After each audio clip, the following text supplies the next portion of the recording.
Volume 3, Chapter 1. A very little quiet reflection was enough to satisfy Emma as to the nature of her agitation on hearing this news of Frank Churchill. She was soon convinced that it was not for herself she was feeling at all apprehensive or embarrassed, it was for him. Her own attachment had really subsided into a mere nothing, it was not worth thinking of. But if he, who had undoubtedly been always so much the most in love of the two, were to be returning with the same warmth of sentiment which he had taken away, it would be very distressing. If a separation of 2 months should not have cooled him, there were dangers and evils before her. Caution for him and for herself would be necessary. She did not mean to have her own affections entangled again, and it would be incumbent on her to avoid any encouragement of his. She wished she might be able to keep him from an absolute declaration. That would be so very painful a conclusion of their present acquaintance. And yet she could not help rather anticipating something decisive. She felt as if the spring would not pass without bringing a crisis, an event, a something to alter her present composed and tranquil state. It was not very long, though rather longer than Mr. Weston had foreseen, before she had the power of forming some opinion of Frank Churchill's feelings. The Enscombe family were not in town quite so soon as had been imagined, but he was at Highbury very soon afterwards. He rode down for a couple of hours. He could not yet do more, but as he came from Randalls immediately to Hartfield, she could then exercise all her quick observation, and speedily determine how he was influenced, and how she must act. They met with the utmost friendliness. There could be no doubt of his great pleasure in seeing her. But she had an almost instant doubt of his caring for her as he had done, of his feeling the same tenderness in the same degree. She watched him well. It was a clear thing he was less in love than he had been. Absence, with the conviction probably of her indifference, had produced this very natural and very desirable effect. He was in high spirits, as ready to talk and laugh as ever, and seemed delighted to speak of his former visit, and to recur to old stories, and he was not without agitation. It was not in his calmness that she read his comparative difference. He was not calm, his spirits were evidently fluttered, there was restlessness about him. Lively as he was, it seemed a liveliness that did not satisfy himself. But what decided her belief on the subject was his staying only a quarter of an hour, and hurrying away to make other calls in Highbury. He had seen a group of old acquaintance in the street as he had passed. He had not stopped. He would not stop for more than a word, but he had the vanity to think they would be disappointed if he did not call, and much as he wished to stay longer at Hartfield, he must hurry off. She had no doubt as to his being less in love, but neither his agitated spirits nor his hurrying away seemed like a perfect cure, and she was rather inclined to think it implied a dread of her returning power and a discreet resolution of not trusting himself with her long. This was the only visit from Frank Churchill in the course of 10 days. He was often hoping, intending to come, but was always prevented. His aunt could not bear to have him leave her. Such was his own account at Randalls. If he were quite sincere, if he really tried to come, it was to be inferred that Mrs. Churchill's removal to London had been of no service to the wilful or nervous part of her disorder. That she was really ill was very certain. He had declared himself convinced of it at Randalls. Though much might be fancy, he could not doubt when he looked back that she was in a weaker state of health than she had been half a year ago. He did not believe it to proceed from anything that care and medicine might not remove, or at least that she might not have many years of existence before her, but he could not be prevailed on, by all his father's doubts, to say that her complaints were merely imaginary, or that she was as strong as ever. It soon appeared that London was not the place for her. She could not endure its noise. Her nerves were under continual irritation and suffering, and by the 10 days' end her nephew's letter to Randalls communicated a change of plan. They were going to remove immediately to Richmond. Mrs. Churchill had been recommended to the medical skill of an eminent person there, and had otherwise a fancy for the place. A ready-furnished house in a favourite spot was engaged, and much benefit expected from the change. Emma heard that Frank wrote in the highest spirits of this arrangement, and seemed most fully to appreciate the blessing of having 2 months before him of such near neighbourhood to many dear friends, for the house was taken for May and June. She was told that now he wrote with the greatest confidence of being often with them, almost as often as he could even wish. Emma saw how Mr. Weston understood these joyous prospects. He was considering her as the source of all the happiness they offered. She hoped it was not so. 2 months must bring it to the proof. Mr. Weston's own happiness was indisputable. He was quite delighted. It was the very circumstance he could have wished for. Now it would really be having Frank in their neighbourhood.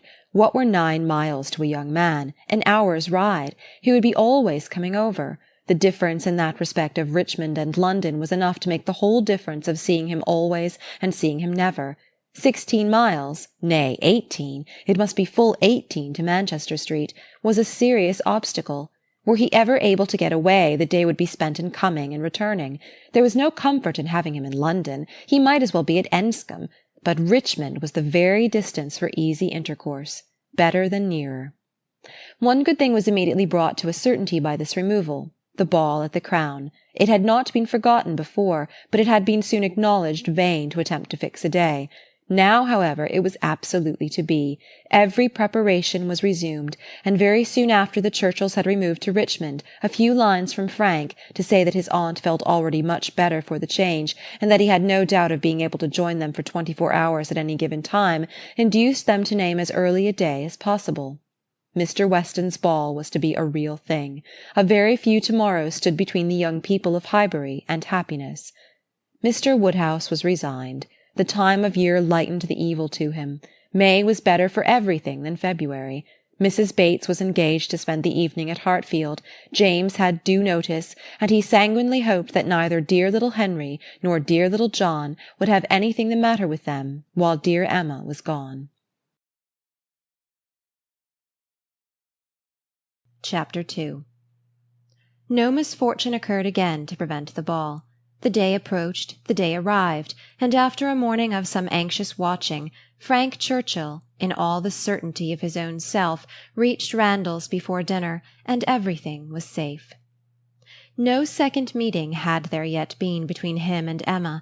The room at the Crown was to witness it, but it would be better than a common meeting in a crowd.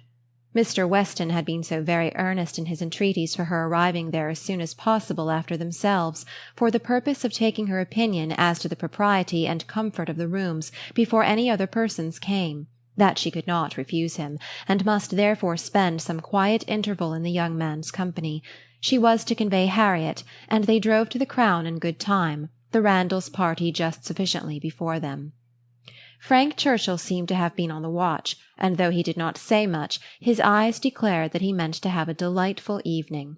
They all walked about together, to see that everything was as it should be, and within a few minutes were joined by the contents of another carriage, which Emma could not hear the sound of at first without great surprise. "So unreasonably early!" she was going to exclaim, but she presently found that it was a family of old friends, who were coming, like herself, by a particular desire to help Mr. Weston's judgment, and they were so very closely followed by another carriage of cousins, who had been entreated to come early with the same distinguishing earnestness on the same errand, that it seemed as if half the company might soon be collected together for the purpose of preparatory inspection. Emma perceived that her taste was not the only taste on which Mr. Weston depended, and felt that to be the favourite and intimate of a man who had so many intimates and confidants was not the very first distinction in the scale of vanity. She liked his open manners, but a little less of open-heartedness would have made him a higher character. General benevolence, but not general friendship, made a man what he ought to be. She could fancy such a man. The whole party walked about, and looked and praised again, and then, having nothing else to do, formed a sort of half-circle round the fire, to observe in their various modes, till other subjects were started, that though May, a fire in the evening was still very pleasant. Emma found that it was not Mr. Weston's fault that the number of privy councillors was not yet larger. They had stopped at Mrs. Bates's door to offer the use of their carriage, but the aunt and niece were to be brought by the Eltons. Frank was standing by her, but not steadily. There was a restlessness which showed a mind not at ease. He was looking about, he was going to the door, he was watching for the sound of other carriages, impatient to begin, or afraid of being always near her. Mrs. Elton was spoken of. "I think she must be here soon," said he. "I have a great curiosity to see Mrs. Elton. I have heard so much of her. It cannot be long, I think, before she comes." A carriage was heard. He was on the move immediately, but coming back, said, "I am forgetting that I am not acquainted with her. I have never seen either Mr. or Mrs. Elton. I have no business to put myself forward." Mr. and Mrs. Elton appeared, and all the smiles and the proprieties passed. "But Miss Bates and Miss Fairfax," said Mr. Weston, looking about, "we thought you were to bring them." The mistake had been slight. The carriage was sent for them now. Emma longed to know what Frank's first opinion of Mrs. Elton might be, how he was affected by the studied elegance of her dress, and her smiles of graciousness. He was immediately qualifying himself to form an opinion by giving her very proper attention after the introduction had passed. In a few minutes the carriage returned. Somebody talked of rain. "I will see that there are umbrellas, sir," said Frank to his father. "Miss Bates must not be forgotten." And away he went.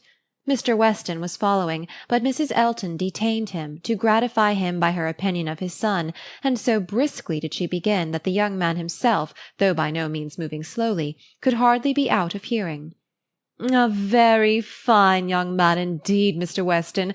You know I candidly told you I should form my own opinion, and I am happy to say that I am extremely pleased with him. You may believe me, I never compliment. I think him a very handsome young man, and his manners are precisely what I like and approve, so truly the gentleman, without the least conceit or puppyism. You must know I have a vast dislike to puppies, quite a horror of them. They were never tolerated at Maple Grove. Neither Mr. Suckling nor me had ever any patience with them, and we used sometimes to say very cutting things. Selina, who is mild almost to a fault, bore with them much better." While she talked of his son, Mr. Weston's attention was chained, but when she got to Maple Grove, he could recollect that there were ladies just arriving to be attended to, and with happy smiles must hurry away. Mrs. Elton turned to Mrs. Weston. "I have no doubt of its being our carriage with Miss Bates and Jane. Our coachman and horses are so extremely expeditious. I believe we drive faster than anybody. What a pleasure it is to send one's carriage for a friend. I understand you were so kind as to offer, but another time it will be quite unnecessary. You may be very sure I shall always take care of them." Miss Bates and Miss Fairfax, escorted by the two gentlemen, walked into the room, and Mrs. Elton seemed to think it as much her duty as Mrs. Weston's to receive them. Her gestures and movements might be understood by anyone who looked on like Emma, but her words, everybody's words, were soon lost under the incessant flow of Miss Bates, who came in talking, and had not finished her speech under many minutes after her being admitted into the circle at the fire. As the door opened, she was heard. "Oh, so very obliging of you. No rain at all. Nothing to signify. I do not care for myself. Quite thick shoes. And Jane declares, well," as soon as she was within the door, "well, this is brilliant indeed. This is admirable. Excellently contrived, upon my word. Nothing wanting. Could not have imagined it. So well lighted up. Jane, Jane, look! Did you ever see anything? Oh, Mr. Weston, you must really have had Aladdin's lamp. Good Mrs. Stokes would not know her own room again. I saw her as I came in. She was standing in the entrance. Oh, Mrs. Stokes, said I, but I had not time for more." She was now met by Mrs. Weston. "Very well, I thank you, ma'am. I hope you are quite well. Very happy to hear it. So afraid you might have a headache, seeing you pass by so often, and knowing how much trouble you must have. Delighted to hear it indeed. Ah, dear Mrs. Elton, so obliged to you for the carriage. Excellent time. Jane and I quite ready. Did not keep the horses a moment. Most comfortable carriage. Oh, and I am sure our thanks are due to you, Mrs. Weston, on that score. Mrs. Elton had most kindly sent Jane a note, or we should have been. But 2 such offers in one day! Never were such neighbours. I said to my mother, upon my word, ma'am. Thank you, my mother is remarkably well, gone to Mr. Woodhouse's. I made her take her shawl, for the evenings are not warm, her large new shawl, Mrs. Dixon's wedding present. So kind of her to think of my mother. Bought at Weymouth, you know, Mr. Dixon's choice. There were 3 others, Jane says, which they hesitated about some time. Colonel Campbell rather preferred an olive. My dear Jane, are you sure you did not wet your feet? It was but a drop or 2, but I am so afraid.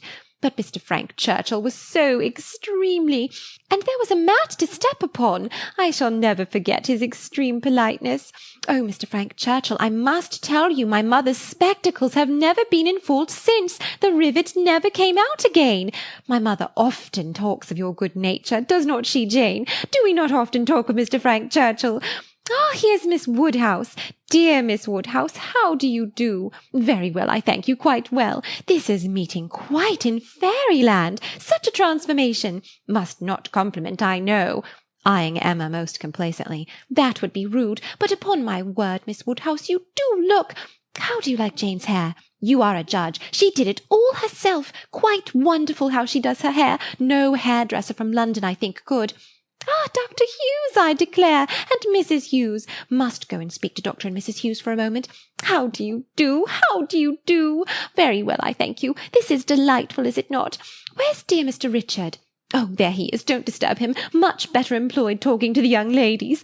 How do you do, Mr. Richard? I saw you the other day as you rode through the town. Mrs. Otway, I protest, and good Mr. Otway, and Miss Otway, and Miss Caroline, such a host of friends, and Mr. George and Mr. Arthur, how do you do? How do you do? Quite well, I am much obliged to you, never better.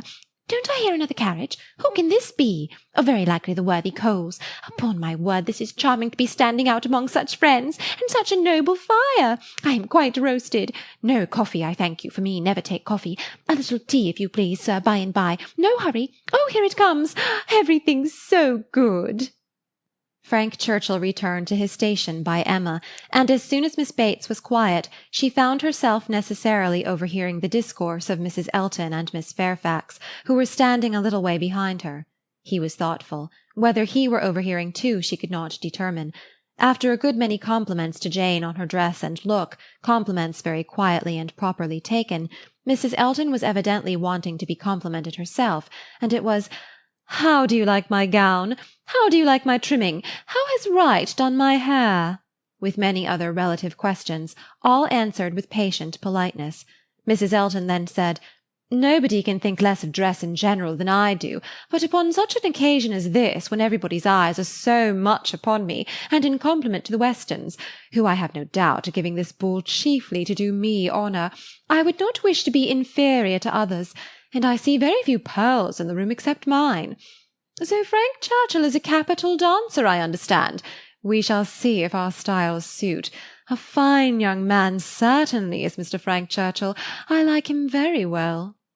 At this moment Frank began talking so vigorously that Emma could not but imagine he had overheard his own praises, and did not want to hear more.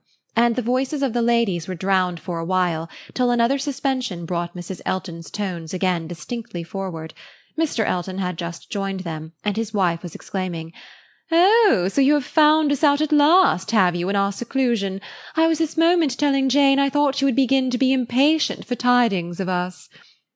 "Jane?" repeated Frank Churchill with a look of surprise and displeasure. "That is easy, but Miss Fairfax does not disapprove it, I suppose." "How do you like Mrs. Elton?" said Emma in a whisper. "Not at all." "You are ungrateful."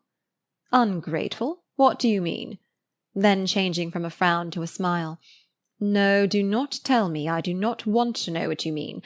Where is my father? When are we to begin dancing?" Emma could hardly understand him. He seemed in an odd humour. He walked off to find his father, but was quickly back again with both Mr. and Mrs. Weston. He had met with them in a little perplexity which must be laid before Emma. It had just occurred to Mrs. Weston that Mrs. Elton must be asked to begin the ball, that she would expect it, which interfered with all their wishes of giving Emma that distinction. Emma heard the sad truth with fortitude. "And what are we to do for a proper partner for her?" said Mr. Weston. "She will think Frank ought to ask her." Frank turned instantly to Emma, to claim her former promise, and boasted himself an engaged man, which his father looked his most perfect approbation of. And it then appeared that Mrs. Weston was wanting him to dance with Mrs. Elton himself, and that their business was to help to persuade him into it, which was done pretty soon. Mr. Weston and Mrs. Elton led the way, Mr. Frank Churchill and Miss Woodhouse followed. Emma must submit to stand second to Mrs. Elton, though she had always considered the ball as peculiarly for her. It was almost enough to make her think of marrying. Mrs. Elton had undoubtedly the advantage, at this time, in vanity completely gratified, for though she had intended to begin with Frank Churchill, she could not lose by the change. Mr. Weston might be his son's superior. In spite of this little rub, however, Emma was smiling with enjoyment, delighted to see the respectable length of the set as it was forming, and to feel that she had so many hours of unusual festivity before her. She was more disturbed by Mr. Knightley's not dancing than anything else. There he was among the standers-by, where he ought not to be. He ought to be dancing, not classing himself with the husbands and fathers and whist-players who were pretending to feel an interest in the dance till their rubbers were made up, so young as he looked. He could not have appeared to greater advantage, perhaps, anywhere, than where he had placed himself. His tall, firm, upright figure, among the bulky forms and stooping shoulders of the elderly men, was such as Emma felt must draw everybody's eyes, and excepting her own partner, there was not one among the whole row of young men who could be compared with him. He moved a few steps nearer, and those few steps were enough to prove in how gentlemanlike a manner, with what natural grace, he must have danced, would he but take the trouble. Whenever she caught his eye, she forced him to smile, but in general he was looking grave. She wished he could love a ballroom better, and could like Frank Churchill better. He seemed often observing her. She must not flatter herself that he thought of her dancing, but if he were criticizing her behaviour, she did not feel afraid. There was nothing like flirtation between her and her partner. They seemed more like cheerful, easy friends than lovers. That Frank Churchill thought less of her than he had done was indubitable. The ball proceeded pleasantly. The anxious cares, the incessant attentions of Mrs. Weston were not thrown away. Everybody seemed happy, and the praise of being a delightful ball, which is seldom bestowed till after a ball has ceased to be, was repeatedly given in the very beginning of the existence of this. Of very important, recordable events, it was not more productive than such meetings usually are. There was one, however, which Emma thought something of. The 2 last dances before supper were begun, and Harriet had no partner, the only young lady sitting down, and so equal had been hitherto the number of dancers, that how there could be anyone disengaged was the wonder. But Emma's wonder lessened soon afterwards on seeing Mr. Elton sauntering about. He would not ask Harriet to dance if it were possible to be avoided. She was sure he would not, and she was expecting him every moment to escape into the card-room. Escape, however, was not his plan. He came to the part of the room where the sitters-by were collected, spoke to some, and walked about in front of them, as if to show his liberty, and his resolution of maintaining it. He did not omit being sometimes directly before Miss Smith, or speaking to those who were close to her. Emma saw it. She was not yet dancing. She was working her way up from the bottom, and had therefore leisure to look around, and by only turning her head a little she saw it all. When she was half-way up the set, the whole group were exactly behind her, and she would no longer allow her eyes to watch. But Mr. Elton was so near that she heard every syllable of a dialogue which just then took place between him and Mrs. Weston, and she perceived that his wife, who was standing immediately above her, was not only listening also, but even encouraging him by significant glances. The kind-hearted, gentle Mrs. Weston had left her seat to join him and say, "Do not you dance, Mr. Elton?" To which his prompt reply was, "Most readily, Mrs. Weston, if you will dance with me." "Me? Oh, no. I would get you a better partner than myself. I am no dancer." "If Mrs. Gilbert wishes to dance," said he, "I shall have great pleasure, I am sure, for though beginning to feel myself rather an old married man, and that my dancing days are over, it would give me very great pleasure at any time to stand up with an old friend like Mrs. Gilbert." "Mrs. Gilbert does not mean to dance, but there is a young lady disengaged whom I should be very glad to see dancing. Miss Smith." "Miss Smith? Oh, I had not observed. You are extremely obliging, and if I were not an old married man— But my dancing days are over, Mrs. Weston, you will excuse me. Anything else I should be most happy to do at your command, but my dancing days are over." Mrs. Weston said no more, and Emma could imagine with what surprise and mortification she must be returning to her seat. This was Mr. Elton, the amiable, obliging, gentle Mr. Elton. She looked round for a moment. He had joined Mr. Knightley at a little distance, and was arranging himself for settled conversation, while smiles of high glee passed between him and his wife. She would not look again. Her heart was in a glow, and she feared her face might be as hot. In another moment a happier sight caught her. Mr. Knightley leading Harriet to the set! Never had she been more surprised, seldom more delighted, than at that instant. She was all pleasure and gratitude, both for Harriet and herself, and longed to be thanking him, and though too distant for speech, her countenance said much as soon as she could catch his eye again. His dancing proved to be just what she had believed it. extremely good, and Harriet would have seemed almost too lucky if it had not been for the cruel state of things before, and for the very complete enjoyment and very high sense of the distinction which her happy features announced. It was not thrown away on her. She bounded higher than ever, flew farther down the middle, and was in a continual course of smiles. Mr. Elton had retreated into the card-room, looking, Emma trusted, very foolish. She did not think he was quite so hardened as his wife, though growing very like her. She spoke some of her feelings, by observing audibly to her partner, "Knightley has taken pity on poor little Miss Smith. Very good-natured, I declare." Supper was announced, the move began, and Miss Bates might be heard from that moment without interruption till her being seated at table and taking up her spoon. "Jane, Jane, my dear Jane, where are you? Here is your tippet.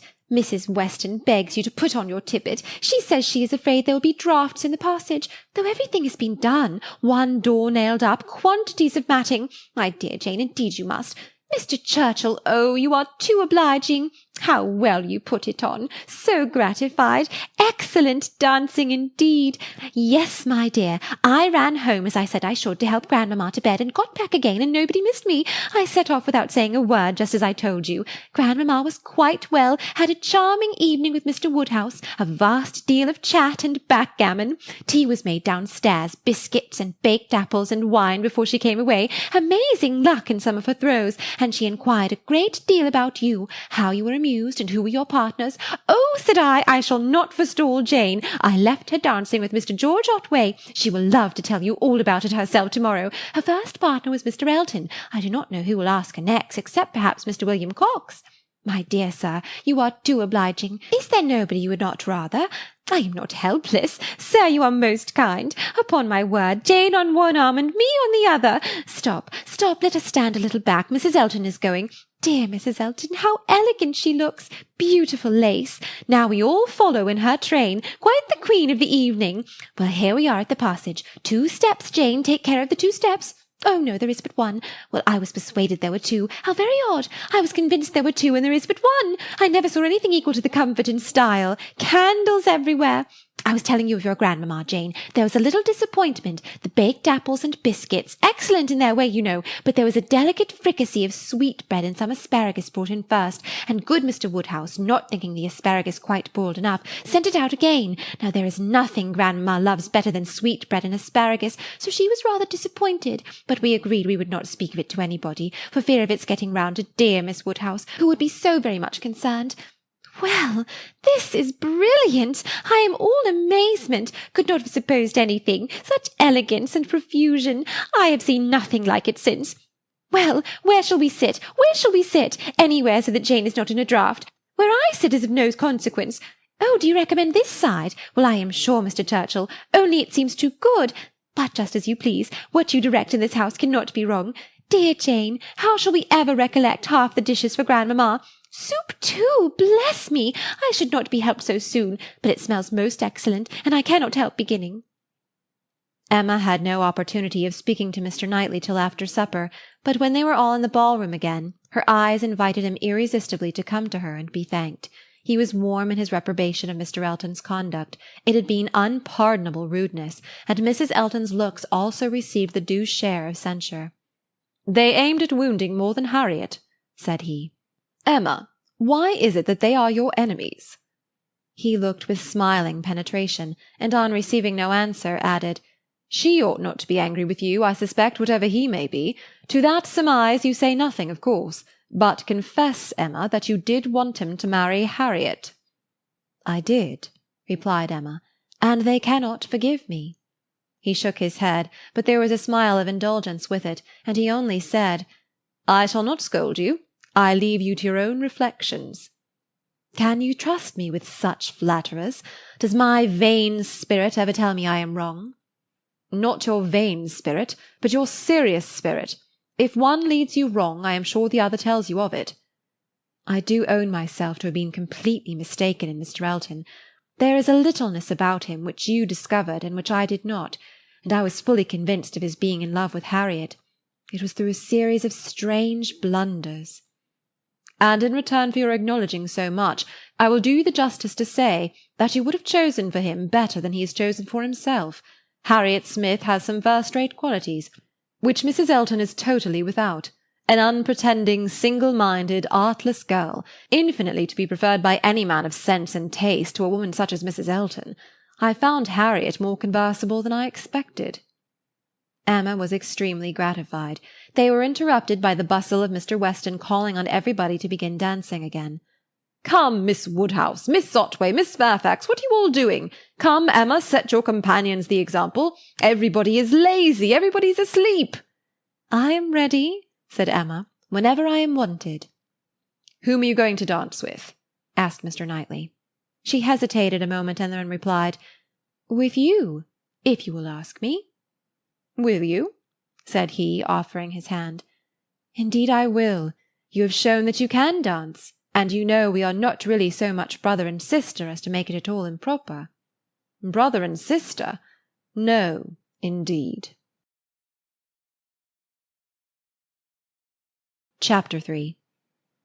This little explanation with Mr. Knightley gave Emma considerable pleasure. It was one of the agreeable recollections of the ball, which she walked about the lawn next morning to enjoy. She was extremely glad that they had come to so good an understanding respecting the Eltons, and that their opinions of both husband and wife were so much alike, and his praise of Harriet, his concession in her favour, was peculiarly gratifying. The impertinence of the Eltons, which for a few minutes had threatened to ruin the rest of her evening, had been the occasion of some of its highest satisfactions, and she looked forward to another happy result, the cure of Harriet's infatuation. From Harriet's manner of speaking of the circumstance before they quitted the ballroom, she had strong hopes. It seemed as if her eyes were suddenly opened, and she were enabled to see that Mr. Elton was not the superior creature she had believed him. The fever was over, and Emma could harbour little fear of the pulse being quickened again by injurious courtesy. She depended on the evil feelings of the Eltons for supplying all the discipline of pointed neglect that could be farther requisite. Harriet rational, Frank Churchill not too much in love, and Mr. Knightley not wanting to quarrel with her. How very happy a summer must be before her. She was not to see Frank Churchill this morning. He had told her that he could not allow himself the pleasure of stopping at Hartfield, as he was to be at home by the middle of the day. She did not regret it. Having arranged all these matters, looked them through, and put them all to rights, she was just turning to the house with spirits freshened up for the demands of the two little boys, as well as of their grandpapa, when the great iron sweep-gate opened, and two persons entered whom she had never less expected to see together. Frank Churchill, with Harriet leaning on his arm. Actually Harriet! A moment sufficed to convince her that something extraordinary had happened. Harriet looked white and frightened, and he was trying to cheer her. The iron gates and the front door were not 20 yards asunder. They were all three soon in the hall, and Harriet, immediately sinking into a chair, fainted away. A young lady who faints must be recovered, questions must be answered, and surprises be explained. Such events are very interesting, but the suspense of them cannot last long. A few minutes made Emma acquainted with the whole. Miss Smith and Miss Bickerton, another parlour boarder at Mrs. Goddard's, who had been also at the ball, had walked out together, and taken a road, the Richmond road, which, though apparently public enough for safety, had led them into alarm. About half a mile beyond Highbury, making a sudden turn, and deeply shaded by elms on each side, it became for a considerable stretch very retired, and when the young ladies had advanced some way into it, they had suddenly perceived at a small distance before them, on a broader patch of greensward by the side, a party of gipsies. A child on the watch came towards them to beg, and Miss Bickerton, excessively frightened, gave a great scream, and calling on Harriet to follow her, ran up a steep bank, cleared a slight hedge at the top, and made the best of her way by a short cut back to Highbury. But poor Harriet could not follow. She had suffered very much from cramp after dancing, and her first attempt to mount the bank brought on such a return of it as made her absolutely powerless, and in this state, and exceedingly terrified, she had been obliged to remain. How the trampers might have behaved had the young ladies been more courageous must be doubtful, but such an invitation for attack could not be resisted, and Harriet was soon assailed by half a dozen children, headed by a stout woman and a great boy, all clamorous and impertinent in look, though not absolutely in word. More and more frightened, she immediately promised them money, and taking out her purse, gave them a shilling, and begged them to not want more or to use her ill. She was then able to walk, though but slowly, and was moving away, but her terror and her purse were too tempting, and she was followed, or rather surrounded, by the whole gang, demanding more.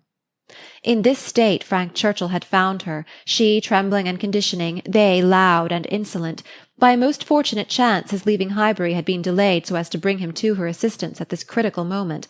The pleasantness of the morning had induced him to walk forward, and leave his horses to meet him by another road, a mile or two beyond Highbury, and happening to have borrowed a pair of scissors the night before of Miss Bates, and to have forgotten to restore them, he had been obliged to stop at her door, and go in for a few minutes. He was therefore later than he had intended, and being on foot was unseen by the whole party till almost close to them. The terror which the woman and boy had been creating in Harriet was then their own portion. He had left them completely frightened, and Harriet, eagerly clinging to him, and hardly able to speak, had just strength enough to reach Hartfield before her spirits were quite overcome. It was his idea to bring her to Hartfield. He had thought of no other place. This was the amount of the whole story, of his communication and of Harriet's as soon as she had recovered her senses and speech. He dared not stay longer than to see her well. These several delays left him not another minute to lose, and Emma engaging to give assurance of her safety to Mrs. Goddard, and notice of there being such a set of people in the neighbourhood to Mr. Knightley, he set off, with all the grateful blessings that she could utter for her friend and herself. Such an adventure as this, a fine young man and a lovely young woman thrown together in such a way, could hardly fail of suggesting certain ideas to the coldest heart and the steadiest brain. So Emma thought, at least. Could a linguist, could a grammarian, could even a mathematician have seen what she did, have witnessed their appearance together and heard their history of it, without feeling that circumstances had been at work to make them peculiarly interesting to each other? How much more must an imaginist like herself be on fire with speculation and foresight, especially with such a groundwork of anticipation as her mind had already made? It was a very extraordinary thing. Nothing of the sort had ever occurred before to any young ladies in the place within her memory, no rencontre, no alarm of the kind, and now it had happened to the very person, and at the very hour, when the other very person was chancing to pass by to rescue her. It certainly was very extraordinary, and knowing as she did the favourable state of mind of each at this period, it struck her the more. He was wishing to get the better of his attachment to herself, she just recovering from her mania for Mr. Elton. It seemed as if everything united to promise the most interesting consequences. It was not possible that the occurrence should not be strongly recommending each to the other. In the few minutes' conversation which she had yet had with him, while Harriet had been partially insensible, he had spoken of her terror, her naivete, her fervour as she seized and clung to his arm, with a sensibility amused and delighted, and just at last, after Harriet's own account had been given, he had expressed his indignation at the abominable folly of Miss Bickerton in the warmest terms. Everything was to take its natural course, however, neither impelled nor assisted. She would not stir a step, nor drop a hint. No, she had had enough of interference. There could be no harm in a scheme, a mere passive scheme. It was no more than a wish. Beyond it she would on no account proceed. Emma's first resolution was to keep her father from the knowledge of what had passed, aware of the anxiety and alarm it would occasion. But she soon felt that concealment must be impossible. Within half an hour it was known all over Highbury. It was the very event to engage those who talk most, the young and the low, and all the youth and servants in the place were soon in the happiness of frightful news. The last night's ball seemed lost in the gipsies. Poor Mr. Woodhouse trembled as he sat, and, as Emma had foreseen, would scarcely be satisfied without their promising never to go beyond the shrubbery again. It was some comfort to him that many inquiries after himself and Miss Woodhouse, for his neighbours knew that he loved to be inquired after, as well as Miss Smith, were coming in during the rest of the day, and he had the pleasure of returning for answer that they were all very indifferent, which, though not exactly true, for she was perfectly well and Harriet not much otherwise, Emma would not interfere with. She had an unhappy state of health in general for the child of such a man, for she hardly knew what indisposition was, and if he did not invent illness for her, she could make no figure in a message. The gipsies did not wait for the operations of justice, they took themselves off in a hurry. The young ladies of Highbury might have walked again in safety before their panic began, and the whole history dwindled soon into a matter of little importance but to Emma and her nephews.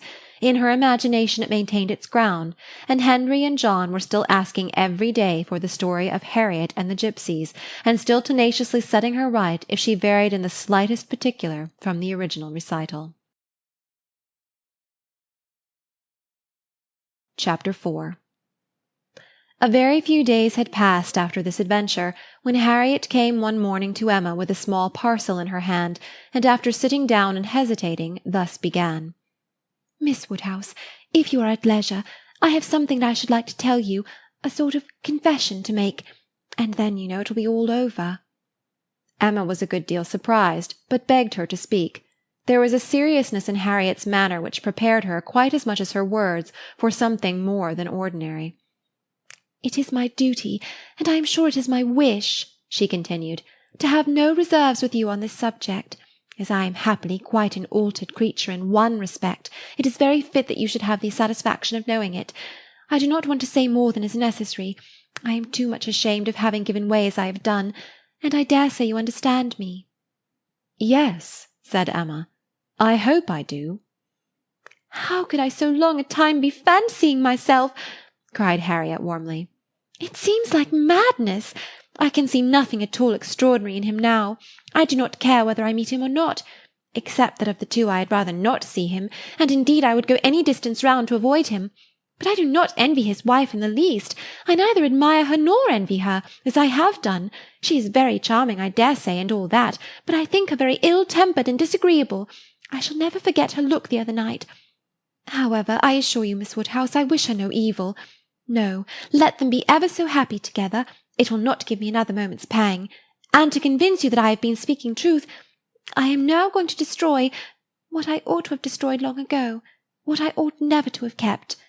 I know that very well, blushing as she spoke.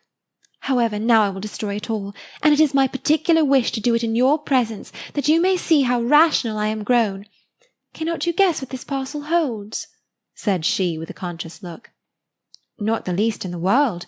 Did he ever give you anything? No, I cannot call them gifts, but they are things that I have valued very much.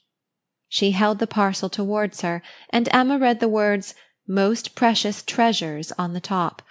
Her curiosity was greatly excited. Emma unfolded the parcel, and she looked on with impatience. Within abundance of silver paper was a pretty little Tunbridge ware box, which Harriet opened. It was well lined with the softest cotton, but excepting the cotton, Emma saw only a small piece of court-plaster. "Now," said Harriet, "you must recollect." "No, indeed, I do not." "Dear me! I should not have thought it possible you could forget what passed in this very room about court-plaster, one of the very last times we ever met in it. It was but a very few days before I had my sore throat, just before Mr. and Mrs. John Knightley came, I think the very evening. Do you not remember his cutting his finger with your new penknife, and your recommending court-plaster? But as you had none about you, and knew I had, you desired me to supply him, and so I took out mine and cut him a piece, but it was a great deal too large, and he cut it smaller, and kept playing some time with what was left, before he gave it back to me. And so then, in my nonsense, I could not help making a treasure of it. So I put it by never to be used, and looked at it now and then as a great treat." "My dearest Harriet," cried Emma, putting her hand before her face and jumping up, "you make me more ashamed of myself than I can bear. Remember it? Ay, I remember it all now, all except your saving this relic. I knew nothing of that till this moment. But he cutting a finger, and my recommending court-plaster, and saying I had none about me. Oh, my sins, and I had plenty all the while in my pocket. One of my senseless tricks. I deserve to be under a continual blush all the rest of my life. Well," sitting down again, "go on. What else?" "And had you really some at hand yourself? I am sure I never suspected it, you did it so naturally." "And so you actually put this piece of court-plaster by for his sake?" said Emma, recovering from her state of shame, and feeling divided between wonder and amusement.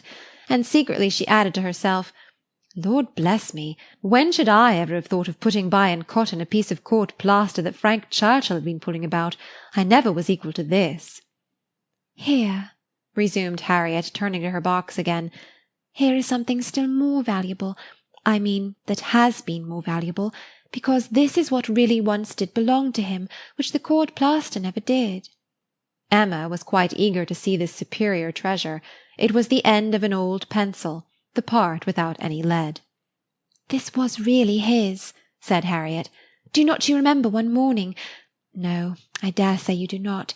But one morning, I forget exactly the day, but perhaps it was the Tuesday or Wednesday before that evening. He wanted to make a memorandum in his pocket-book.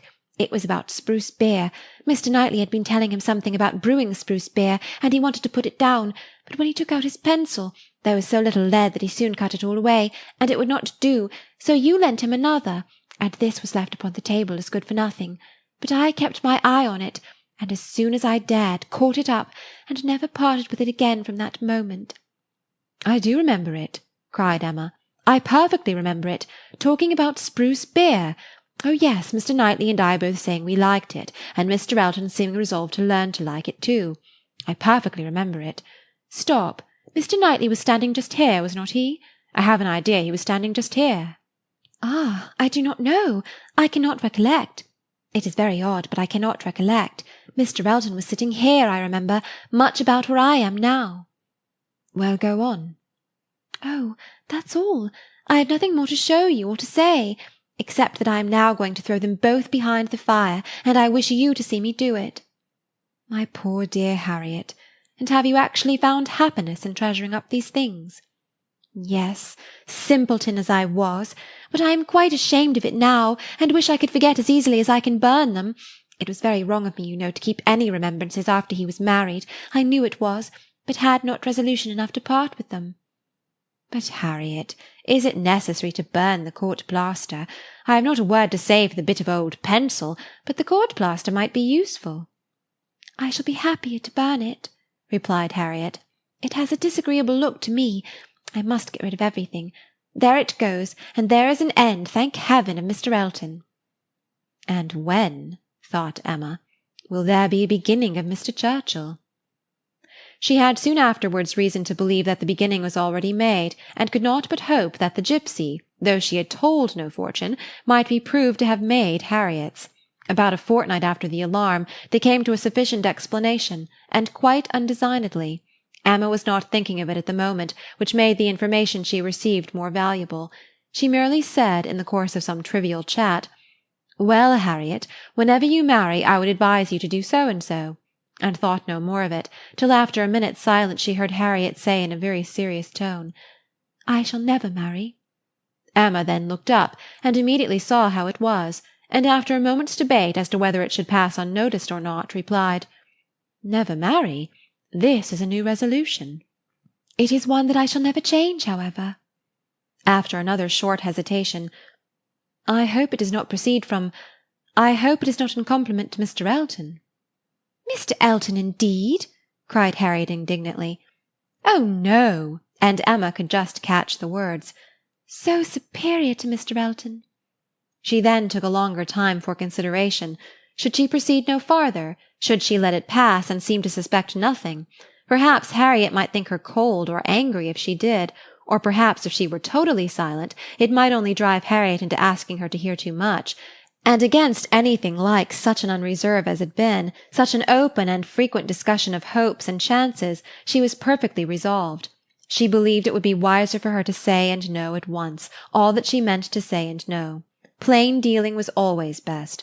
She had previously determined how far she would proceed on any application of the sort, and it would be safer for both to have the judicious law of her own brain laid down with speed. She was decided, and thus spoke. "Harriet, I will not affect to be in doubt of your meaning. Your resolution, or rather your expectation of never marrying, results from an idea that the person whom you might prefer would be too greatly your superior in situation to think of you. Is not it so?" "Oh, Miss Woodhouse, believe me, I have not the presumption to suppose, indeed I am not so mad, but it is a pleasure to me to admire him at a distance, and to think of his infinite superiority to all the rest of the world, with the gratitude, wonder, and veneration which are so proper, in me especially." "I am not at all surprised at you, Harriet. The service he rendered you was enough to warm your heart." "Service! Oh, it was such an inexpressible obligation! The very recollection of it, and all that I felt at the time, when I saw him coming, his noble look, and my wretchedness before, such a change, in one moment such a change, from perfect misery to perfect happiness."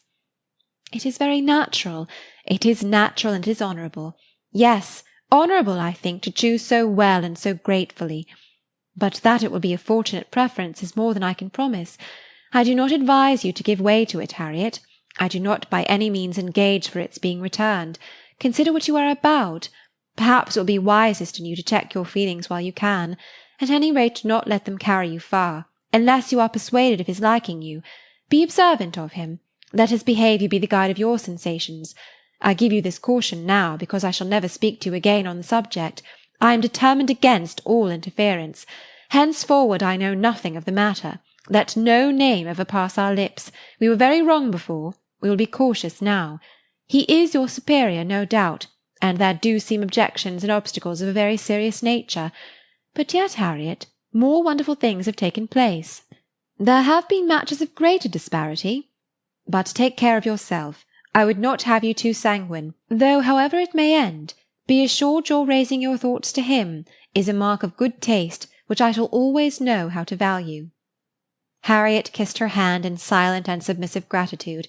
Emma was very decided in thinking such an attachment no bad thing for her friend. Its tendency would be to raise and refine her mind, and it must be saving her from the danger of degradation. Chapter 5. In this state of schemes and hopes and connivance, June opened upon Hartfield. To Highbury in general it brought no material change. The Eltons were still talking of a visit from the Sucklings, and of the use to be made of their barouche landau, and Jane Fairfax was still at her grandmother's, and as the return of the Campbells from Ireland was again delayed, and August instead of midsummer fixed for it, she was likely to remain there full 2 months longer, provided at least she were able to defeat Mrs. Elton's activity in her service, and save herself from being hurried into a delightful situation against her will. Mr. Knightley, who for some reason best known to himself had certainly taken an early dislike to Frank Churchill, was only growing to dislike him more. He began to suspect him of some double dealing in his pursuit of Emma. That Emma was his object appeared indisputable. Everything declared it. His own attentions, his father's hints, his mother-in-law's guarded silence. It was all in unison. Words, conduct, discretion, and indiscretion told the same story. But while so many were devoting him to Emma, and Emma herself making him over to Harriet, Mr. Knightley began to suspect him of some inclination to trifle with Jane Fairfax. He could not understand it, but there were symptoms of intelligence between them, he thought so at least, symptoms of admiration on his side, which, having once observed, he could not persuade himself to think entirely void of meaning, however he might wish to escape any of Emma's errors of imagination. She was not present when the suspicion first arose. He was dining with the Randalls family, and Jane at the Eltons, and he had seen a look, more than a single look, at Miss Fairfax, which from the admirer of Miss Woodhouse seemed somewhat out of place.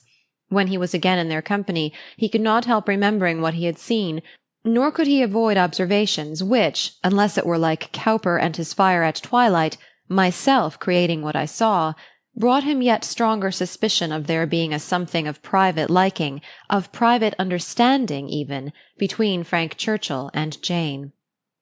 He walked up one day after dinner, as he very often did, to spend his evening at Hartfield. Emma and Harriet were going to walk. He joined them, and on returning they fell in with a larger party, who like themselves judged it wisest to take their exercise early, as the weather threatened rain. Mr. and Mrs. Weston and their son, Miss Bates and her niece, who had accidentally met.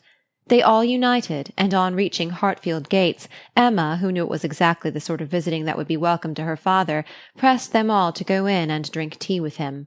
The Randalls' party agreed to it immediately, and after a pretty long speech from Miss Bates, which few persons listened to, she also found it possible to accept dear Miss Woodhouse's most obliging invitation. As they were turning into the grounds, Mr. Perry passed by on horseback. The gentleman spoke of his horse. "By the by," said Frank Churchill to Mrs. Weston presently, "what became of Mr. Perry's plan of setting up his carriage?" Mrs. Weston looked surprised, and said, "I did not know that he ever had any such plan." "Nay, I had it from you. You wrote me word of it 3 months ago." "Me? Impossible."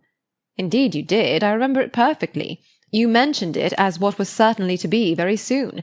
Mrs. Perry had told somebody, and was extremely happy about it. It was owing to her persuasion, as she thought his being out in bad weather did him a great deal of harm. You must remember it now." "Upon my word, I never heard of it till this moment." "Never? Really never? Bless me, how could it be? Then I must have dreamt it. But I was completely persuaded. Miss Smith, you walk as if you were tired. You will not be sorry to find yourself at home." "What is this? What is this?" cried Mr. Weston. "About Perry in a carriage? Is Perry going to set up his carriage, Frank? I am glad he can afford it. You had it from himself, had you?" "No, sir," replied his son, laughing. "I seem to have had it from nobody. Very odd. I really was persuaded of Mrs. Weston's having mentioned it in one of her letters to Enscombe many weeks ago, with all these particulars. But as she declares she never heard a syllable of it before, of course it must have been a dream.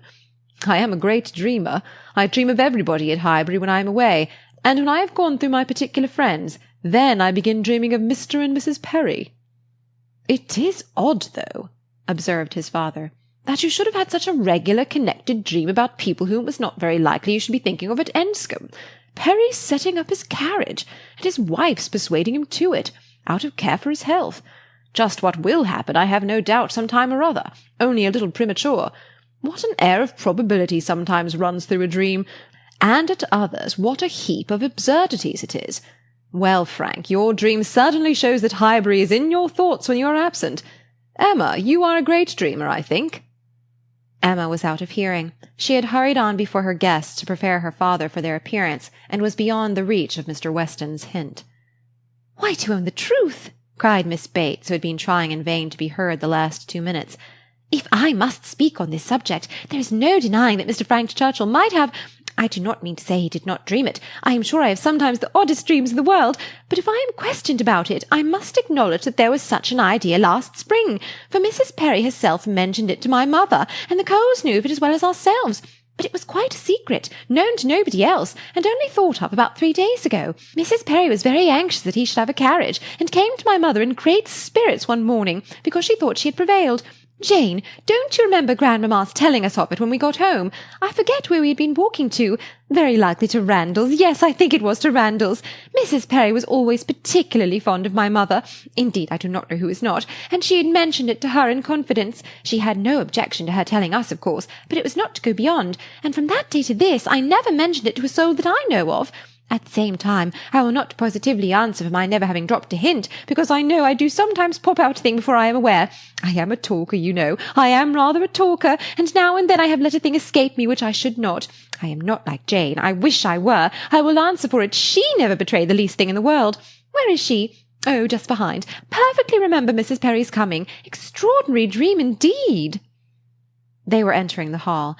Mr. Knightley's eyes had preceded Miss Bates's in a glance at Jane. From Frank Churchill's face, where he thought he saw confusion suppressed or laughed away, he had involuntarily turned to hers, but she was indeed behind and too busy with her shawl.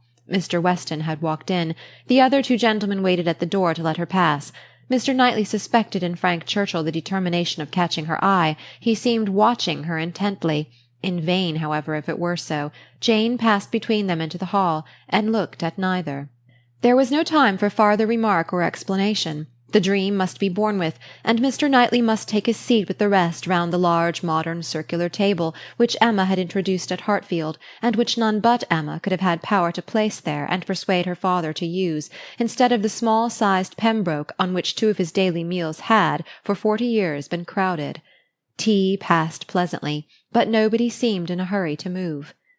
"Miss Woodhouse," said Frank Churchill, after examining a table behind him, which he could reach as he sat, "have your nephews taken away their alphabets, their box of letters? It used to stand here. Where is it? This is a sort of dull-looking evening that ought to be treated rather as winter than summer. We had great amusement with those letters one morning. I want to puzzle you again." Emma was pleased with the thought, and producing the box, the table was quickly scattered over with alphabets, which no one seemed so much disposed to employ as their 2 selves. They were rapidly forming words for each other, or for anybody else who would be puzzled. The quietness of the game made it particularly eligible for Mr. Woodhouse, who had often been distressed by the more animated sort, which Mr. Weston had occasionally introduced, and who now sat happily occupied in lamenting, with tender melancholy, over the departure of the "poor little boys," or in fondly pointing out, as he took up any stray letter near him, how beautifully Emma had written it. Frank Churchill placed a word before Miss Fairfax. She gave a slight glance round the table and applied herself to it. Frank was next to Emma, Jane opposite to them, and Mr. Knightley so placed as to see them all, and it was his object to see as much as he could, with as little apparent observation. The word was discovered, and with a faint smile pushed away. If meant to be immediately mixed with the others and buried from sight, she should have looked on the table instead of looking just across, for it was not mixed, and Harriet, eager after every fresh word, and finding out none, directly took it up, and fell to work. She was sitting by Mr. Knightley, and turned to him for help. The word was blunder, and as Harriet exultingly proclaimed it, there was a blush on Jane's cheek which gave it a meaning not otherwise ostensible. Mr. Knightley connected it with the dream, but how it could all be was beyond his comprehension. How the delicacy, the discretion of his favourite could have been so lain asleep. He feared there must be some decided involvement. Disingenuousness and double-dealing seemed to meet him at every turn. These letters were but the vehicle for gallantry and trick. It was child's play chosen to conceal a deeper game on Frank Churchill's part. With great indignation did he continue to observe him, with great alarm and distrust to observe also his two blinded companions. He saw a short word prepared for Emma, and given to her with a look sly and demure. He saw that Emma had soon made it out, and found it highly entertaining, though it was something which she judged it proper to appear to censure, for she said, "Nonsense, for shame!" He heard Frank Churchill next say, with a glance towards Jane, "I will give it to her, shall I?" and as clearly heard Emma opposing it with eager, laughing warmth. "No, no, you must not. You shall not, indeed." It was done, however. This gallant young man, who seemed to love without feeling, and to recommend himself without complaisance, directly handed over the word to Miss Fairfax, and with a particular degree of sedate civility entreated her to study it. Mr. Knightley's excessive curiosity to know what this word might be made him seize every possible moment for darting his eye towards it, and it was not long before he saw it to be Dixon. Jane Fairfax's perception seemed to accompany his. Her comprehension was certainly more equal to the covert meaning, the superior intelligence of those 5 letters so arranged. She was evidently displeased, looked up, and seeing herself watched, blushed more deeply than he had ever perceived her, and saying only, "I did not know that proper names were allowed," pushed away the letters with an even angry spirit, and looked resolved to be engaged by no other word that could be offered. Her face was averted from those who had made the attack, and turned towards her aunt. "Ay, very true, my dear," cried the latter, though Jane had not spoken a word. "I was just going to say the same thing. It is time for us to be going indeed. The evening is closing in, and grandmamma will be looking for us. My dear sir, you are too obliging. We really must wish you good night." Jane's alertness in moving proved her as ready as her aunt had preconceived. She was immediately up, and wanting to quit the table, but so many were also moving that she could not get away, and Mr. Knightley thought he saw another collection of letters anxiously pushed towards her, and resolutely swept away by her unexamined. She was afterwards looking for her shawl. Frank Churchill was looking also. It was growing dusk, and the room was in confusion. How they parted, Mr. Knightley could not tell. He remained at Hartfield after all the rest, his thoughts full of what he had seen, so full that when the candles came to assist his observations, he must, yes, he certainly must, as a friend, an anxious friend, give Emma some hint, ask her some question. He could not see her in a situation of such danger without trying to preserve her. It was his duty. "Pray, Emma," said he, "may I ask in what lay the great amusement, the poignant sting of the last word given to you and Miss Fairfax? I saw the word, and am curious to know how it could be so very entertaining to the one, and so very distressing to the other." Emma was extremely confused. She could not endure to give him the true explanation, for though her suspicions were by no means removed, she was really ashamed of having ever imparted them. "Oh," she cried in evident embarrassment, "it all meant nothing, a mere joke among ourselves." "The joke," he replied gravely, "seemed confined to you and Mr. Churchill." He had hoped she would speak again, but she did not. She would rather busy herself about anything than speak. He sat a little while in doubt. A variety of evils crossed his mind. Interference, fruitless interference. Emma's confusion and the acknowledged intimacy seemed to declare her affection engaged. Yet he would speak. He owed it to her to risk anything that might be involved in an unwelcome interference rather than her welfare, to encounter anything rather than the remembrance of neglect in such a cause. "My dear Emma," said he at last with earnest kindness, "do you think you perfectly understand the degree of acquaintance between the gentleman and lady we have been speaking of?" "Between Mr. Frank Churchill and Miss Fairfax? Oh yes, perfectly. Why do you make a doubt of it?" "Have you never at any time had reason to think that he admired her, or that she admired him?" "Never, never!" she cried with the most open eagerness. "Never for the 20th part of a moment did such an idea occur to me. And how could it possibly come into your head?" "I have lately imagined that I saw symptoms of attachment between them, certain expressive looks which I did not believe meant to be public." "Oh, you amuse me excessively. I am delighted to find that you can vouchsafe to let your imagination wander. But it will not do. Very sorry to check you in your first essay, but indeed it will not do.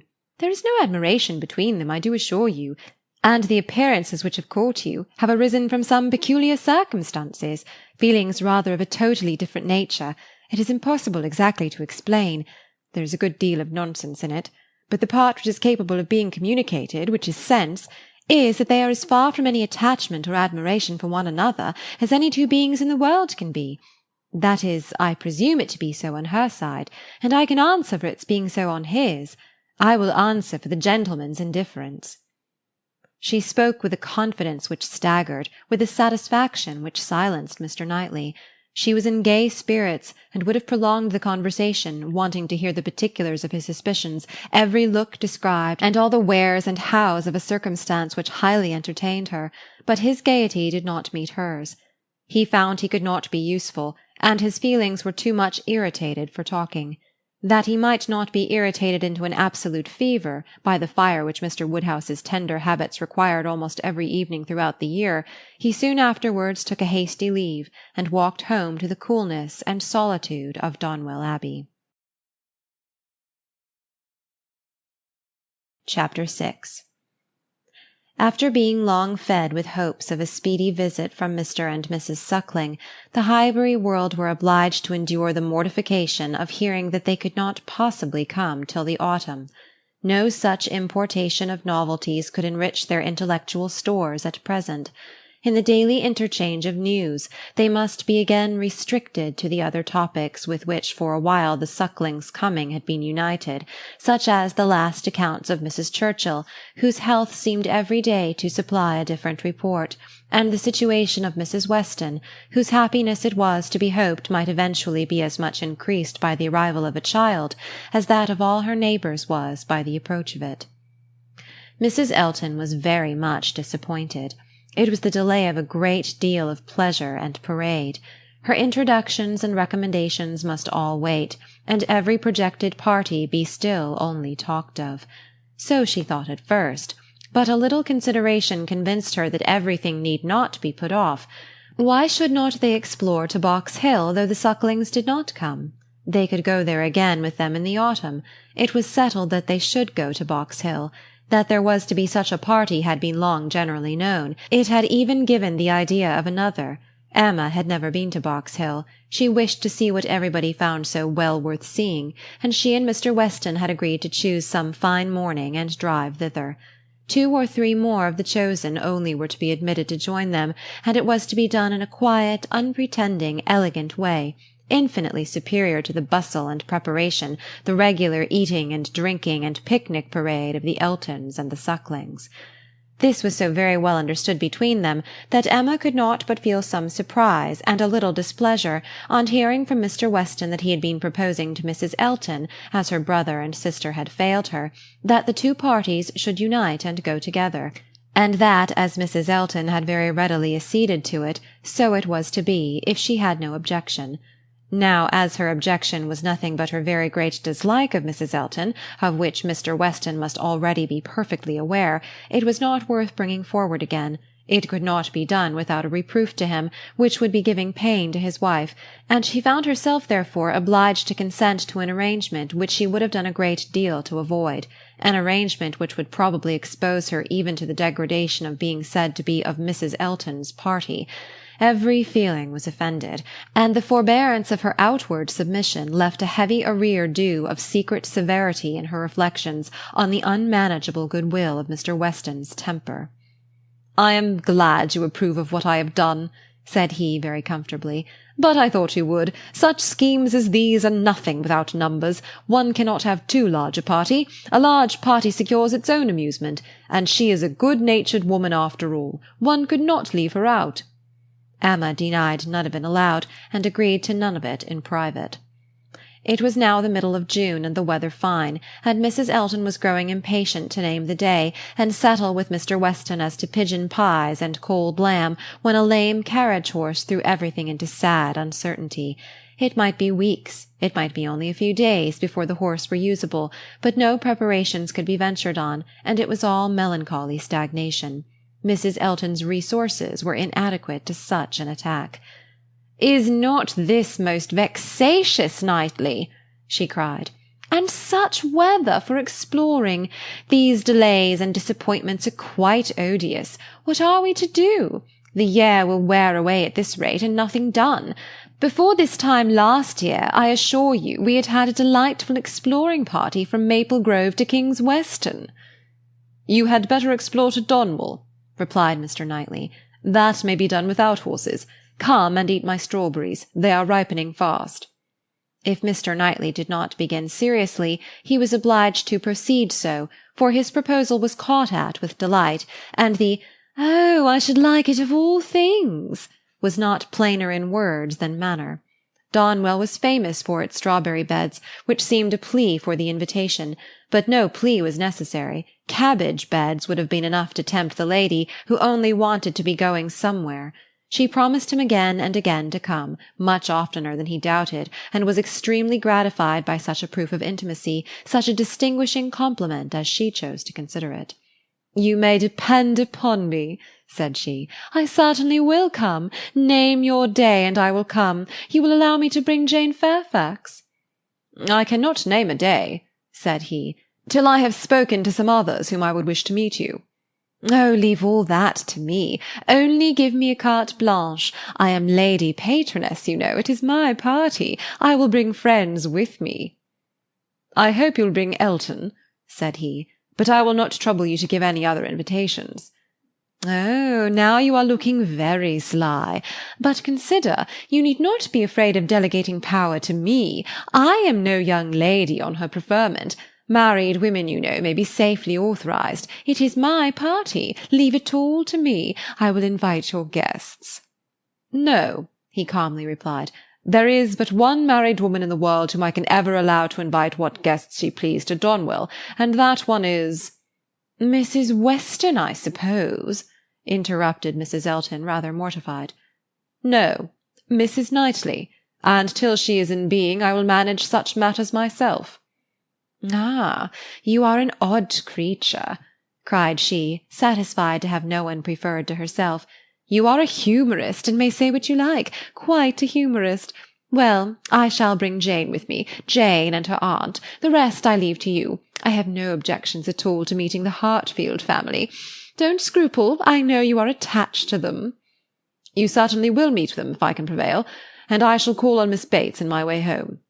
"That's quite unnecessary. I see Jane every day. But as you like. It is to be a morning scheme, you know, Knightley, quite a simple thing. I shall wear a large bonnet and bring one of my little baskets hanging on my arm. Here, probably this basket with pink ribbon. Nothing can be more simple, you see. And Jane will have such another. There is to be no form or parade, a sort of gipsy party. We are to walk about your gardens and gather the strawberries ourselves and sit under trees, and whatever else you may like to provide, it is to be all out of doors, a table spread in the shade, you know, everything as natural and simple as possible. Is not that your idea?" "Not quite. My idea of the simple and the natural will be to have the table spread in the dining-room. The nature and the simplicity of gentlemen and ladies, with their servants and furniture, I think is best observed by meals within doors. When you are tired of eating strawberries in the garden, there shall be cold meat in the house." "Well, as you please. Only don't have a great set out. Can I, or my housekeeper, be of any use to you with your opinion? Pray be sincere, Knightley. If you wish me to talk to Mrs. Hodges, or to inspect anything—" "I have not the least wish for it, I thank you." "Well, but if any difficulties should arise, my housekeeper is extremely clever."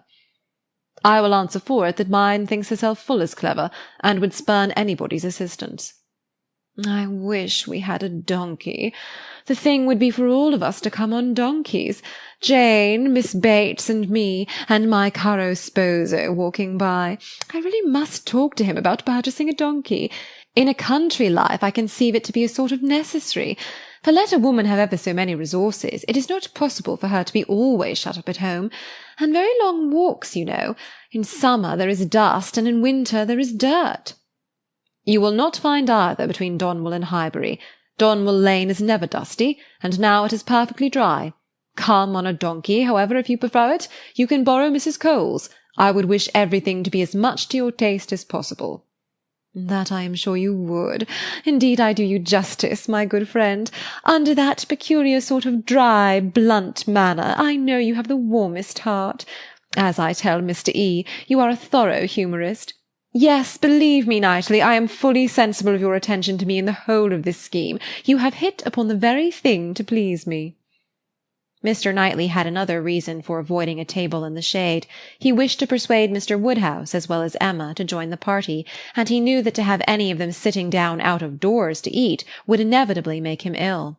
Mr. Woodhouse must not, under the specious pretence of a morning drive and an hour or two spent at Donwell, be tempted away to his misery.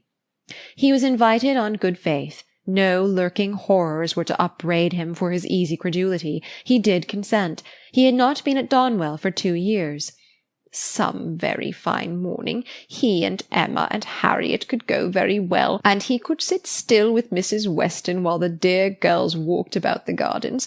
He did not suppose they could be damp now in the middle of the day. He should like to see the old house again exceedingly, and should be very happy to meet Mr. and Mrs. Elton and any other of his neighbours. He could not see any objection at all to his and Emma's and Harriet's going there some very fine morning.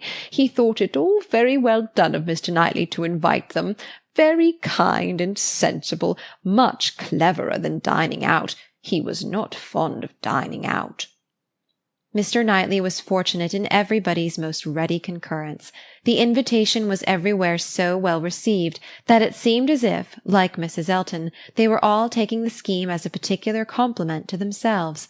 Emma and Harriet professed very high expectations of pleasure from it, and Mr. Weston, unasked, promised to get Frank over to join them if possible, a proof of approbation and gratitude which could have been dispensed with. Mr. Knightley was then obliged to say that he should be glad to see him, and Mr. Weston engaged to lose no time in writing, and spare no arguments to induce him to come. In the meanwhile the lame horse recovered so fast that the party to Box Hill was again under happy consideration, and at last Donwell was settled for one day, and Box Hill for the next, the weather appearing exactly right.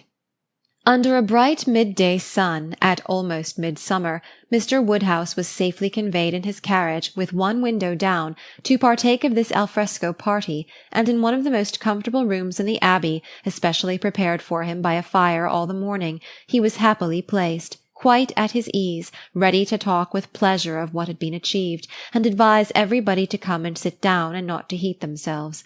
Mrs. Weston, who seemed to have walked there on purpose to be tired and sit all the time with him, remained, when all the others were invited or persuaded out, his patient listener and sympathizer.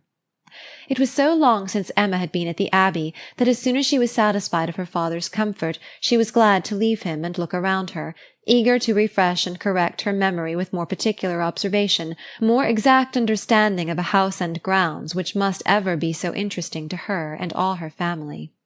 She felt all the honest pride and complacency which her alliance with the present and future proprietor could fairly warrant, as she viewed the respectable size and style of the building, its suitable, becoming, characteristic situation, low and sheltered, its ample garden stretching down to meadows washed by a stream, of which the Abbey, with all the old neglect of prospect, had scarcely a sight, and its abundance of timber in rows and avenues, which neither fashion nor extravagance had rooted up. The house was larger than Hartfield, and totally unlike it, covering a good deal of ground, rambling and irregular, with many comfortable and one or two handsome rooms. It was just what it ought to be, and it looked what it was, and Emma felt an increasing respect for it as the residence of a family of such true gentility, untainted in blood and understanding. Some faults of temper John Knightley had, but Isabella had connected herself unexceptionably. She had given them neither men, nor names, nor places, that could raise a blush.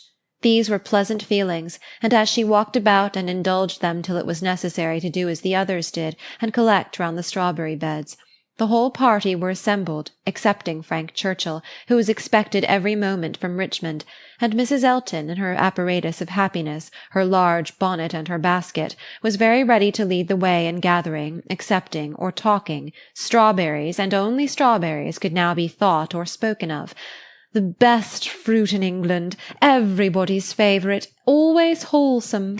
These the finest beds and finest sorts, delightful to gather for one's self, the only way of really enjoying them, morning decidedly the best time, never tired, every sort good, hautboy infinitely superior, no comparison, the others hardly eatable, hautboys very scarce, chili preferred, whitewood finest flavour of all, price of strawberries in London, abundance about Bristol, Maple Grove, cultivation, beds when to be renewed, gardeners thinking exactly different, no general rule, gardeners never to be put out of their way, delicious fruit, only too rich to be eaten much of, inferior to cherries, currants more refreshing, only objection to gathering strawberries the stooping, glaring sun, tired to death, could bear it no longer, must go and sit in the shade.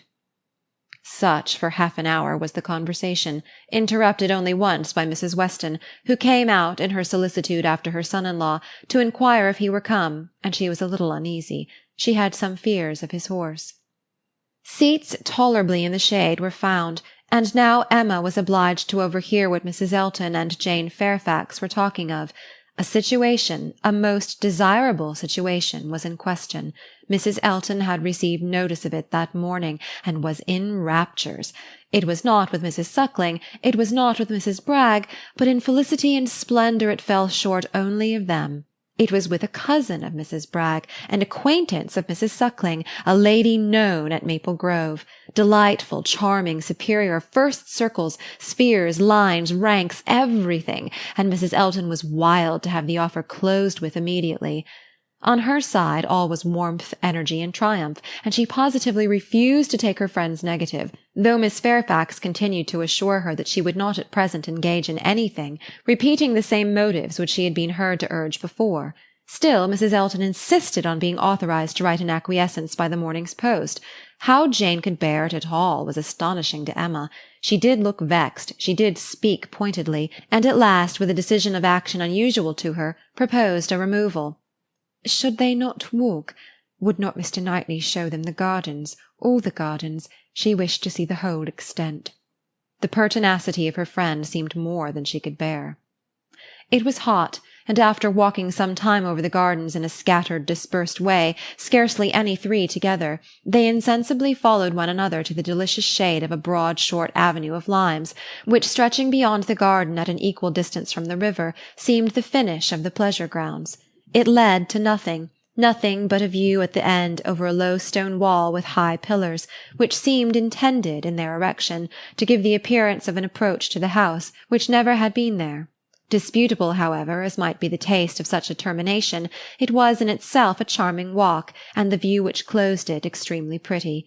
The considerable slope, at nearly the foot of which the abbey stood, gradually acquired a steeper form beyond its grounds, and at half a mile distant was a bank of considerable abruptness and grandeur, well clothed with wood, and at the bottom of this bank, favourably placed and sheltered, rose the Abbey Mill farm, with meadows in front, and the river making a close and handsome curve around it. It was a sweet view, sweet to the eye and the mind, English verdure, English culture, English comfort, seen under a sun bright without being oppressive. In this walk Emma and Mr. Weston found all the others assembled, and towards this view she immediately perceived Mr. Knightley and Harriet distinct from the rest, quietly leading the way. Mr. Knightley and Harriet! It was an odd tête-à-tête, but she was glad to see it. There had been a time when he would have scorned her as a companion, and turned from her with little ceremony. Now they seemed in pleasant conversation. There had been a time also when Emma would have been sorry to see Harriet in a spot so favourable for the Abbey Mill farm, but now she feared it not. It might be safely viewed with all its appendages of prosperity and beauty, its rich pastures, spreading flocks, orchard in blossom, and light column of smoke ascending. She joined them at the wall, and found them more engaged in talking than in looking around.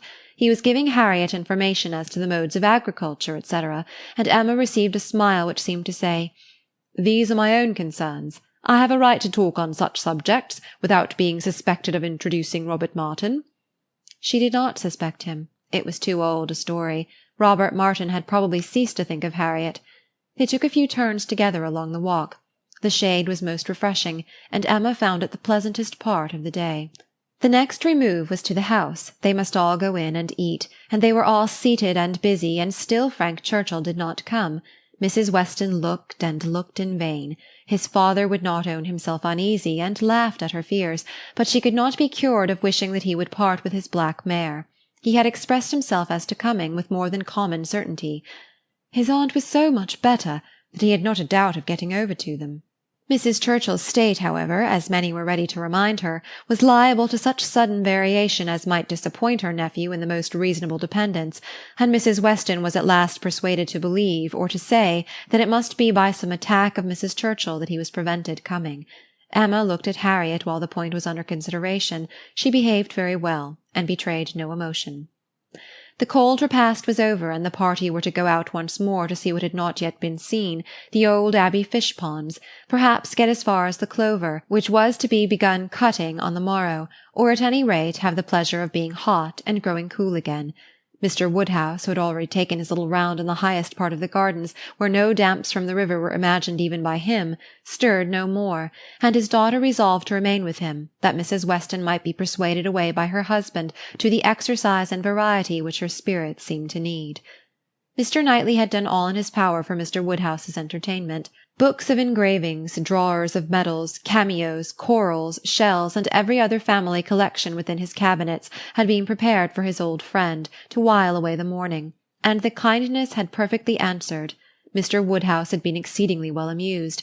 Mrs. Weston had been showing them all to him, and now he would show them all to Emma, fortunate in having no other resemblance to a child than in a total want of taste for what he saw, for he was slow, constant, and methodical. Before this second looking over was begun, however, Emma walked into the hall for the sake of a few moments' free observation of the entrance and ground plot of the house, and was hardly there when Jane Fairfax appeared, coming quickly in from the garden, and with a look of escape. Little expecting to meet Miss Woodhouse so soon, there was a start at first, but Miss Woodhouse was the very person she was in quest of. "Will you be so kind," said she, "when I am missed, as to say that I am gone home? I am going this moment. My aunt is not aware how late it is, nor how long we've been absent, but I am sure we shall be wanted, and I am determined to go directly. I have said nothing about it to anybody. It would only be giving trouble and distress. Some are gone to the ponds, and some to the lime walk. Till they all come in I shall not be missed, and when they do, will you have the goodness to say that I am gone?" "Certainly, if you wish it. But you are not going to walk to Highbury alone?" "Yes. What should hurt me? I walk fast. I shall be at home in 20 minutes. "But it is too far. Indeed it is, to be walking quite alone. Let my father's servant go with you. Let me order the carriage. It can be round in 5 minutes." Thank you, but on no account. I would rather walk, and for me to be afraid of walking alone, I who may so soon have to guard others." She spoke with great agitation, and Emma very feelingly replied, "That can be no reason for your being exposed to danger now. I must order the carriage. The heat even would be danger. You are fatigued already." "I am," she answered. "I am fatigued, but it is not the sort of fatigue. Quick walking will refresh me. Miss Woodhouse, we all know at times what it is to be wearied in spirits. Mine, I confess, are exhausted. The greatest kindness you can show me will be to let me have my own way, and only say that I am gone when it is necessary." Emma had not another word to oppose. She saw it all, and entering into her feelings, promoted her quitting the house immediately, and watched her safely off with the zeal of a friend. Her parting look was grateful, and her parting words, "Oh, Miss Woodhouse, the comfort of being sometimes alone." seemed to burst from an overcharged heart, and to describe somewhat of the continual endurance to be practised by her, even towards some of those who loved her best. "Such a home indeed! Such an aunt!" said Emma as she turned back into the hall again. "I do pity you, and the more sensibility you betray of their just horrors, the more I shall like you." Jane had not been gone a quarter of an hour, and they had only accomplished some views of St. Mark's Place, Venice, when Frank Churchill entered the room.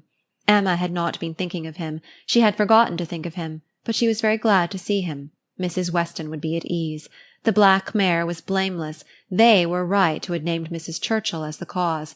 He had been detained by a temporary increase of illness in her, a nervous seizure which had lasted some hours, and he had quite given up every thought of coming till very late.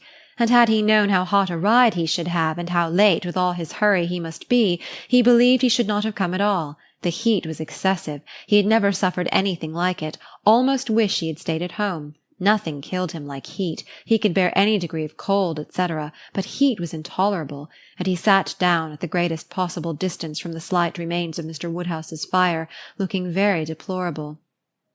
"You will soon be cooler if you sit still," said Emma. "As soon as I am cooler I shall go back again. I can very ill be spared, but such a point had been made of my coming. You will all be going soon, I suppose, the whole party breaking up. I met one as I came. Madness in such weather, absolute madness." Emma listened and looked, and soon perceived that Frank Churchill's state might be best defined by the expressive phrase of being out of humour. Some people were always cross when they were hot. Such might be his constitution, and as she knew that eating and drinking were often the cure of such incidental complaints, she recommended his taking some refreshment. He would find abundance of everything in the dining-room, and she humanely pointed out the door. No, he should not eat. He was not hungry. It would only make him hotter. In 2 minutes, however, he relented in his own favour, and muttering something about spruce beer, walked off. Emma returned all her attention to her father, saying in secret, "I am glad I have done being in love with him. I should not like a man who is so soon discomposed by a hot morning.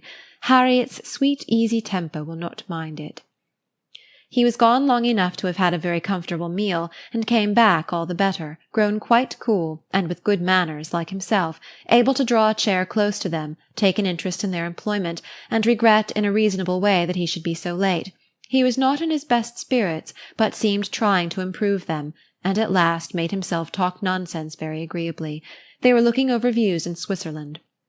"As soon as my aunt gets well, I shall go abroad," said he. "I shall never be easy till I've seen some of these places. You will have my sketches some time or other to look at, or my tour to read, or my poem. I shall do something to expose myself." "That may be, but not by sketches in Switzerland. You will never go to Switzerland. Your aunt and uncle will never allow you to leave England." "They may be induced to go too. A warm climate may be prescribed for her. I have more than half an expectation of our all going abroad. I assure you I have. I feel a strong persuasion this morning that I shall soon be abroad. I ought to travel. I am tired of doing nothing. I want a change. I am serious, Miss Woodhouse, whatever your penetrating eyes may say. I am sick of England, and would leave it tomorrow if I could." "You are sick of prosperity and indulgence. Cannot you invent a few hardships for yourself, and be contented to stay?" "I sick of prosperity and indulgence? You are quite mistaken. I do not look upon myself as either prosperous or indulged. I am thwarted in everything material. I do not consider myself at all a fortunate person." "You are not quite so miserable, though, as when you first came. Go and eat and drink a little more, and you will do very well. Another slice of cold meat, another draught of Madeira and water, will make you nearly on a par with the rest of us." "No, I shall not stir. I shall sit by you. You are my best cure." "We are going to Box Hill tomorrow. You will join us. It is not Switzerland, but it will be something for a young man so much in want of a change. You will stay and go with us?" "No, certainly not. I shall go home in the cool of the evening." "But you may come again in the cool of tomorrow morning." "No, it will not be worth while. If I come, I shall be cross." "Then pray stay at Richmond."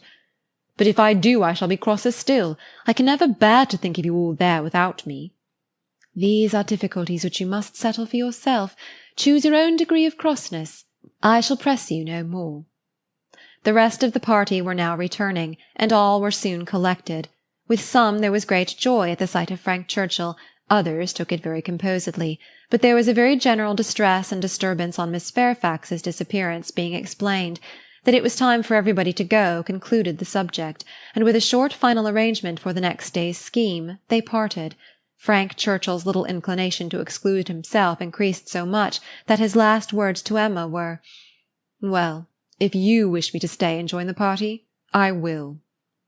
She smiled her acceptance, and nothing less than a summons from Richmond was to take him back before the following evening.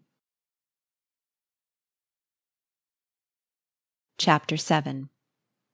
They had a very fine day for Box Hill, and all the other outward circumstances of arrangement, accommodation, and punctuality were in favour of a pleasant party.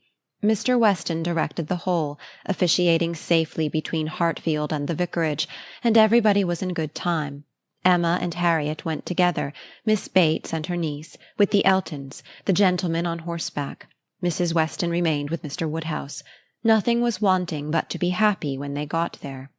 7 miles were travelled in expectation of enjoyment, and everybody had a burst of admiration on first arriving. But in the general amount of the day there was deficiency. There was a languor, a want of spirits, a want of union, which could not be got over. They separated too much into parties. The Eltons walked together. Mr. Knightley took charge of Miss Bates and Jane, and Emma and Harriet belonged to Frank Churchill. And Mr. Weston tried in vain to make them harmonize better. It seemed at first an accidental division, but it never materially varied.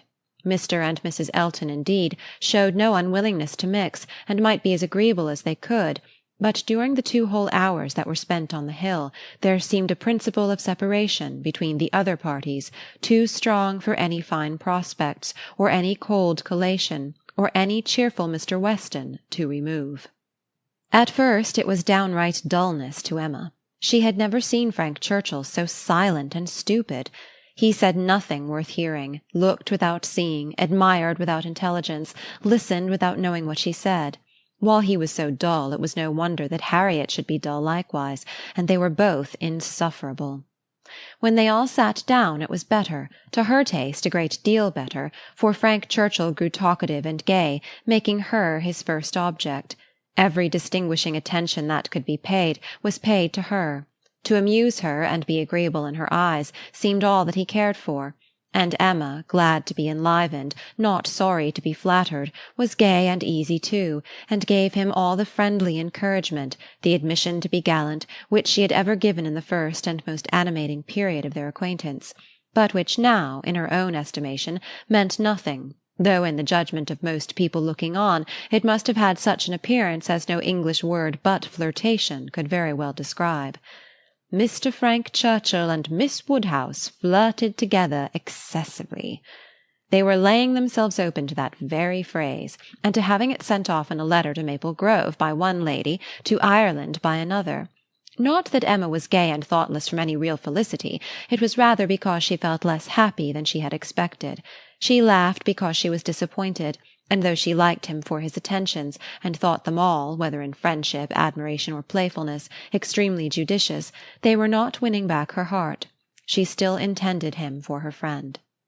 "How much I am obliged to you," he said, "for telling me to come to-day.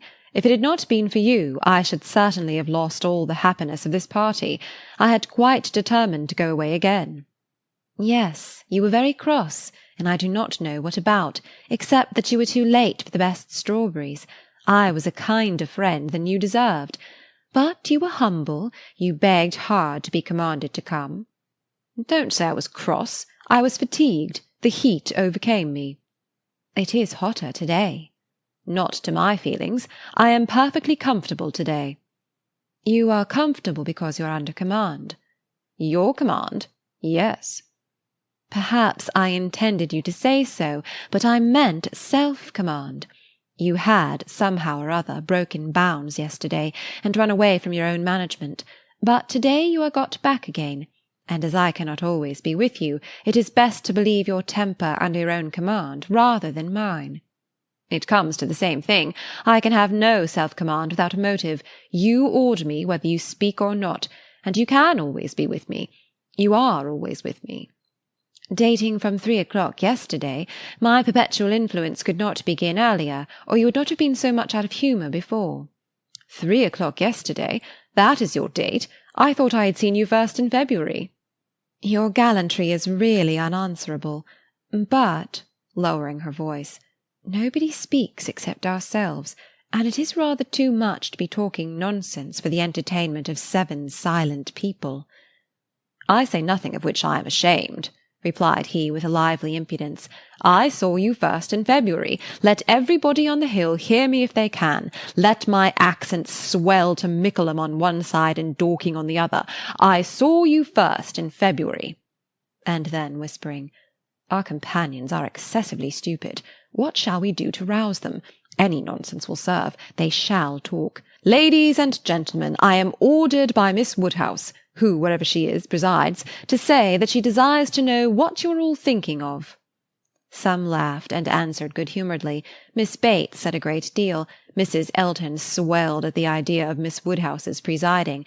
Mr. Knightley's answer was the most distinct. Is Miss Woodhouse sure that she would like to hear what we are all thinking of? Oh, no, no, cried Emma, laughing as carelessly as she could. Upon no account in the world. It is the very last thing I would stand the brunt of just now. Let me hear anything rather than what you're all thinking of. I will not say quite all. There are 1 or 2, perhaps, glancing at Mr. Weston and Harriet, whose thoughts I might not be afraid of knowing. It is a sort of thing, cried Mrs. Elton emphatically, which I should not have thought myself privileged to inquire into, though perhaps as the chaperone of the party. I never was in any circle. Exploring parties, young ladies, married women. Her mutterings were chiefly to her husband, and he murmured in reply, Very true, my love, very true. Exactly so, indeed, quite unheard of. But some ladies say anything. Better pass it off as a joke. Everybody knows what is due to you. It will not do, whispered Frank to Emma. They are most of them affronted. I will attack them with more address. Ladies and gentlemen, I am ordered by Miss Woodhouse to say that she waives her right of knowing exactly what you may be all thinking of, and only requires something very entertaining from each of you in a general way. Here are 7 of you besides myself, who, she is pleased to say, is very entertaining already, and she only demands from each of you either 1 thing very clever, be it prose or verse, original or repeated, or 2 things moderately clever, or 3 things very dull indeed, and she engages to laugh heartily at them all. Oh, very well, exclaimed Miss Bates. Then I need not be uneasy. 3 things very dull indeed. That will just do for me, you know. I shall be sure to say 3 dull things as soon as ever I open my mouth, shan't I? Looking round with a most good-humoured dependence on everybody's assent. Do not you all think I shall? Emma could not resist. Ah, ma'am, but there may be a difficulty. Pardon me, but you will be limited as to number. Only 3 at once. Miss Bates, deceived by the mock ceremony of her manner, did not immediately catch her meaning, but when it burst on her, it could not anger, though a slight blush showed that it could pain her. Ah, oh, well, to be sure. Yes, I see what she means, turning to Mr. Knightley, and I will try to hold my tongue. I must make myself very disagreeable, or she would not have said such a thing to an old friend. I like your plan, cried Mr. Weston. Agreed, agreed. I will do my best. I am making a conundrum. How will a conundrum reckon? Low, I am afraid, sir, very low, answered his son. But we shall be indulgent, especially to anyone who leads the way. No, no, said Emma. It will not reckon low. A conundrum of Mr. Weston's shall clear him and his next neighbour.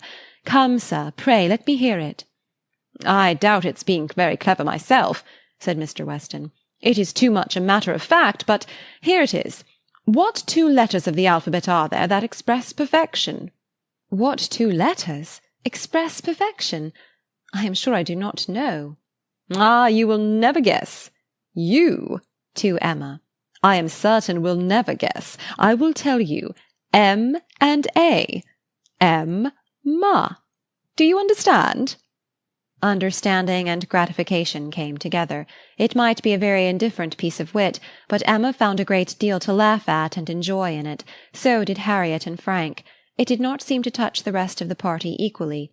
Some looked very stupid about it, and Mr. Knightley gravely said, "This explains the sort of clever thing that is wanted, and Mr. Weston has done very well for himself, but he must have knocked up everybody else. Perfection should not have come quite so soon." "Oh, for myself, I protest I must be excused," said Mrs. Elton. "I really cannot attempt. I am not at all fond of the sort of thing. I had an acrostic once sent me upon my own name, which I was not at all pleased with. I knew who it came from, an abominable puppy.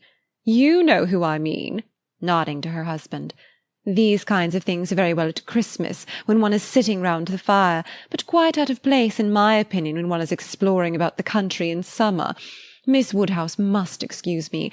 I am not one of those who have witty things at everybody's service. I do not pretend to be a wit. I have a great deal of vivacity in my own way, but really I must be allowed to judge when to speak and when to hold my tongue. Pass us, if you please, Mr. Churchill. Pass Mr. E., Knightley, Jane, and myself. We have nothing clever to say, not one of us." "Yes, yes. Pray pass me," added her husband, with a sort of sneering consciousness. "I have nothing to say that can entertain Miss Woodhouse, or any other young lady. An old married man, quite good for nothing. Shall we walk, Augusta?" "With all my heart. I am really tired of exploring so long on one spot. Come, Jane, take my other arm." Jane declined it, however, and the husband and wife walked off. "Happy couple," said Frank Churchill, as soon as they were out of hearing. "How well they suit one another. Very lucky, marrying as they did upon an acquaintance formed only in a public place. They only knew each other, I think, a few weeks in Bath. Peculiarly lucky, for as to any real knowledge of a person's disposition that Bath or any other public place can give, it is all nothing. There can be no knowledge. It is only by seeing women in their own homes, among their own set, just as they always are, that you can form any just judgment. Short of that, it is all guess and luck, and will generally be ill luck. How many a man has committed himself on short acquaintance, and rued it all the rest of his life?" Miss Fairfax, who had seldom spoken before, except among her own confederates, spoke now. "Such things do occur, undoubtedly." She was stopped by a cough. Frank Churchill turned towards her to listen. "You were speaking," said he, gravely. She recovered her voice. "I was only going to observe that though such unfortunate circumstances do occur sometimes both to men and women, I cannot imagine them to be very frequent. A hasty and imprudent attachment may arise, but there is generally time to recover from it afterwards. I would be understood to mean that it can only be weak, irresolute characters, whose happiness must be always at the mercy of chance, who will suffer an unfortunate acquaintance to be an inconvenience, an oppression for ever." He made no answer, merely looked and bowed in submission, and soon afterwards said in a lively tone, "Well, I have so little confidence in my own judgment that whenever I marry, I hope somebody will choose my wife for me. Will you?" turning to Emma. "Will you choose a wife for me? I am sure I should like anybody fixed on by you. You provide for the family, you know," with a smile at his father. "Find somebody for me. I am in no hurry. Adopt her, educate her." "And make her like myself?" "By all means, if you can." "Very well. I undertake the commission. You shall have a charming wife." "She must be very lively and have hazel eyes. I care for nothing else. I shall go abroad for a couple of years, and when I return I shall come to you for my wife. Remember." Emma was in no danger of forgetting it. It was a commission to touch every favourite feeling. Would not Harriet be the very creature described? Hazel eyes excepted, 2 years more might make her all that he wished. He might even have Harriet in his thoughts at the moment. Who could say? Referring the education to her seemed to imply it. "Now, mum," said Jane to her aunt, "shall we join Mrs. Elton?" "If you please, my dear, with all my heart. I am quite ready. I was ready to have gone with her, but this will do just as well. We shall soon overtake her. There she is. No, that's somebody else. That's one of the ladies in the Irish car party, not at all like her. Well, I declare—" They walked off, followed in half a minute by Mr. Knightley. Mr. Weston, his son, Emma, and Harriet only remained, and the young man's spirits now rose to a pitch almost unpleasant. Even Emma grew tired at last of flattery and merriment, and wished herself rather walking quietly about with any of the others, or sitting almost alone, and quite unattended to, in tranquil observation of the beautiful views beneath her. The appearance of the servants looking out for them to give notice of the carriages was a joyful sight, and even the bustle of collecting and preparing to depart, and the solicitude of Mrs. Elton to have her carriage first, were gladly endured, in the prospect of the quiet drive home which was to close the very questionable enjoyments of this day of pleasure. Such another scheme, composed of so many ill-assorted people, she hoped never to be betrayed into again.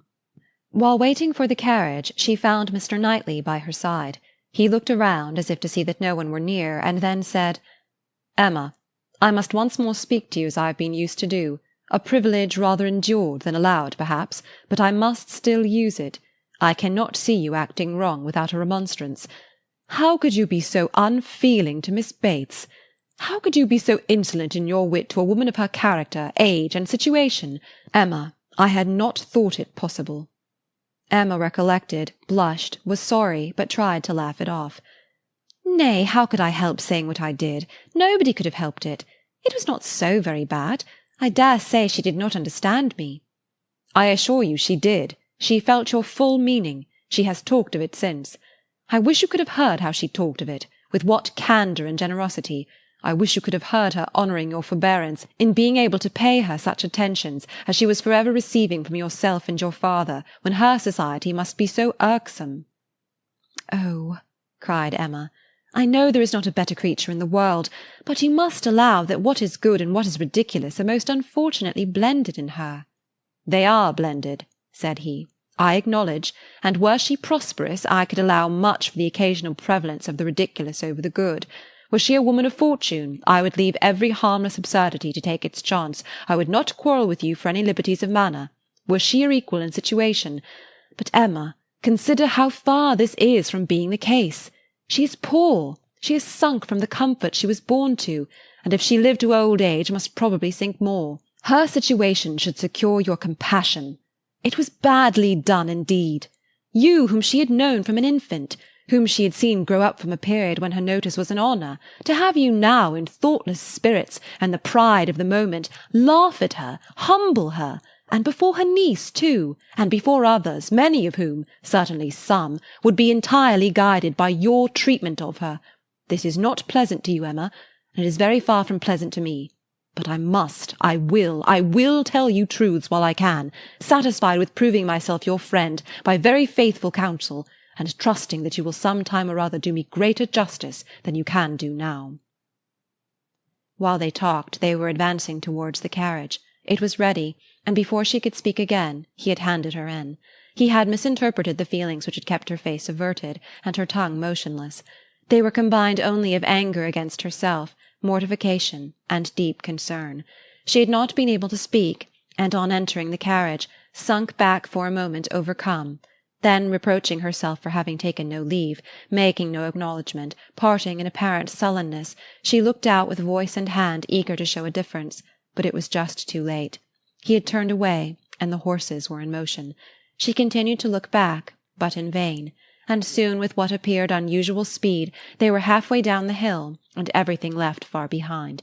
She was vexed beyond what could have been expressed, almost beyond what she could conceal. Never had she felt so agitated, mortified, grieved at any circumstance in her life. She was most forcibly struck.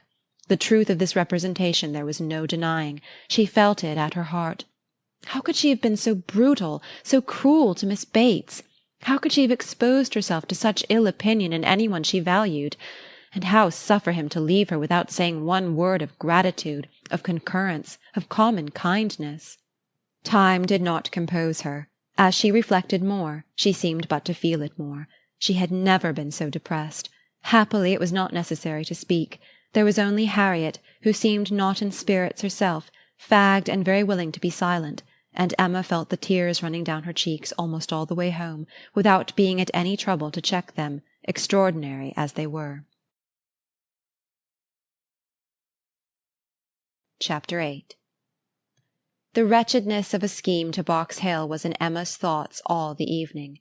How it might be considered by the rest of the party she could not tell.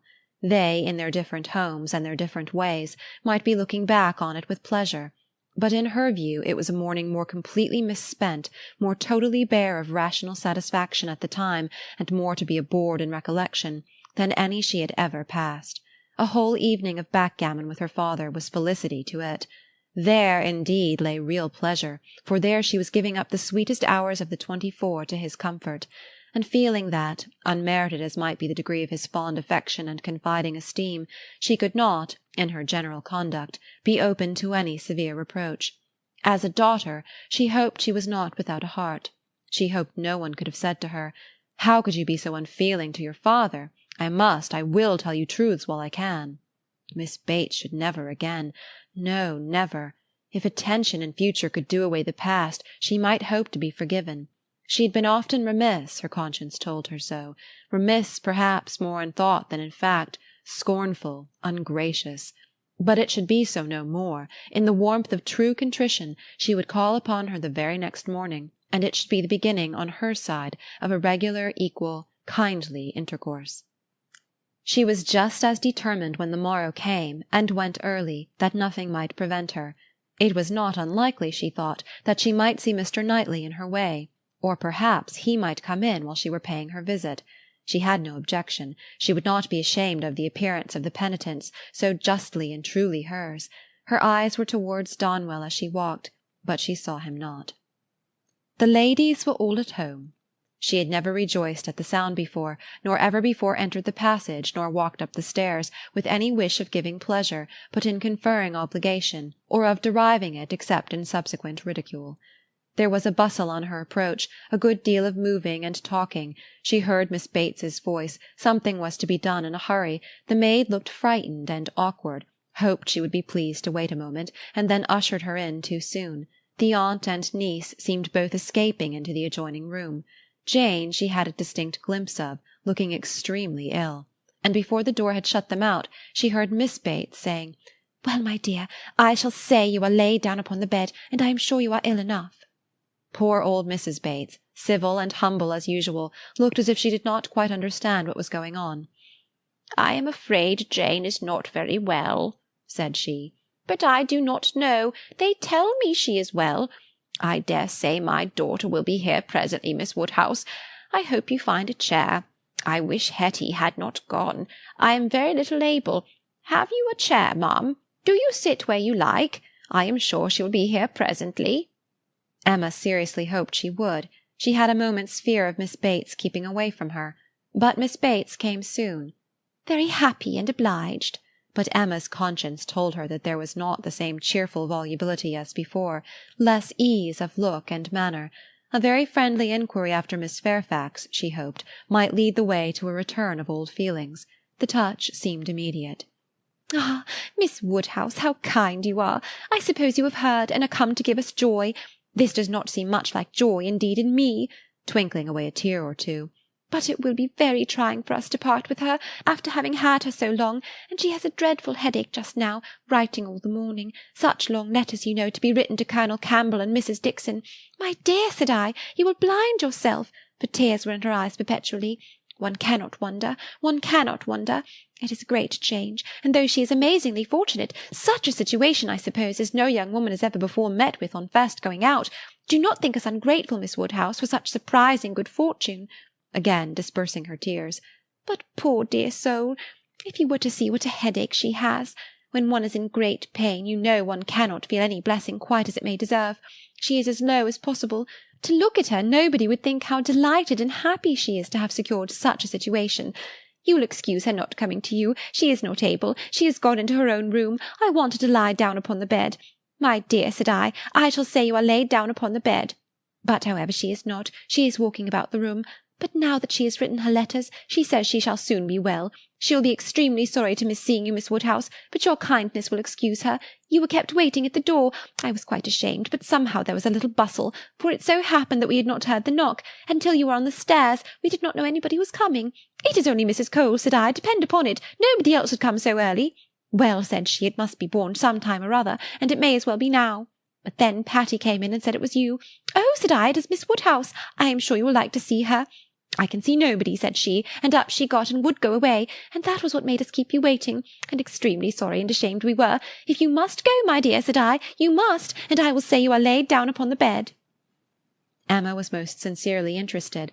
Her heart had been long growing kinder towards Jane, and this picture of her present sufferings acted as a cure of every former ungenerous suspicion, and left her nothing but pity, and the remembrance of the less just and less gentle sensations of the past obliged her to admit that Jane might very naturally resolve on seeing Mrs. Cole, or any other steady friend, when she might not bear to see herself. She spoke as she felt, with earnest regret and solicitude, sincerely wishing that the circumstances which she collected from Miss Bates to be now actually determined on might be as much for Miss Fairfax's advantage and comfort as possible. It must be a severe trial to them all. She had understood it was to be delayed till Colonel Campbell's return. So very kind, replied Miss Bates, but you are always kind. There was no bearing such an always, and to break through her dreadful gratitude, Emma made the direct inquiry of, "Where, may I ask, is Miss Fairfax going?" "To a Mrs. Smallridge, charming woman, most superior, to have the charge of her 3 little girls, delightful children. Impossible that any situation could be more replete with comfort. If we except, perhaps, Mrs. Suckling's own family and Mrs. Bragg's, but Mrs. Smallridge is intimate with them both, and in the same neighbourhood, lives only 4 miles from Maple Grove. Jane will be only 4 miles from Maple Grove." "Mrs. Elton, I suppose, has been the person to whom Miss Fairfax owes?" "Yes, our good Mrs. Elton, the most indefatigable true friend. She would not take denial, she would not let Jane say no, for when Jane first heard of it was the day before yesterday, the very morning we were at Donwell, when Jane first heard of it, she was quite decided against accepting the offer, and for the reasons you mention. Exactly as you say, she had made up her mind to close with nothing till Colonel Campbell's return, and nothing should induce her to enter into any engagement at present, and so she told Mrs. Elton over and over again, and I am sure I had no more idea that she would change her mind. But that good Mrs. Elton, whose judgment never fails her, saw farther than I did. It is not everybody that would have stood out in such a kind way as she did, and refused to take Jane's answer. But she positively declared she would not write any such denial yesterday as Jane wished her. She would wait, and sure enough, yesterday evening it was all settled that Jane should go. Quite a surprise to me. I had not the least idea. Jane took Mrs. Elton aside and told her at once that upon thinking over the advantages of Mrs. Smallridge's situation, she had come to the resolution of accepting it. I did not know a word of it till it was all settled." "You spent the evening with Mrs. Elton?" "Yes, all of us. Mrs. Elton would have us come. It was settled so upon the hill while we were walking about with Mr. Knightley. You all must spend your evening with us, said she. I positively must have you all come." "Mr. Knightley was there too, was he?" "No, not Mr. Knightley. He declined it from the first, and though I thought he would come, because Mrs. Elton declared she would not let him off, he did not. But my mother and Jane and I were all there, and a very agreeable evening we had. Such kind friends, you know, Miss Woodhouse, one must always find agreeable, though everybody seemed rather fagged after the morning's party. Even pleasure, you know, is fatiguing, and I cannot say that any of them seemed very much to have enjoyed it. However, I shall always think it a very pleasant party, and feel extremely obliged to the kind friends who included me in it." Miss Fairfax, I suppose, though you were not aware of it, had been making up her mind the whole day. "I dare say she had." "Whenever the time may come, it must be unwelcome to her and all her friends, but I hope her engagement will have every alleviation that is possible. I mean as to the character and manners of the family." "Thank you, dear Miss Woodhouse. Yes, indeed, there is everything in the world that could make her happy in it. Except the Sucklings and Braggs, there is not such another nursery establishment so liberal and elegant in all Mrs. Elton's acquaintance. Mrs. Smallridge, a most delightful woman, a style of living almost equal to Maple Grove. And as to the children, except the little Sucklings and little Braggs, there are not such elegant, sweet children anywhere. Jane will be treated with such regard and kindness. It will be nothing but pleasure, a life of pleasure. And her salary! I really cannot venture to name her salary to you, Miss Woodhouse. Even you, used as you are to great sums, would hardly believe that so much could be given to a young person like Jane." "Ah, madam," cried Emma, "if other children are at all like what I remember to have been myself, I should think 5 times the amount of what I have ever yet heard named as a salary on such occasions dearly earned." "You are so noble in your ideas." "And when is Miss Fairfax to leave you?" very soon indeed. That's the worst of it, within a fortnight. Mrs. Smallridge is in a great hurry. My poor mother does not know how to bear it. So then I try to pull it out of her thoughts, and say, 'Come, ma'am, do not let us think about it any more.'" "Her friends must all be sorry to lose her, and will not Colonel and Mrs. Campbell be sorry to find that she has engaged herself before their return?" Yes, Jane says she is sure they will, but yet this is such a situation as she cannot feel herself justified in declining. I was so astonished when she first told me what she had been saying to Mrs. Elton, and Mrs. Elton at the same moment came congratulating me upon it. It was before tea. Stay, no, it could not be before tea, because we were just going to cards. And it was before tea, because I remember thinking— Oh, no, now I recollect, now I have it. Something happened before tea, but not that. Mr. Elton was called out of the room before tea. Old John Abdy's son wanted to speak with him. Poor old John, I have a great regard for him. He was clerk to my poor father 27 years ago. And now, poor old man, he is bedridden, and very poorly with the rheumatic gout in his joints. I must go and see him to-day, and so will Jane, I am sure, if she gets out at all. And poor John's son came to talk to Mr. Elton about relief from the parish. He's very well to do himself, you know, being head man at the Crown, ostler and everything of that sort, but still he cannot keep his father without some help. And so when Mr. Elton came back, he told us what John Ostler had been telling him, and then it came out about the shares having been sent to Randalls to take Mr. Frank Churchill to Richmond. That was what happened before tea. It was after tea that Jane spoke to Mrs. Elton. Miss Bates would hardly give Emma time to say how perfectly new this circumstance was to her, but as without supposing it possible that she could be ignorant of any of the particulars of Mr. Frank Churchill's going, she proceeded to give them all. It was of no consequence. What Mr. Elton had learned from the ostler on the subject, being the accumulation of the ostler's own knowledge, and the knowledge of the servants at Randalls, was that a messenger had come over from Richmond soon after the return of the party from Box Hill, which messenger, however, had been no more than was expected, and that Mr. Churchill had sent his nephew a few lines, containing, upon the whole, a tolerable account of Mrs. Churchill, and only wishing him not to delay coming back beyond the next morning early. But that Mr. Frank Churchill, having resolved to go home directly, without waiting at all, and his horse seeming to have got a cold, Tom had been sent off immediately for the Crown chaise, and the ostler had stood out and seen it pass by, the boy going a good pace, and driving very steady. There was nothing in all this either to astonish or interest, and it caught Emma's attention only as it united with the subject which already engaged her mind. The contrast between Mrs. Churchill's importance in the world and Jane Fairfax's struck her. One was everything, the other nothing, and she sat musing on the difference of woman's destiny, and quite unconscious on what her eyes were fixed, till roused by Miss Bates's saying, I see what you were thinking of, the pianoforte. What is to become of that? Very true. Poor dear Jane was talking of it just now. You must go, said she. You and I must part. You will have no business here. Let it stay, however, said she. Give it house-room till Colonel Campbell comes back. I shall talk about it to him. He will settle for me. He will help me out of all my difficulties. And to this day, I do believe, she knows not whether it was his present or his daughter's. Now Emma was obliged to think of the pianoforte, and the remembrance of all her former fanciful and unfair conjectures was so little pleasing that she soon allowed herself to believe her visit had been long enough, and with a repetition of everything that she could venture to say of the good wishes which she really felt, took leave.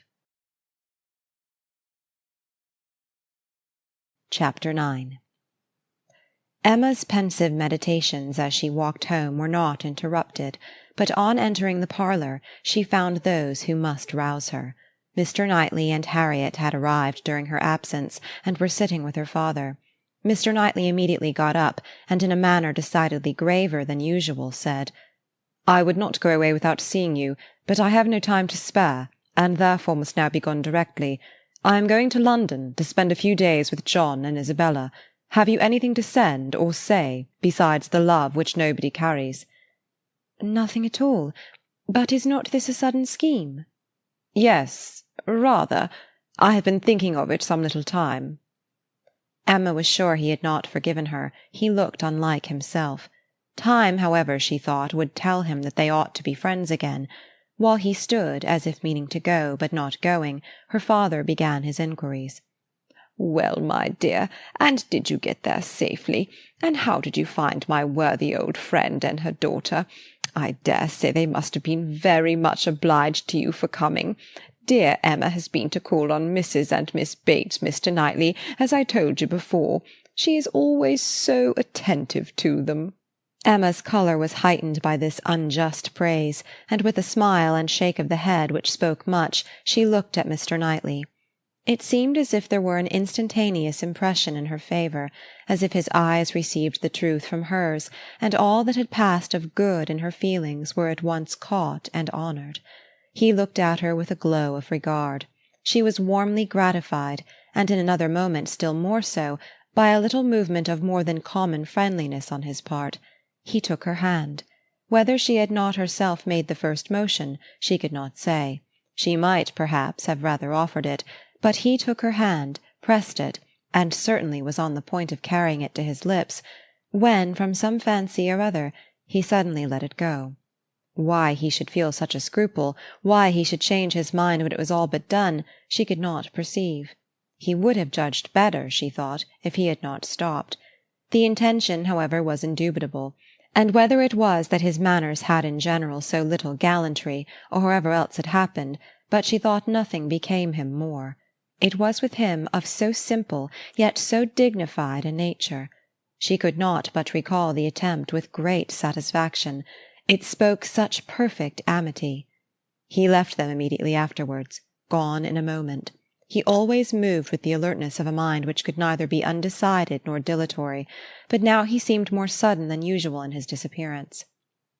Emma could not regret her having gone to Miss Bates, but she wished she had left her 10 minutes earlier. It would have been a great pleasure to talk over Jane Fairfax's situation with Mr. Knightley. Neither would she regret that he should be going to Brunswick Square, for she knew how much his visit would be enjoyed, but it might have happened at a better time, and to have had longer notice of it would have been pleasanter. They parted thorough friends, however. She could not be deceived as to the meaning of his countenance and his unfinished gallantry. It was all done to assure her that she had fully recovered his good opinion. He had been sitting with them half an hour, she found. It was a pity that she had not come back earlier. In the hope of diverting her father's thoughts from the disagreeableness of Mr. Knightley's going to London, and going so suddenly, and going on horseback, which she knew would be all very bad, Emma communicated her news of Jane Fairfax, and her dependence on the effect was justified. It supplied a very useful check, interested without disturbing him. He had long made up his mind to Jane Fairfax's going out as governess, and could talk of it cheerfully, but Mr. Knightley's going to London had been an unexpected blow.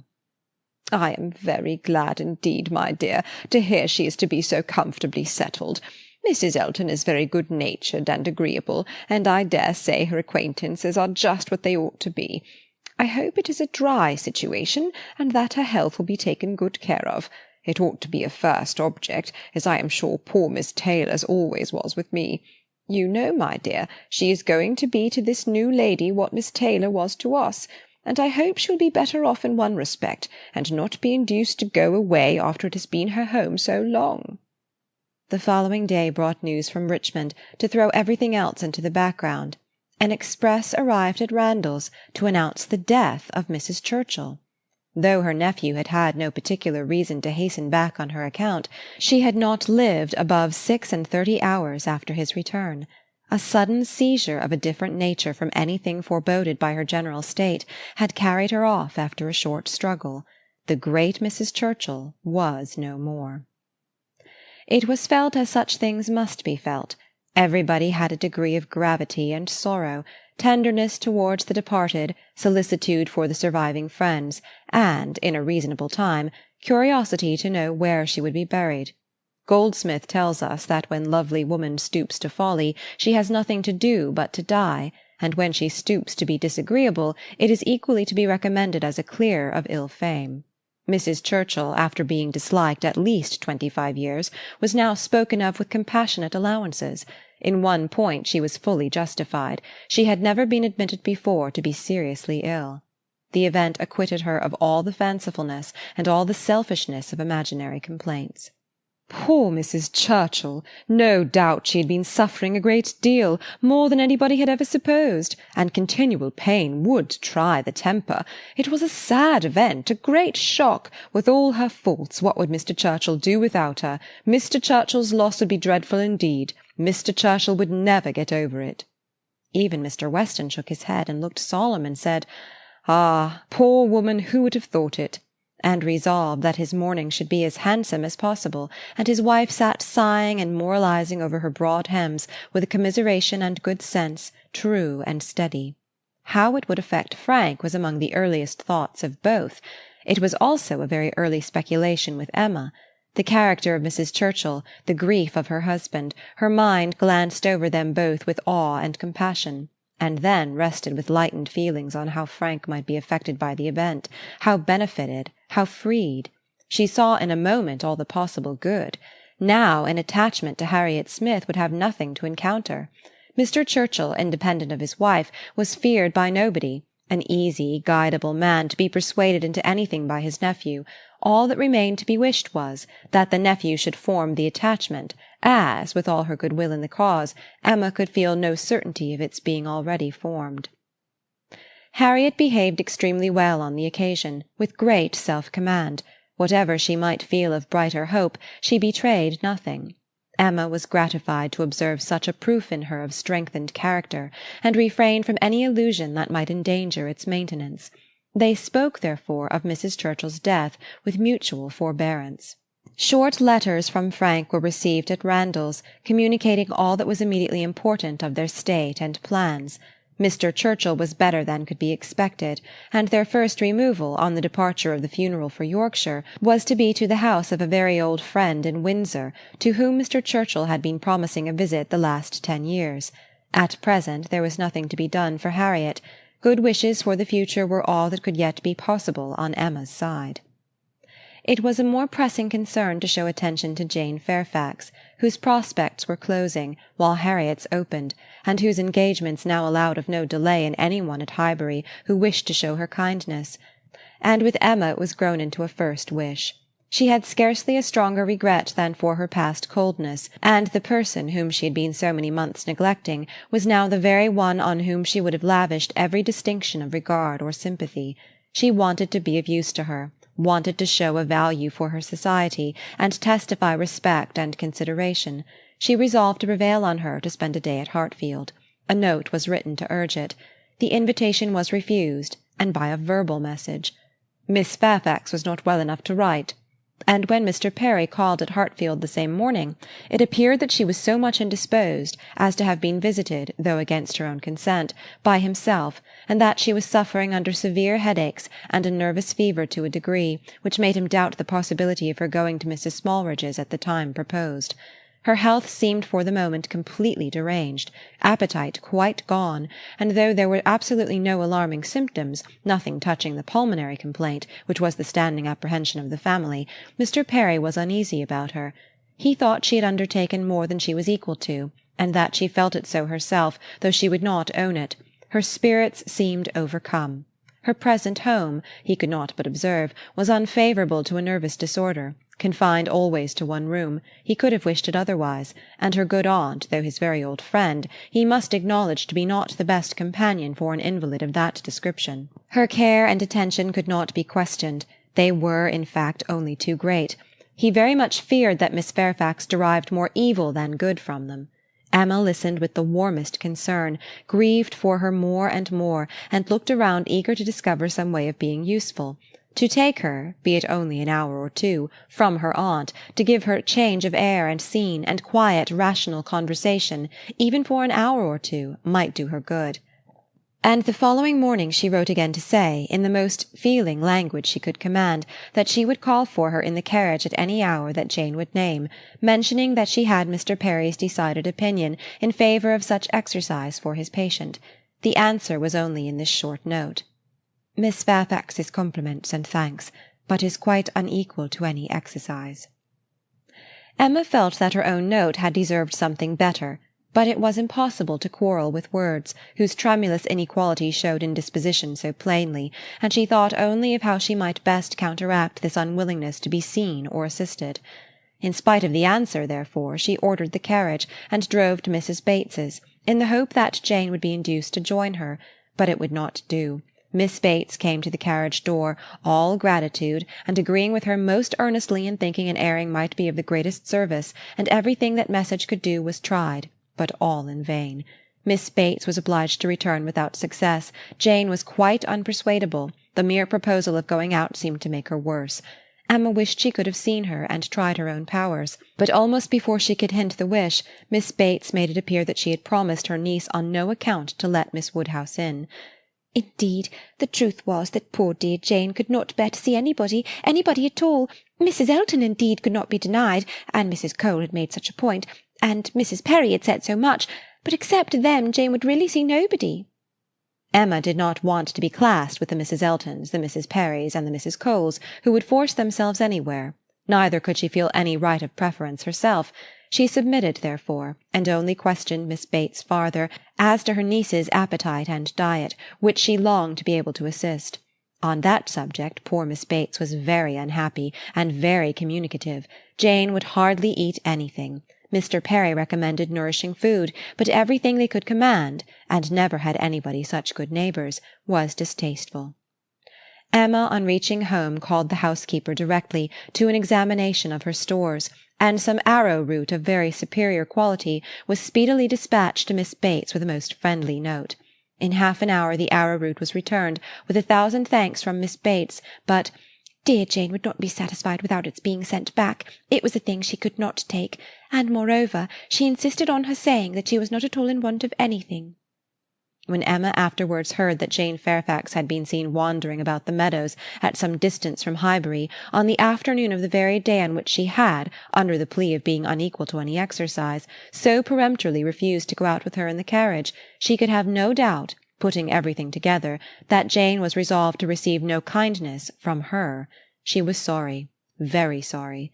Her heart was grieved for a state which seemed but the more pitiable from this sort of irritation of spirits, inconsistency of action, and inequality of powers, and it mortified her that she was given so little credit for proper feeling, or esteemed so little worthy as a friend.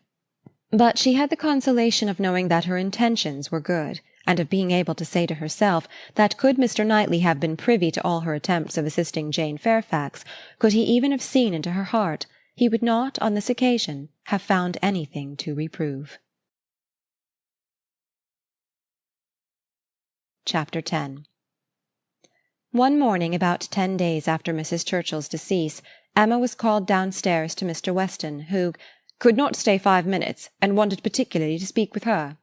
He met her at the parlour door, and hardly asking her how she did, in the natural key of his voice, sunk it immediately to say, unheard by her father, "Can you come to Randalls at any time this morning? Do, if it be possible. Mrs. Weston wants to see you. She must see you." "Is she unwell?" No, not at all. Only a little agitated. She would have ordered the carriage and come to you, but she must see you alone, and that you know," nodding towards her father. "Can you come?" "Certainly. This moment, if you please. It is impossible to refuse what you ask in such a way. But what can be the matter? Is she really not ill?" "Depend upon me, but ask no more questions. You will know it all in time. The most unaccountable business. But hush, hush." To guess what all this meant was impossible even for Emma. Something really important seemed announced by his looks, but as her friend was well, she endeavoured not to be uneasy, and settling it with her father that she would take her walk now, she and Mr. Weston were soon out of the house together, and on their way at a quicker pace for Randalls. "Now," said Emma, when they were fairly beyond the sweep-gates, "now, Mr. Weston, do let me know what has happened." No, he gravely replied. "Don't ask me. I promised my wife to leave it all to her. She will break it to you better than I can. Do not be impatient, Emma. It will all come out too soon." "Break it to me?" cried Emma, standing still with terror. "Good God! Mr. Weston, tell me at once. Something has happened in Brunswick Square. I know it has. Tell me, I charge you, tell me this moment what it is." "No, indeed, you are mistaken." "Mr. Weston, do not trifle with me. Consider how many of my dearest friends are now in Brunswick Square. Which of them is it? I charge you by all that is sacred not to attempt concealment." "Upon my word, Emma." "Your word? Why not your honour? Why not say upon your honour that it has nothing to do with any of them?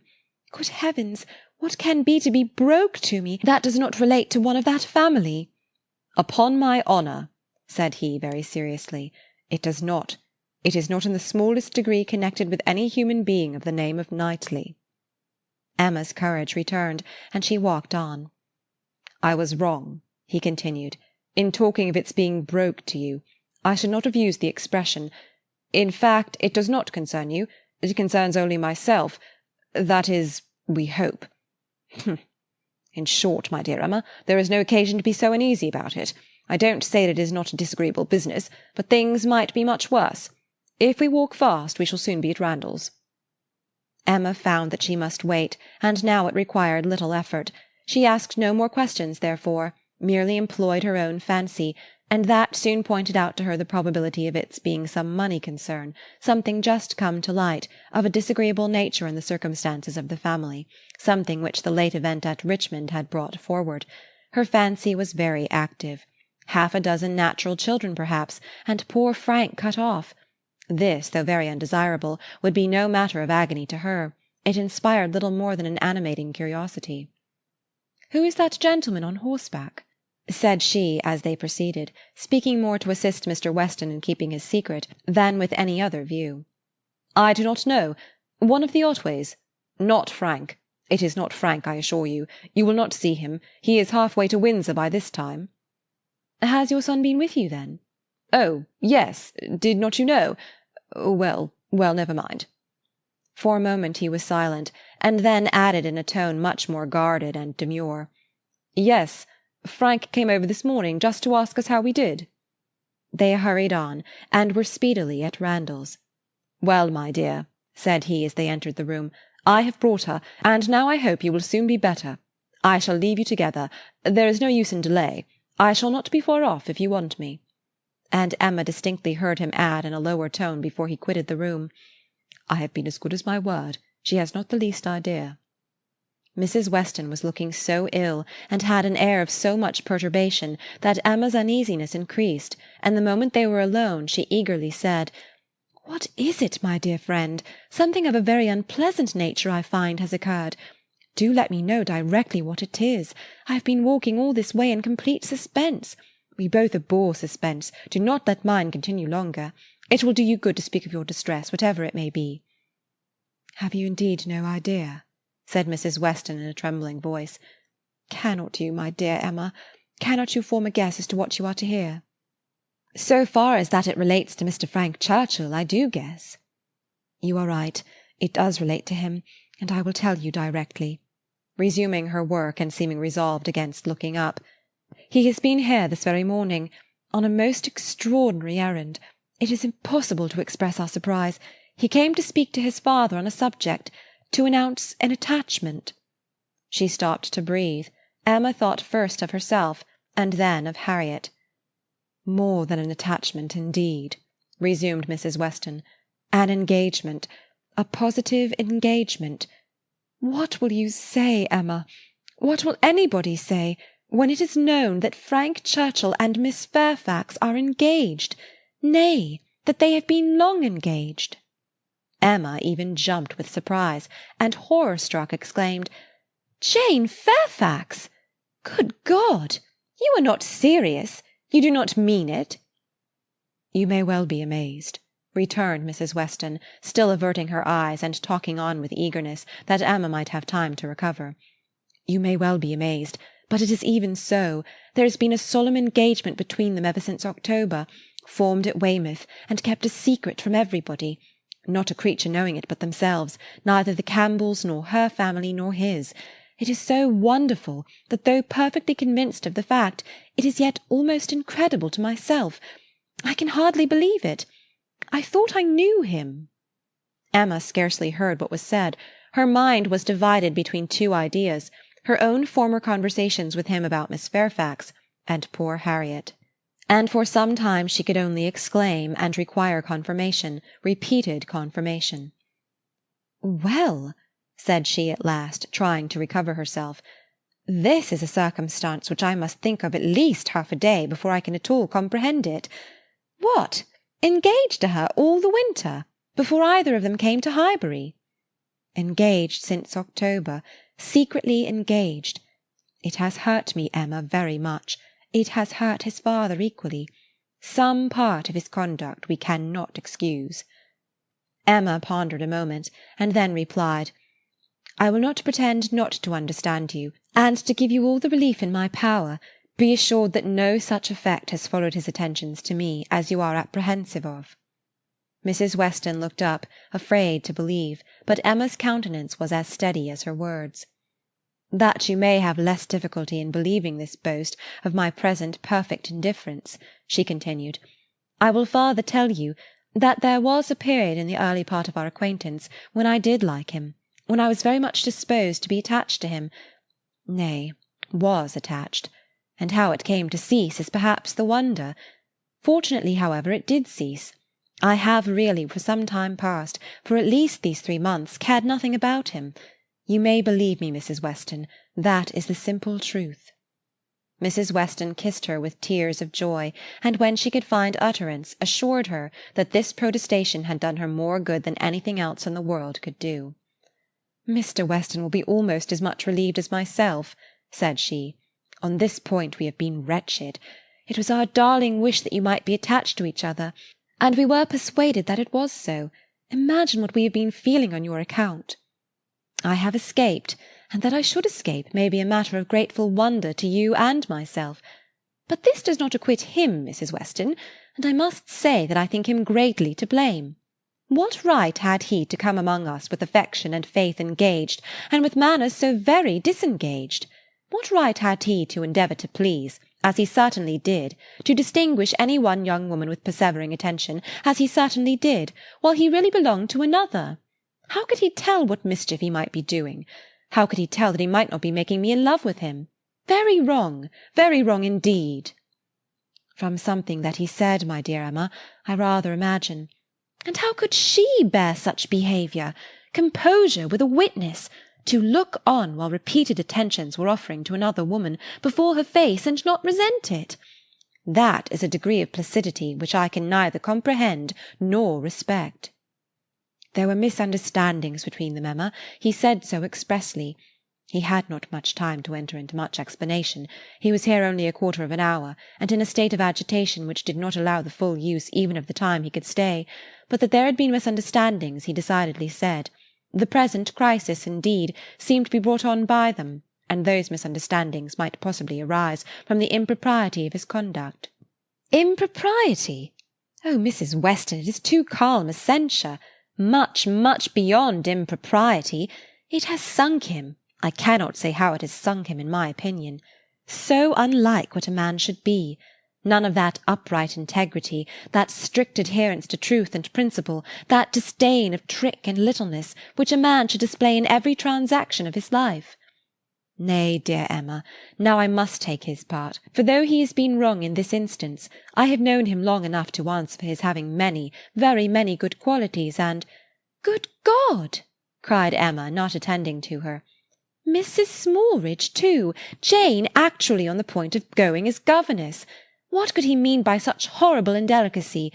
To suffer her to engage herself, to suffer her even to think of such a measure!" "He knew nothing about it, Emma. On this article I can fully acquit him. It was a private resolution of hers, not communicated to him, or at least not communicated in a way to carry conviction. Till yesterday I know he said he was in the dark as to her plans. They burst on him, I do not know how, but by some letter or message, and it was the discovery of what she was doing, of this very project of hers, which determined him to come forward at once, own it all to his uncle, throw himself on his kindness, and, in short, put an end to the miserable state of concealment that had been carrying on so long." Emma began to listen better. "I am to hear from him soon," continued Mrs. Weston. "He told me at parting that he should write soon, and he spoke in a manner which seemed to promise me many particulars that could not be given now. Let us wait, therefore, for this letter. It may bring many extenuations. It may make many things intelligible and excusable which now are not to be understood. Don't let us be severe. Don't let us be in a hurry to condemn him. Let us have patience. I must love him, and now that I am satisfied on one point, the one material point, I am sincerely anxious for its all turning out well, and ready to hope that it may. They must both have suffered a great deal under such a system of secrecy and concealment." "His sufferings," replied Emma dryly, "do not appear to have done him much harm." "Well, and how did Mr. Churchill take it?" "Most favourably for his nephew, gave his consent with scarcely a difficulty. Conceive what the events of a week have done in that family. While poor Mrs. Churchill yet lived, I suppose there could not have been a hope, a chance, a possibility. But scarcely are her remains at rest in the family vault than her husband is persuaded to act exactly opposite to what she would have required. What a blessing it is, when undue influence does not survive the grave! He gave his consent with very little persuasion." "Ah," thought Emma, "he would have done as much for Harriet."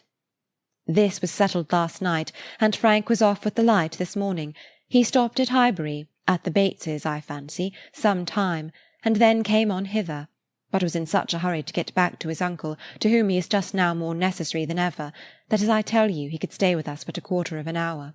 He was very much agitated, very much indeed, to a degree that made him appear quite a different creature from anything I had ever seen before. In addition to all the rest, there had been the shock of finding her so very unwell, which he had had no previous suspicion of, and there was every appearance of his having been feeling a great deal. "And do you really believe the affair to have been carrying on with such perfect secrecy? The Campbells, the Dixons, did none of them know of the engagement?" Emma could not speak the name of Dixon without a little blush. "None, not one. He positively said that it had been known to no being in the world but their two selves." "Well," said Emma, "I suppose we shall gradually grow reconciled to the idea, and I wish them very happy. But I shall always think it a very abominable sort of proceeding. What has it been but a system of hypocrisy and deceit, espionage and treachery? To come among us with professions of openness and simplicity, and such a league in secret to judge us all.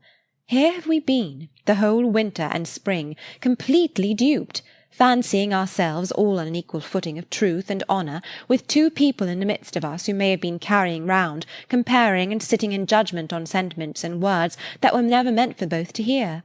They must take the consequence, if they have heard each other spoken of in a way not perfectly agreeable." "I am quite easy on that head," replied Mrs. Weston. "I am very sure that I never said anything of either to the other, which both might not have heard. You are in luck. Your only blunder was confined to my ear, when you imagined a certain friend of ours was in love with the lady." "True, but as I have always had a thoroughly good opinion of Miss Fairfax, I never could, under any blunder, have spoken ill of her, and as to speaking ill of him, there I must have been safe." At this moment Mr. Weston appeared at a little distance from the window, evidently on the watch. His wife gave him a look which invited him in, and while he was coming round, added, "Now, dearest Emma, let me entreat you to say and look everything that may set his heart at ease, and incline him to be satisfied with the match. Let us make the best of it, and indeed almost everything may be fairly said in her favour. It is not a connection to gratify, but if Mr. Churchill does not feel that, why should we? And it may be a very fortunate circumstance for him, for Frank, I mean, that he should have attached himself to a girl of such steadiness of character and good judgment as I have always given her credit for, and still am disposed to give her credit for, in spite of this one great deviation from the strict rule of right, and how much may be said in her situation for even that error." "Much indeed," cried Emma feelingly. "If a woman can ever be excused for thinking only of herself, it is in a situation like Jane Fairfax's. Of such one may almost say that the world is not theirs, nor the world's law." She met Mr. Weston on his entrance with a smiling countenance, exclaiming, "A very pretty trick you have been playing me, upon my word. This was a device, I suppose, to sport with my curiosity, and exercise my talent of guessing. But you really frightened me. I thought you had lost half your property at least, and here, instead of its being a matter of condolence, it turns out to be one of congratulation. I congratulate you, Mr. Weston, with all my heart, on the prospect of having one of the most lovely and accomplished young women in England for your daughter." A glance or two between him and his wife convinced him that all was as right as this speech proclaimed, and its happy effect on his spirits was immediate. His air and voice recovered their usual briskness, he shook her heartily and gratefully by the hand, and entered on the subject in a manner to prove that he now only wanted time and persuasion to think the engagement no very bad thing. His companion suggested only what could palliate imprudence or smooth objections, and by the time they had talked it all over together, and he had talked it all over again with Emma in their walk back to Hartfield, he was become perfectly reconciled, and not far from thinking it the very best thing that Frank could possibly have done. Chapter 11. "Harriet, poor Harriet!" Those were the words. In them lay the tormenting ideas which Emma could not get rid of, and which constituted the real misery of the business to her. Frank Churchill had behaved very ill by herself, very ill in many ways, but it was not so much his behaviour as her own which made her so angry with him. It was the scrape which he had drawn her into on Harriet's account that gave the deepest hue to his offence. Poor Harriet! to be a second time the dupe of her misconceptions and flattery. Mr. Knightley had spoken prophetically when he once said, "Emma, you have been no friend to Harriet Smith." She was afraid she had done her nothing but disservice. It was true that she had not to charge herself, in this instance as in the former, with being the sole and original author of the mischief, with having suggested such feelings as might otherwise never have entered Harriet's imagination, for Harriet had acknowledged her admiration and preference of Frank Churchill before she had ever given her a hint on the subject. But she felt completely guilty of having encouraged what she might have repressed. She might have prevented the indulgence and increase of such sentiments. Her influence would have been enough, and now she was very conscious that she ought to have prevented them. She felt that she had been risking her friend's happiness on most insufficient grounds. Common sense would have directed her to tell Harriet that she must not allow herself to think of him, and that there were 500 chances to 1 against his ever caring for her. But with common sense, she added, I am afraid I have had little to do. She was extremely angry with herself. If she could not have been angry with Frank Churchill too, it would have been dreadful. As for Jane Fairfax, she might at least relieve her feelings from any present solicitude on her account. Harriet would be anxiety enough. She need no longer be unhappy about Jane, whose troubles and whose ill health, having, of course, the same origin, must be equally under cure. Her days of insignificance and evil were over. She would soon be well and happy and prosperous. Emma could now imagine why her own attentions had been slighted. This discovery laid many smaller matters open. No doubt it had been from jealousy. In Jane's eyes she had been a rival, and well might anything she could offer of assistance or regard be repulsed.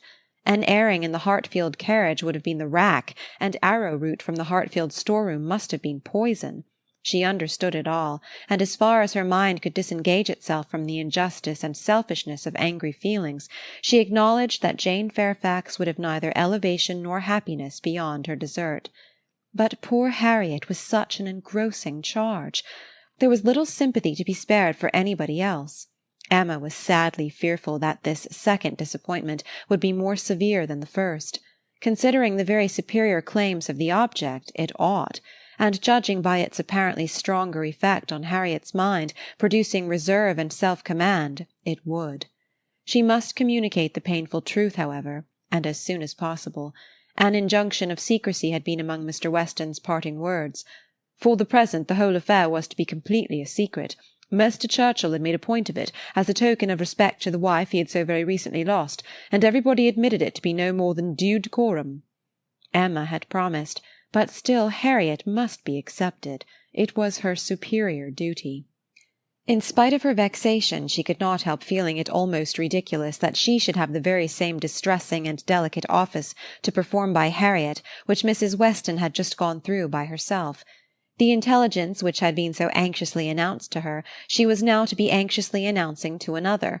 Her heart beat quick on hearing Harriet's footstep and voice. So she supposed had poor Mrs. Weston felt when she was approaching Randalls. Could the event of the disclosure bear an equal resemblance? But of that, unfortunately, there could be no chance. "Well, Miss Woodhouse," cried Harriet upon coming into the room, "is not this the oddest news that ever was?" "What news do you mean?" replied Emma, unable to guess by look or voice whether Harriet could indeed have received any hint. "About Jane Fairfax. Did you ever hear anything so strange? Oh, you need not be afraid of owning it to me, for Mr. Weston has told me himself. I met him just now. He told me it was to be a great secret, and therefore I should not think of mentioning it to anybody but you, but he said you knew it." "What did Mr. Weston tell you?" said Emma, still perplexed. "Oh, he told me all about it, that Jane Fairfax and Mr. Frank Churchill are to be married, and that they have been privately engaged to one another this long while. How very odd!" It was indeed so odd. Harriet's behaviour was so extremely odd that Emma did not know how to understand it. Her character appeared absolutely changed. She seemed to propose showing no agitation or disappointment or peculiar concern in the discovery. Emma looked at her, quite unable to speak. "Had you any idea," cried Harriet, "of his being in love with her? You perhaps might, you," blushing as she spoke, "who can see into everybody's heart, but nobody else. Upon my word," said Emma. "I begin to doubt my having any such talent. Can you seriously ask me, Harriet, whether I imagined him attached to another woman at the very time I was, tacitly, if not openly, encouraging you to give way to your own feelings? I never had the slightest suspicion till within the last hour of Mr. Frank Churchill having the least regard for Jane Fairfax. You may be very sure that if I had, I should have cautioned you accordingly." "Me?" cried Harriet, colouring and astonished. "Why should you caution me?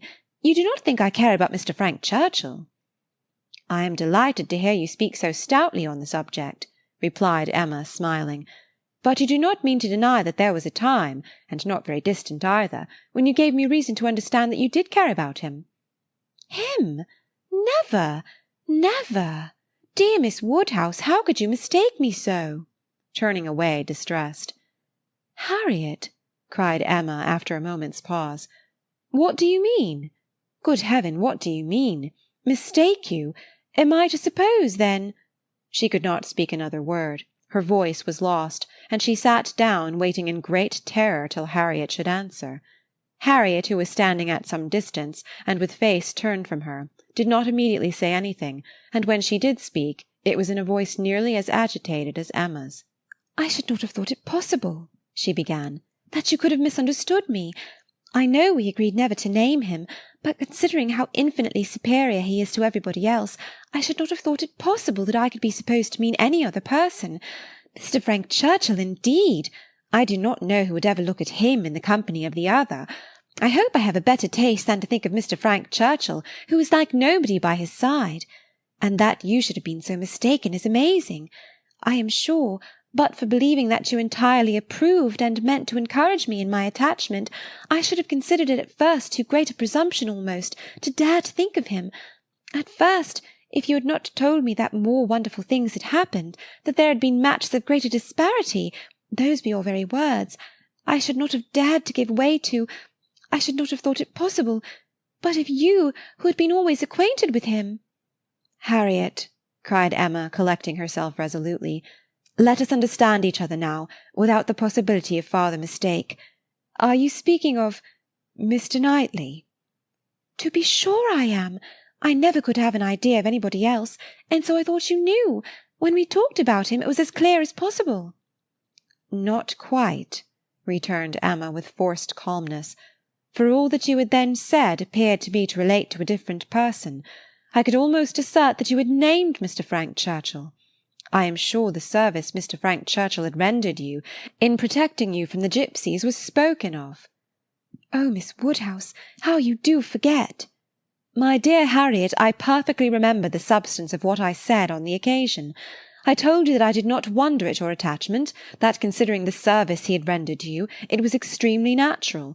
And you agreed to it, expressing yourself very warmly as to your sense of that service, and mentioning even what your sensations had been in seeing him come forward to your rescue.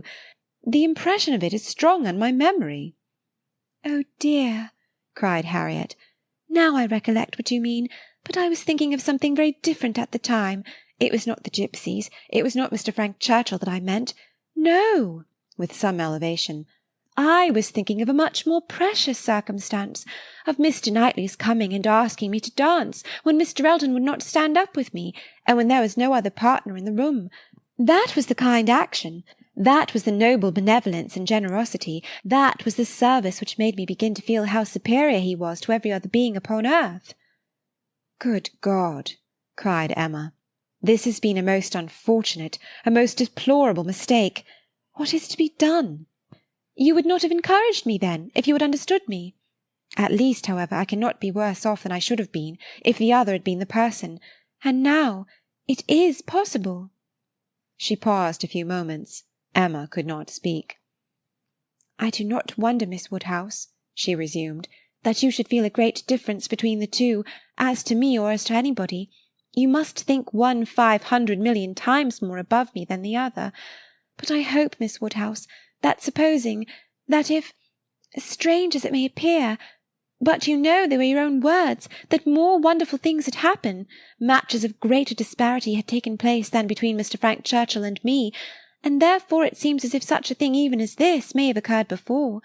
And if I should be so fortunate, beyond expression, as to— If Mr. Knightley should really— if he does not mind the disparity, I hope, dear Miss Woodhouse, you will not set yourself against it, and try to put difficulties in the way.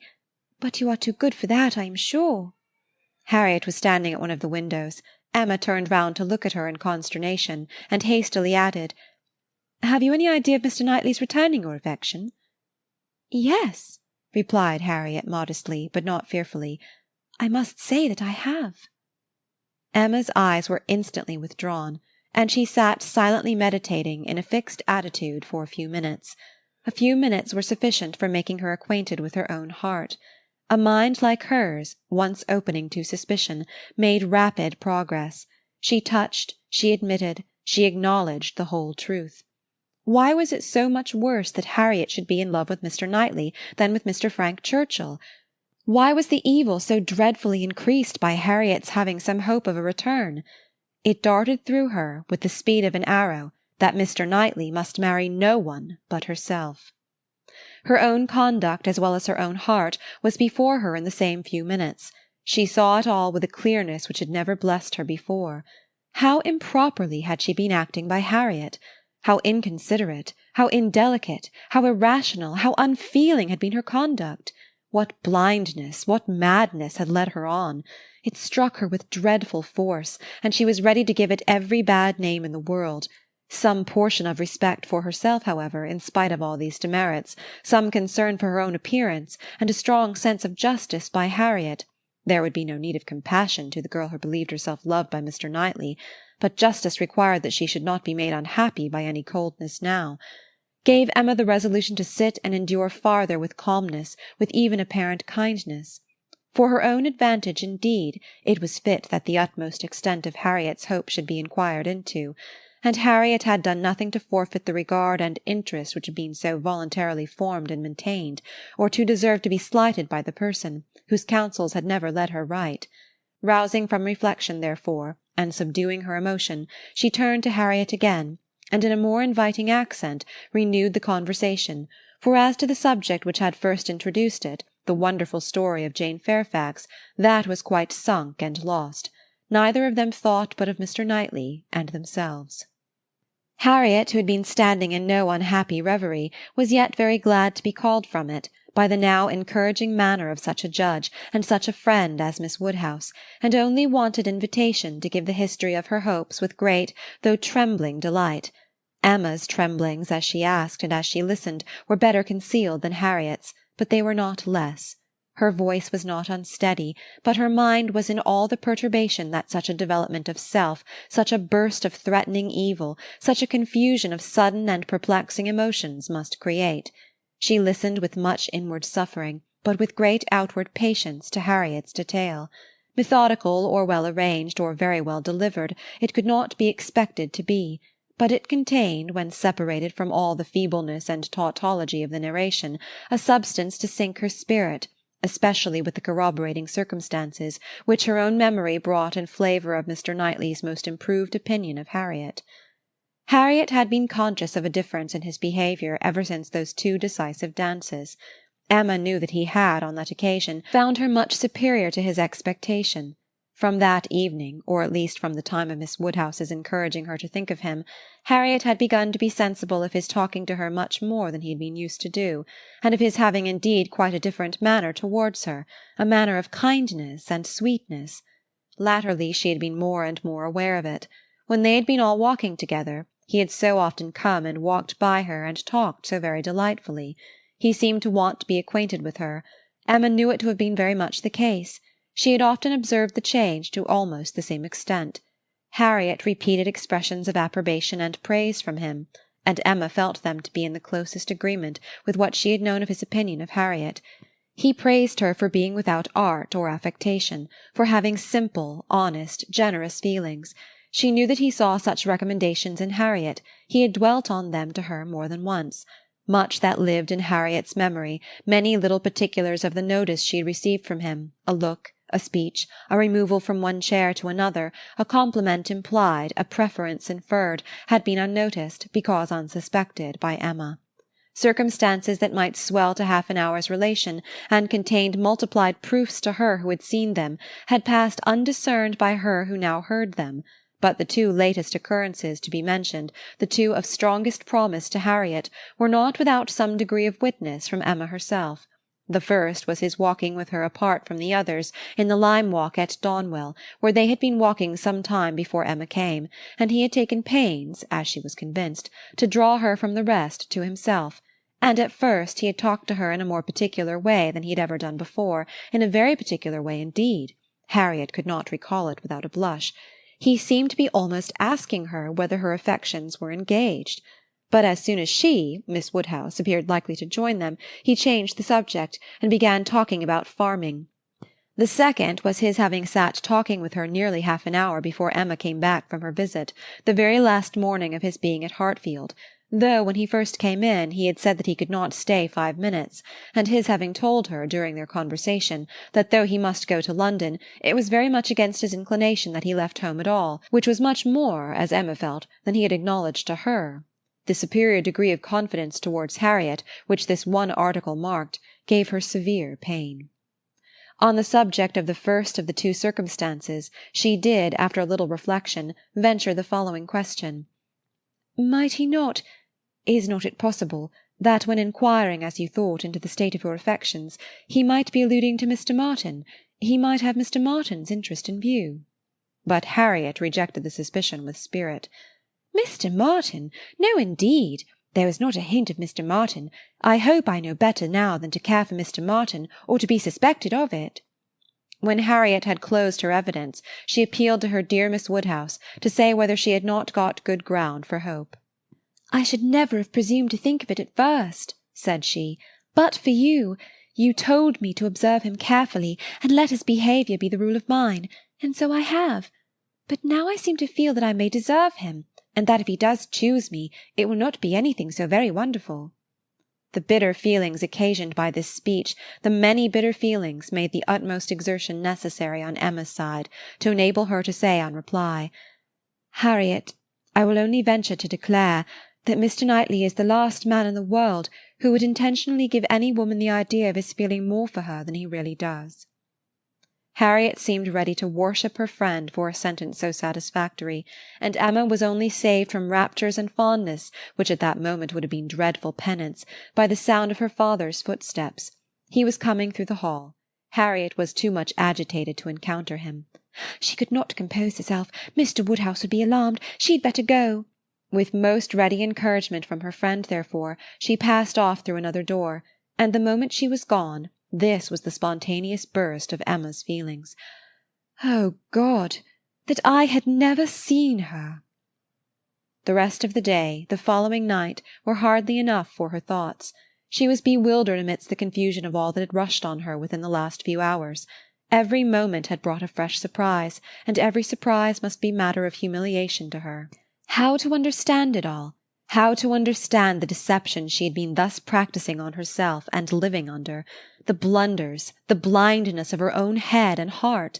She sat still, she walked about, she tried her own room, she tried the shrubbery. In every place, every posture, she perceived that she had acted most weakly, that she had been imposed on by others in a most mortifying degree, that she had been imposing on herself in a degree yet more mortifying, that she was wretched, and should probably find this day but the beginning of wretchedness. To understand, thoroughly understand her own heart, was the first endeavour. To that point went every leisure moment which her father's claims on her allowed, and every moment of involuntary absence of mind.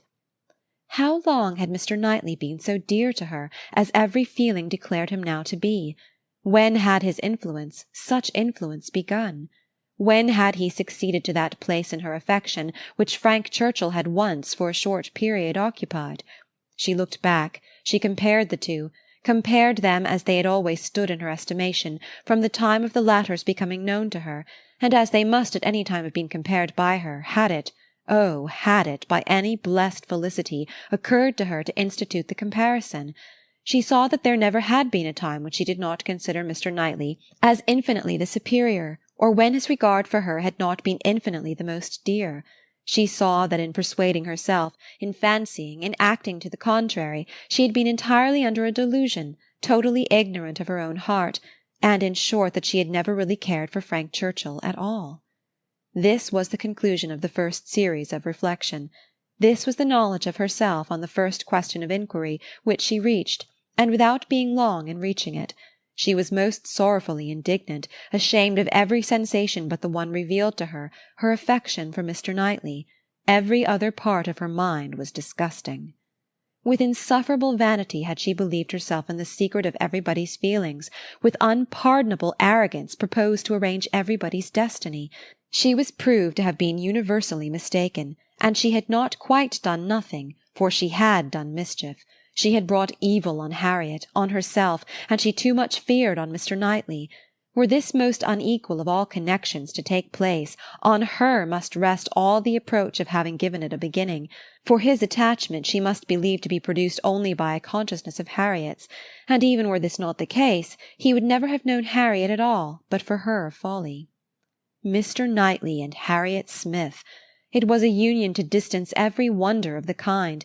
The attachment of Frank Churchill and Jane Fairfax became commonplace, threadbare, stale in the comparison, exciting no surprise, presenting no disparity, affording nothing to be said or thought.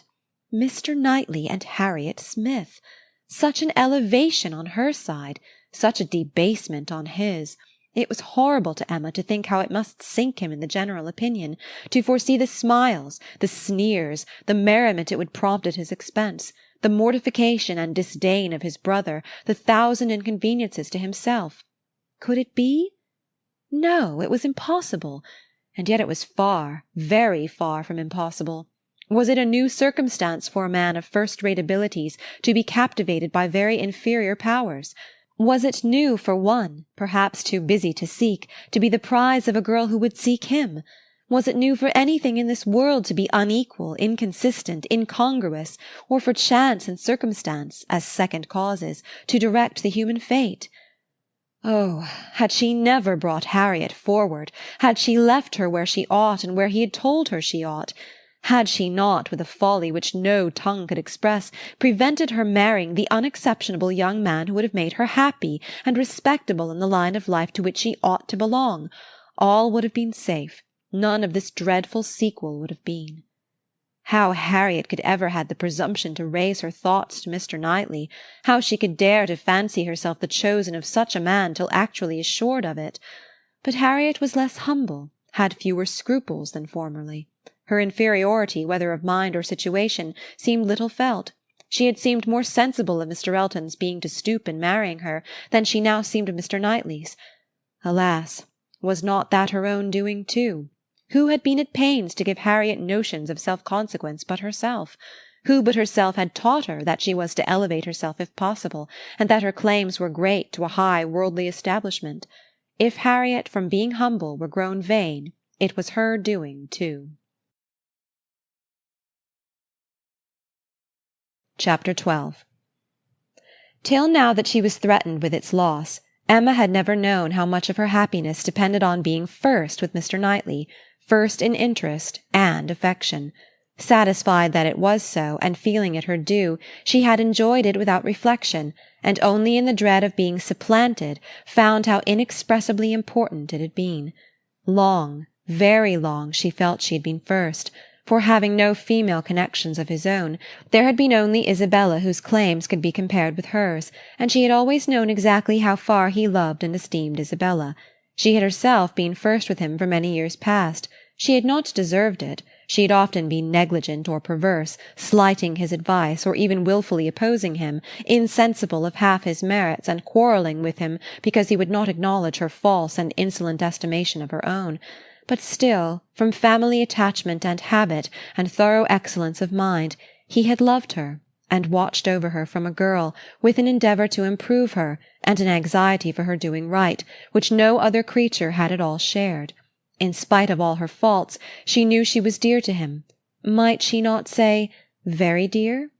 When the suggestions of hope, however, which must follow here, presented themselves, she could not presume to indulge them.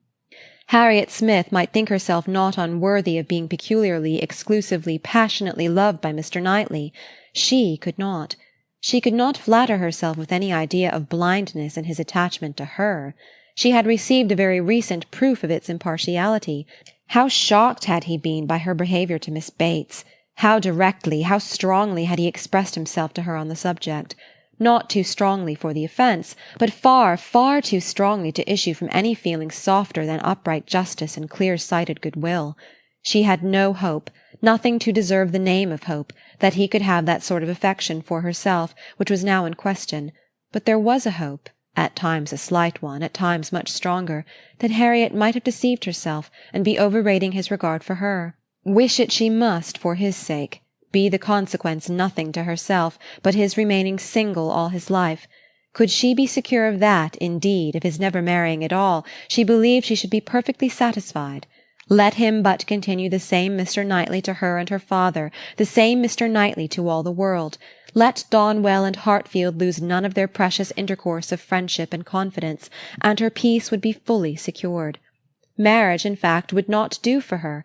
It would be incompatible with what she owed to her father, and with what she felt for him. Nothing should separate her from her father. She would not marry, even if she were asked by Mr. Knightley. It must be her ardent wish that Harriet might be disappointed, and she hoped that when she was able to see them together again, she might at least be able to ascertain what the chances for it were. She should see them henceforward with the closest observance, and wretchedly as she had hitherto misunderstood even those she was watching, she did not know how to admit that she could be blinded here. He was expected back every day. The power of observation would be soon given. Frightfully soon, it appeared, when her thoughts were in one course. In the meanwhile, she resolved against seeing Harriet. It would do neither of them good, it would do the subject no good, to be talking of it further. She was resolved not to be convinced as long as she could doubt, and yet had no authority for opposing Harriet's confidence. To talk would be only to irritate. She wrote to her, therefore, kindly, but decisively, to beg that she would not at present come to Hartfield, acknowledging it to be her conviction that all farther confidential discussion of one topic had better be avoided, and hoping that if a few days were allowed to pass before they met again, except in the company of others, she objected only to a tete-a-tete, they might be able to act as if they had forgotten the conversation of yesterday. Harriet submitted and approved, and was grateful. This point was just arranged when a visitor arrived to tear Emma's thoughts a little from the one subject which had engrossed them, sleeping or waking, the last 24 hours. Mrs. Weston, who had been calling on her daughter-in-law elect, and took Hartfield on her way home, almost as much in duty to Emma as in pleasure to herself, to relate all the particulars of so interesting an interview. Mr. Weston had accompanied her to Mrs. Bates, and gone through his share of this essential attention most handsomely. But she, having then induced Miss Fairfax to join her in an airing, was now returned with much more to say, and much more to say with satisfaction, than a quarter of an hour spent in Mrs. Bates's parlour, with all the encumbrance of awkward feelings, could have afforded. A little curiosity Emma had, and she made the most of it while her friend related. Mrs. Weston had set off to pay the visit in a good deal of agitation herself, and in the first place had wished not to go at all at present, to be allowed merely to write to Miss Fairfax instead, and to defer this ceremonious call till a little time had passed, and Mr. Churchill could be reconciled to the engagements becoming known, as, considering everything, she thought such a visit could not be paid without leading to reports. But Mr. Weston had thought differently. He was extremely anxious to show his approbation to Miss Fairfax and her family, and did not conceive that any suspicion could be excited by it, or if it were, that it would be of any consequence, for "such things," he observed, "always got about." Emma smiled, and felt that Mr. Weston had very good reason for saying so. They had gone, in short, and very great had been the evident distress and confusion of the lady. She had hardly been able to speak a word, and every look and action had showed how deeply she was suffering from consciousness. The quiet, heartfelt satisfaction of the old lady, and the rapturous delight of her daughter, who proved even too joyous to talk as usual, had been a gratifying, yet almost an affecting scene. They were both so truly respectable in their happiness, so disinterested in every sensation, thought so much of Jane, so much of everybody, and so little of themselves, that every kindly feeling was at work for them. Miss Fairfax's recent illness had offered a fair plea for Mrs. Weston to invite her to an airing. She had drawn back and declined at first, but on being pressed had yielded, and in the course of their drive Mrs. Weston had, by gentle encouragement, overcome so much of her embarrassment as to bring her to converse on the important subject. Apologies for her seemingly ungracious silence in their first reception, and the warmest expression of the gratitude she was always feeling towards herself and Mr. Weston, must necessarily open the cause. but when these effusions were put by, they had talked a good deal of the present and of the future state of the engagement. Mrs. Weston was convinced that such conversation must be the greatest relief to her companion, pent up within her own mind as everything had so long been, and was very much pleased with all that she had said on the subject. On the misery of what she had suffered during the concealment of so many months, continued Mrs. Weston, she was energetic. This was one of her expressions. I will not say that since I entered into the engagement I have not had some happy moments, but I can say that I have never known the blessing of one tranquil hour. And the quivering lip, Emma, which uttered it, was an attestation that I felt at my heart. Poor girl, said Emma. She thinks herself wrong, then, for having consented to a private engagement. Wrong? No one, I believe, can blame her more than she is disposed to blame herself. The consequence, said she, has been a state of perpetual suffering to me, and so it ought. But after all the punishment that misconduct can bring, it is still not less misconduct.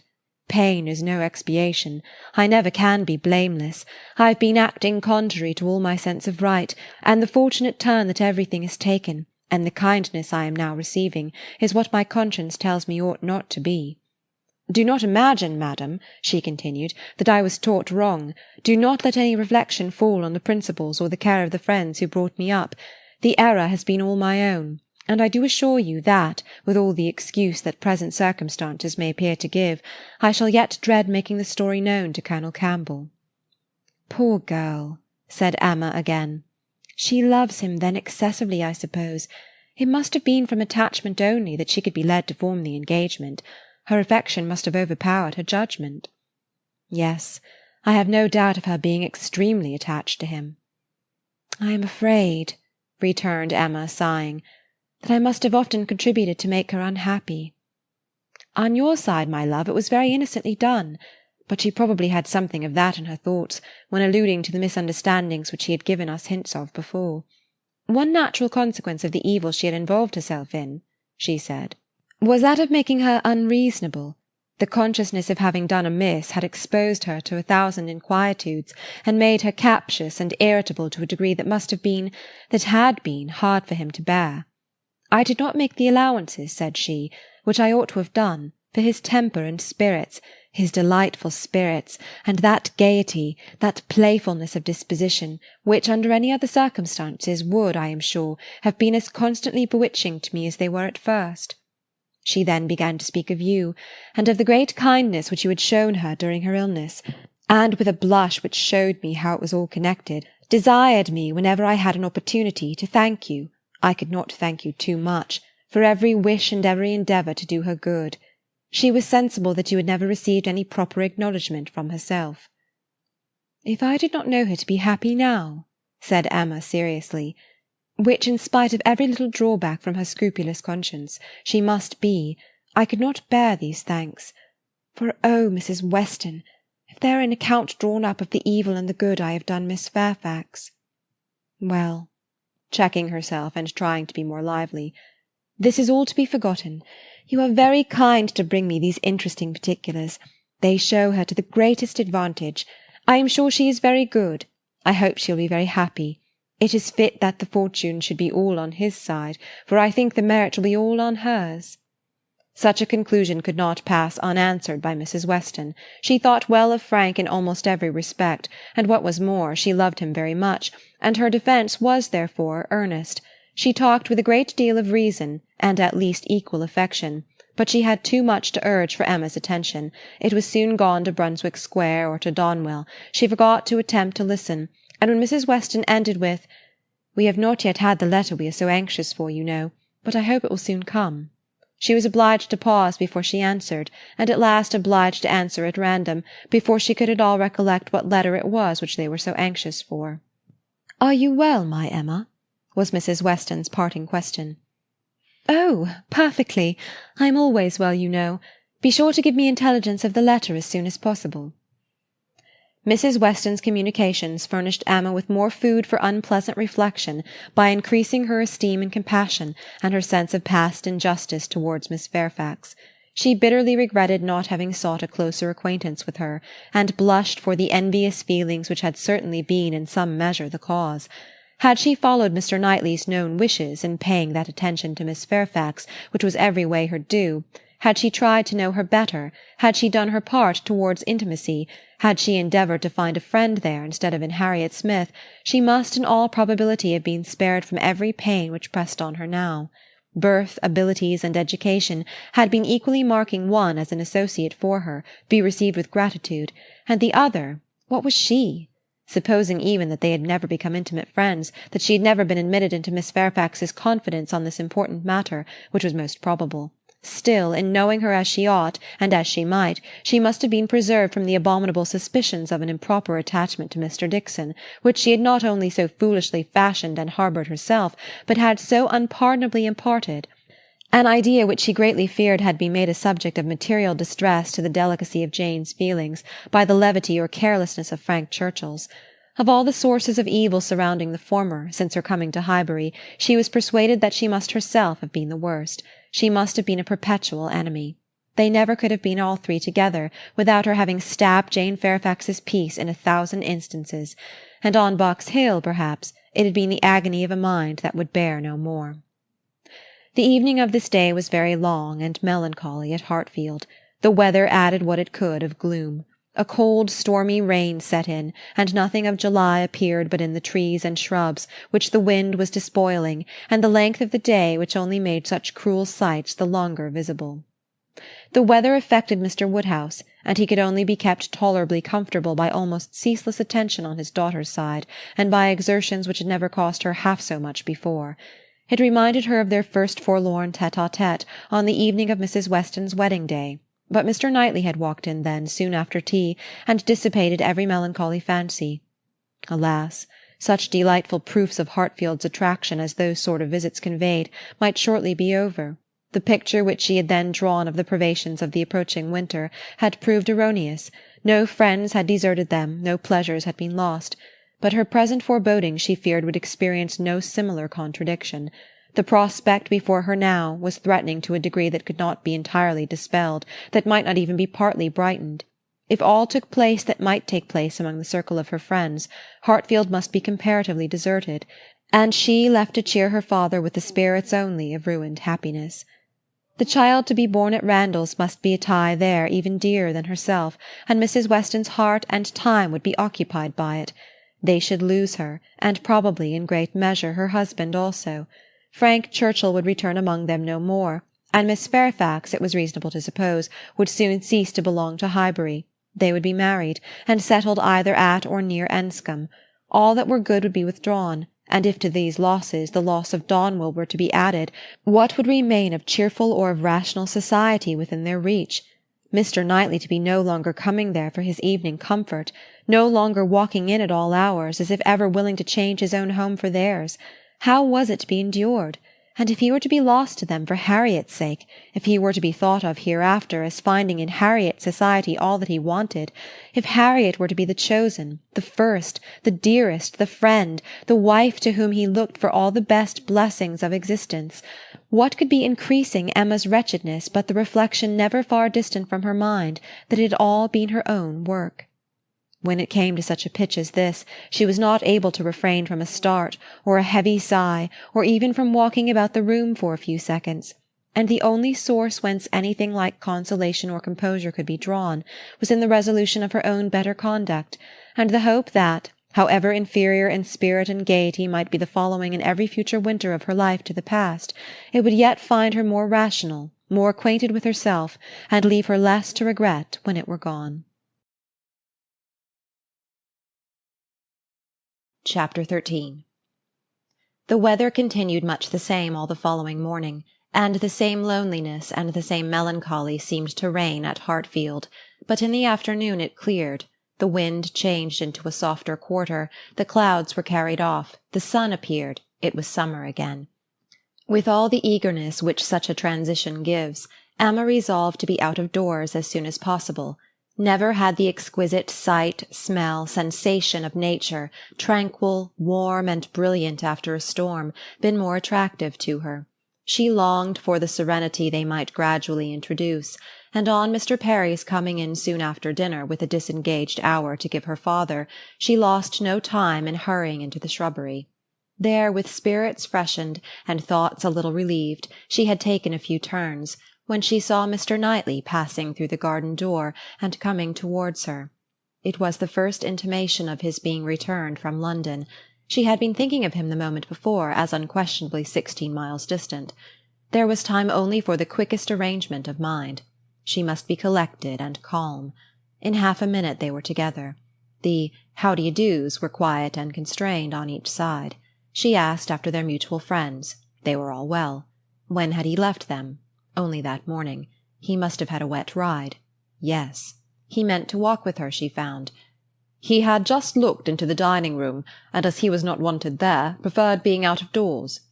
She thought he neither looked nor spoke cheerfully, and the first possible cause for it, suggested by her fears, was that he had perhaps been communicating his plans to his brother, and was pained by the manner in which they had been received. They walked together. He was silent. She thought he was often looking at her, and trying for a fuller view of her face than it suited her to give. And this belief produced another dread. Perhaps he wanted to speak to her of his attachment to Harriet. He might be watching for encouragement to begin. She did not, could not feel equal to lead the way to any such subject. He must do it all himself. Yet she could not bear this silence. With him it was most unnatural. She considered, resolved, and trying to smile, began, "You have some news to hear now you are come back, that will rather surprise you." "Have I?" said he quietly, and looking at her. "Of what nature?" "Oh, the best nature in the world, a wedding." After waiting a moment, as if to be sure she intended to say no more, he replied, "If you mean Miss Fairfax and Frank Churchill, I have heard that already." "How is it possible?" cried Emma, turning her glowing cheeks towards him, for while she spoke it occurred to her that he might have called at Mrs. Goddard's in his way.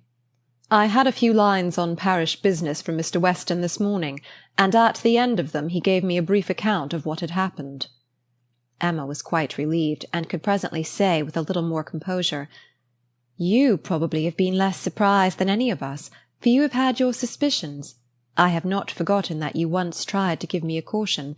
I wish I had attended to it, but," with a sinking voice and heavy sigh, "I seem to have been doomed to blindness."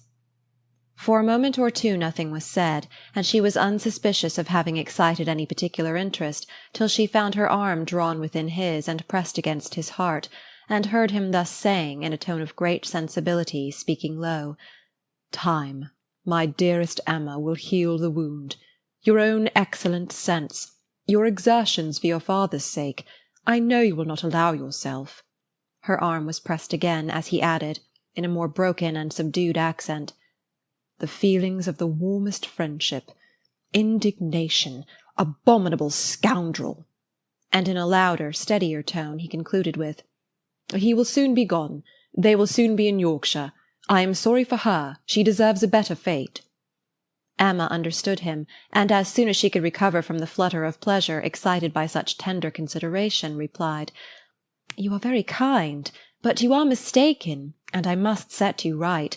I am not in want of that sort of compassion. My blindness to what was going on led me to act by them in a way that I must always be ashamed of, and I was very foolishly tempted to say and do many things which may well lay me open to unpleasant conjectures, but I have no other reason to regret that I was not in the secret earlier." "Emma," cried he, looking eagerly at her, "are you indeed—" but checking himself, "No, no, I understand you. Forgive me. I am pleased that you can say even so much. He is no object of regret, indeed, and it will not be very long, I hope, before that becomes the acknowledgment of more than your reason. Fortunate that your affections were not farther entangled. I never could, I confess, from your manners, assure myself as to the degree of what you felt. I could only be certain that there was a preference, and a preference which I never believed him to deserve. He is a disgrace to the name of man, and is he to be rewarded with that sweet young woman? Jane, Jane, you will be a miserable creature." "Mr. Knightley," said Emma, trying to be lively, but really confused, "I am in a very extraordinary situation. I cannot let you continue in your error. And yet perhaps since my manners gave such an impression, I have as much reason to be ashamed of confessing that I never have been at all attached to the person we are speaking of, as it might be natural for a woman to feel in confessing exactly the reverse. But I never have." He listened in perfect silence. She wished him to speak, but he would not. She supposed she must say more before she were entitled to his clemency, but it was a hard case to be obliged still to lower herself in his opinion. She went on, however. "I have very little to say for my own conduct. I was tempted by his attentions, and allowed myself to appear pleased. An old story, probably, a common case, and no more than has happened to hundreds of my sex before. And yet it may not be the more excusable in one who sets up as I do for understanding. Many circumstances assisted the temptation. He was the son of Mr. Weston. He was continually here. I always found him very pleasant. And in short, for," with a sigh, "let me swell out the causes ever so ingeniously, they all centre in this last. My vanity was flattered, and I allowed his attentions. Latterly, however, for some time indeed, I have had no idea of their meaning anything. I thought them a habit, a trick, nothing that called for seriousness on my side. He has imposed on me, but he has not injured me. I have never been attached to him, and now I can tolerably comprehend his behaviour. He never wished to attach me. It was merely a blind to conceal his real situation with another.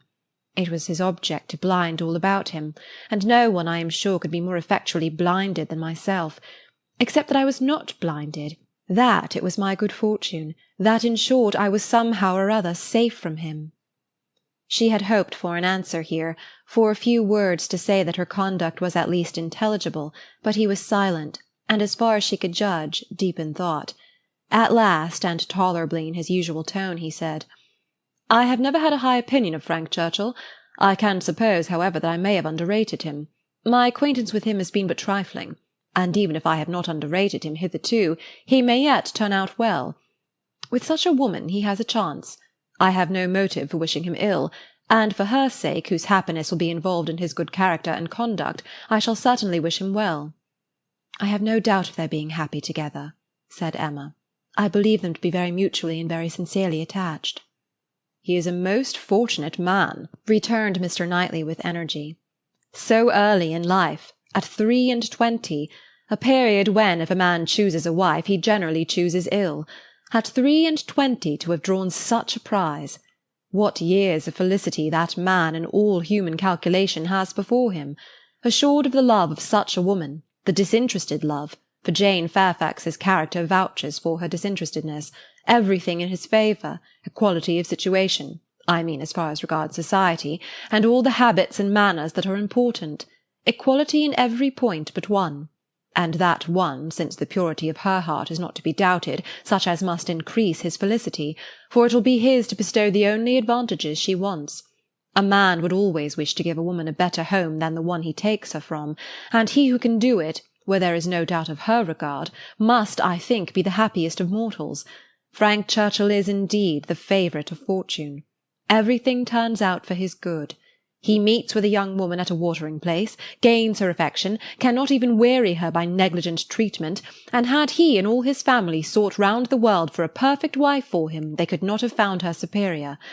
His aunt is in the way, his aunt dies, he has only to speak, his friends are eager to promote his happiness, he had used everybody ill, and they are all delighted to forgive him. He is a fortunate man indeed." "You speak as if you envied him." "And I do envy him, Emma. In one respect he is the object of my envy." Emma could say no more. They seemed to be within half a sentence of Harriet, and her immediate feeling was to avert the subject, if possible. She made her plan. She would speak of something totally different, the children in Brunswick Square, and she waited only for breath to begin, when Mr. Knightley startled her by saying, "You will not ask me what is the point of envy. You are determined, I see, to have no curiosity. You are wise. But I cannot be wise. Emma, I must tell you what you will not ask, though I may wish it unsaid the next moment." "Oh, then don't speak it, don't speak it," she eagerly cried. "Take a little time, consider, do not commit yourself." "Thank you," said he in an accent of deep mortification, and not another syllable followed. Emma could not bear to give him pain. He was wishing to confide in her, perhaps to consult her. Cost her what it would, she would listen. She might assist his resolution or reconcile him to it. She might give just praise to Harriet, or by representing to him his own independence, relieve him from that state of indecision which must be more intolerable than any alternative to such a mind as his. They had reached the house. "You are going in, I suppose?" said he. "No," replied Emma, quite confirmed by the depressed manner in which he still spoke. "I should like to take another turn. Mr. Perry is not gone." And after proceeding a few steps, she added, "I stopped you ungraciously just now, Mr. Knightley, and I am afraid gave you pain. But if you have any wish to speak openly to me as a friend, or to ask my opinion of anything that you may have in contemplation, as a friend indeed you may command me. I will hear whatever you like. I will tell you exactly what I think." "As a friend," repeated Mr. Knightley. "Emma, that I fear is a word. No, I have no wish. Stay, yes, why should I hesitate? I have gone too far already for concealment. Emma, I accept your offer. Extraordinary as it may seem, I accept it, and refer myself to you as a friend. Tell me, then, have I no chance of ever succeeding?" He stopped in his earnestness to look the question, and the expression of his eyes overpowered her. "My dearest Emma," said he, "for dearest you will always be, whatever the event of this hour's conversation, my dearest, most beloved Emma, tell me at once, say no if it is to be said." She could really say nothing. "You are silent," he cried with great animation. "Absolutely silent. At present I ask no more." Emma was almost ready to sink under the agitation of this moment. The dread of being awakened from the happiest dream was perhaps the most prominent feeling.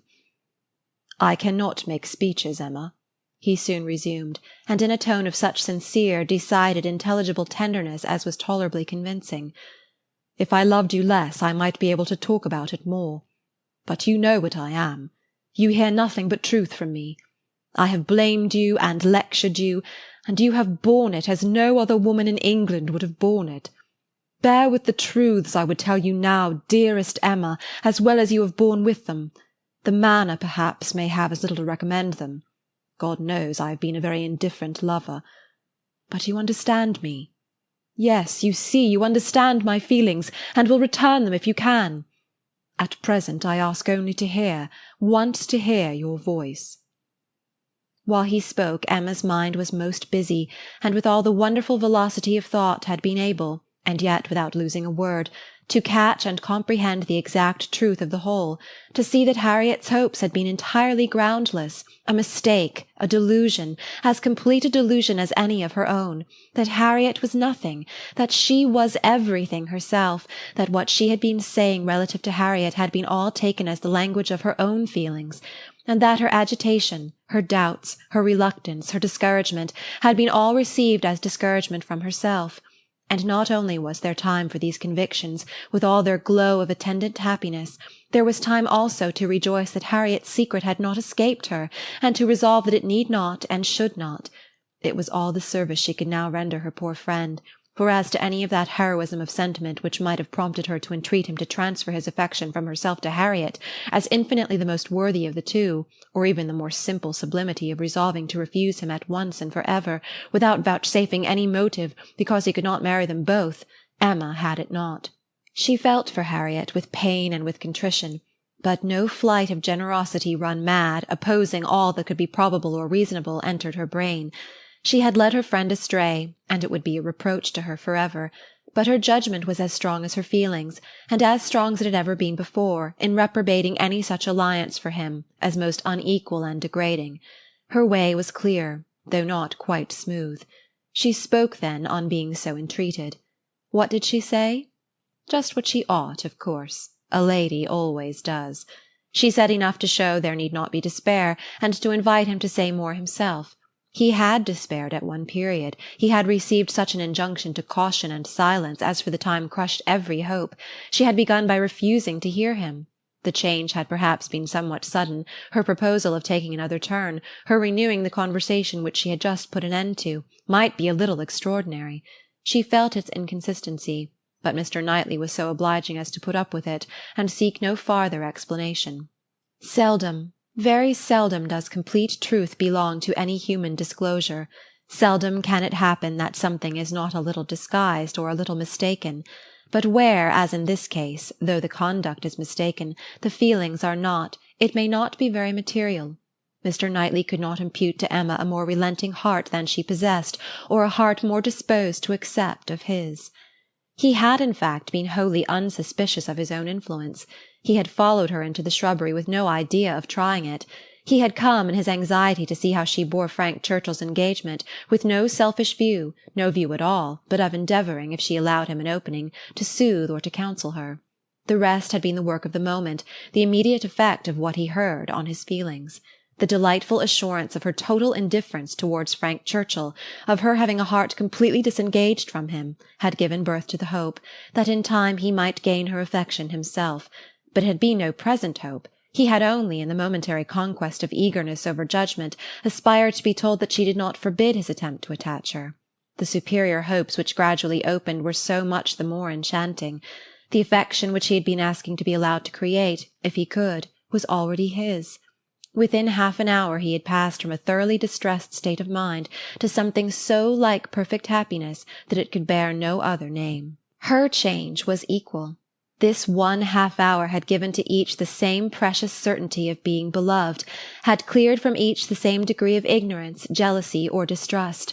On his side there had been a long-standing jealousy, old as the arrival or even the expectation of Frank Churchill. He had been in love with Emma, and jealous of Frank Churchill, from about the same period, one sentiment having probably enlightened him as to the other.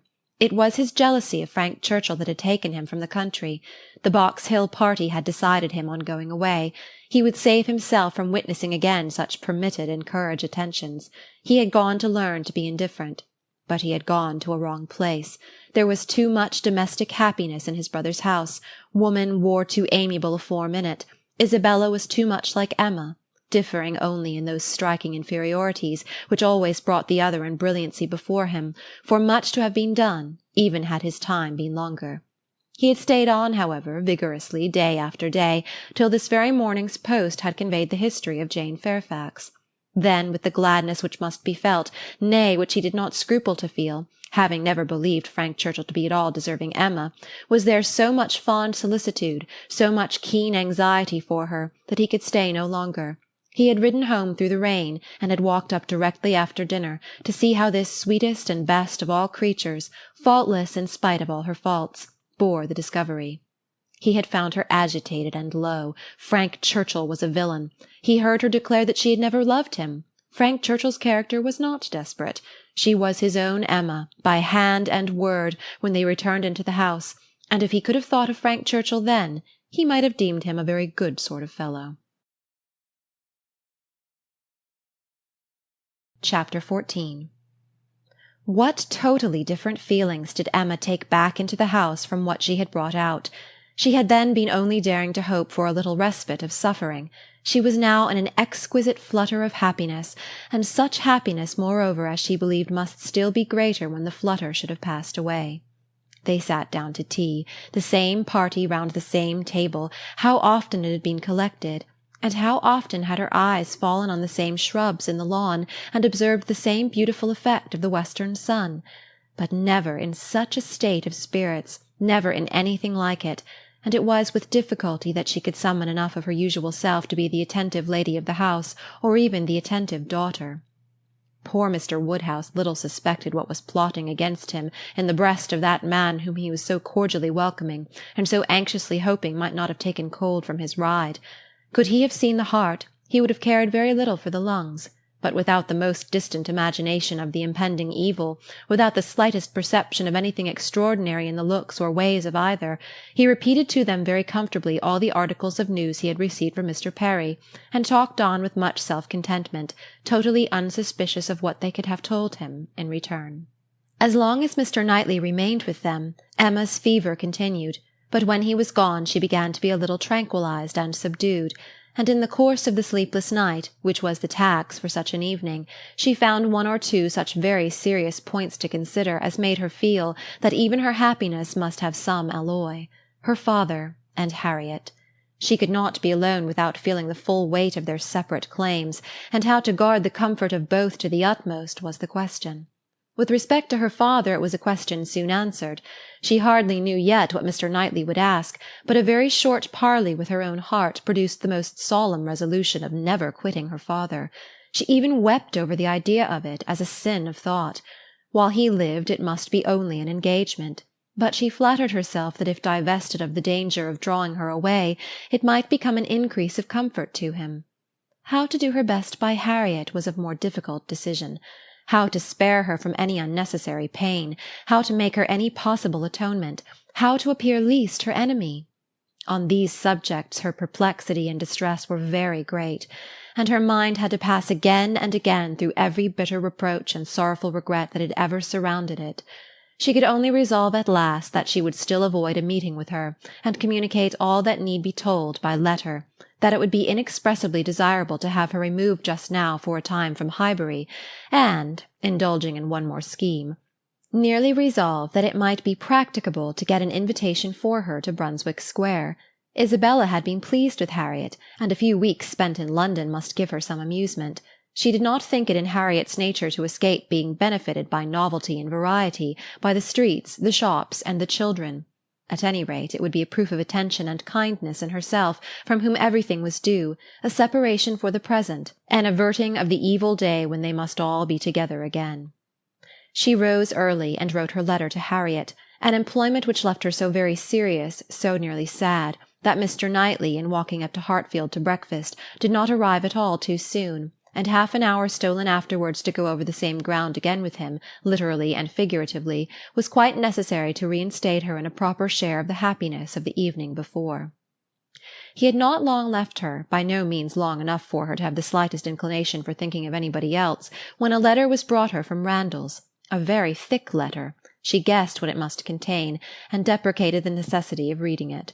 She was now on perfect charity with Frank Churchill. She wanted no explanations, she wanted only to have her thoughts to herself, and as for understanding anything he wrote, she was sure she was incapable of it. It must be waded through, however. She opened the packet. It was too surely so. A note from Mrs. Weston to herself ushered in the letter from Frank to Mrs. Weston. I have the greatest pleasure, my dear Emma, in forwarding to you the enclosed. I know what thorough justice you will do it, and have scarcely a doubt of its happy effect. I think we shall never materially disagree about the writer again, but I will not delay you by a long preface. We are quite well. This letter has been the cure of all the little nervousness I have been feeling lately. I did not quite like your looks on Tuesday, but it was an ungenial morning, and though you will never own being affected by weather, I think everybody feels a north-east wind. I felt for your dear father very much in the storm of Tuesday afternoon and yesterday morning, but had the comfort of hearing last night by Mr. Perry that it had not made him ill. Yours ever, A. W. To Mrs. Weston, Windsor, July. My dear Madam, if I made myself intelligible yesterday, this letter will be expected, but expected or not, I know it will be read with candour and indulgence. You are all goodness, and I believe there will be need of even all your goodness to allow for some parts of my past conduct. But I have been forgiven by one who had still more to resent. My courage rises while I write it. It is very difficult for the prosperous to be humble. I have already met with such success in 2 applications for pardon, that I may be in danger of thinking myself too sure of yours, and of those among your friends who have had any ground of offence. You must all endeavour to comprehend the exact nature of my situation when I first arrived at Randalls. You must consider me as having a secret which was to be kept at all hazards. This was the fact. My right to place myself in a situation requiring such concealment is another question. I shall not discuss it here. For my temptation to think it a right, I refer every caviller to a brick house, sashed windows below and casements above, in Highbury. I dared not address her openly. My difficulties in the then state of Enscombe must be too well known to require definition, and I was fortunate enough to prevail before we parted at Weymouth, and to induce the most upright female mind in the creation to stoop in charity to a secret engagement. Had she refused, I should have gone mad. But you will be ready to say, what was your hope in doing this? What did you look forward to? To anything, everything, to time, chance, circumstance, slow effects, sudden bursts, perseverance and weariness, health and sickness. Every possibility of good was before me, and the first of blessings secured in obtaining her promises of faith and correspondence.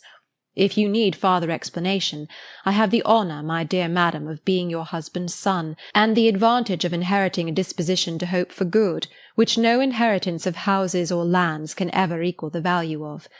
See me, then, under these circumstances, arriving on my first visit to Randalls, and here I am conscious of wrong, for that visit might have been sooner paid. You will look back and see that I did not come till Miss Fairfax was in Highbury, and as you were the person slighted, you will forgive me instantly. But I must work on my father's compassion by reminding him that so long as I absented myself from his house, so long I lost the blessing of knowing you. My behaviour during the very happy fortnight which I spent with you did not, I hope, lay me open to reprehension, excepting on one point. And now I come to the principal, the only important part of my conduct while belonging to you, which excites my own anxiety, or requires very solicitous explanation. With the greatest respect and the warmest friendship do I mention Miss Woodhouse. My father perhaps will think I ought to add, with the deepest humiliation. A few words which dropped from him yesterday spoke his opinion, and some censure I acknowledge myself liable to. My behaviour to Miss Woodhouse indicated, I believe, more than it ought. In order to assist a concealment so essential to me, I was led on to make more than an allowable use of the sort of intimacy into which we were immediately thrown. I cannot deny that Miss Woodhouse was my ostensible object, but I am sure you will believe the declaration, that had I not been convinced of her indifference, I would not have been induced by any selfish views to go on. Amiable and delightful as Miss Woodhouse is, she never gave me the idea of a young woman likely to be attached, and that she was perfectly free from any tendency to being attached to me was as much my conviction as my wish. She received my attentions with an easy, friendly, good-humoured playfulness which exactly suited me. We seemed to understand each other. From our relative situation, those attentions were her due, and were felt to be so. Whether Miss Woodhouse really began to understand me before the expiration of that fortnight, I cannot say.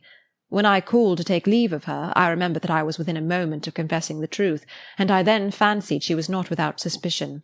But I have no doubt of her having since detected me, at least in some degree. She may not have surmised the whole, but her quickness must have penetrated a part. I cannot doubt it. You will find, whenever the subject becomes freed from its present restraints, that it did not take her wholly by surprise.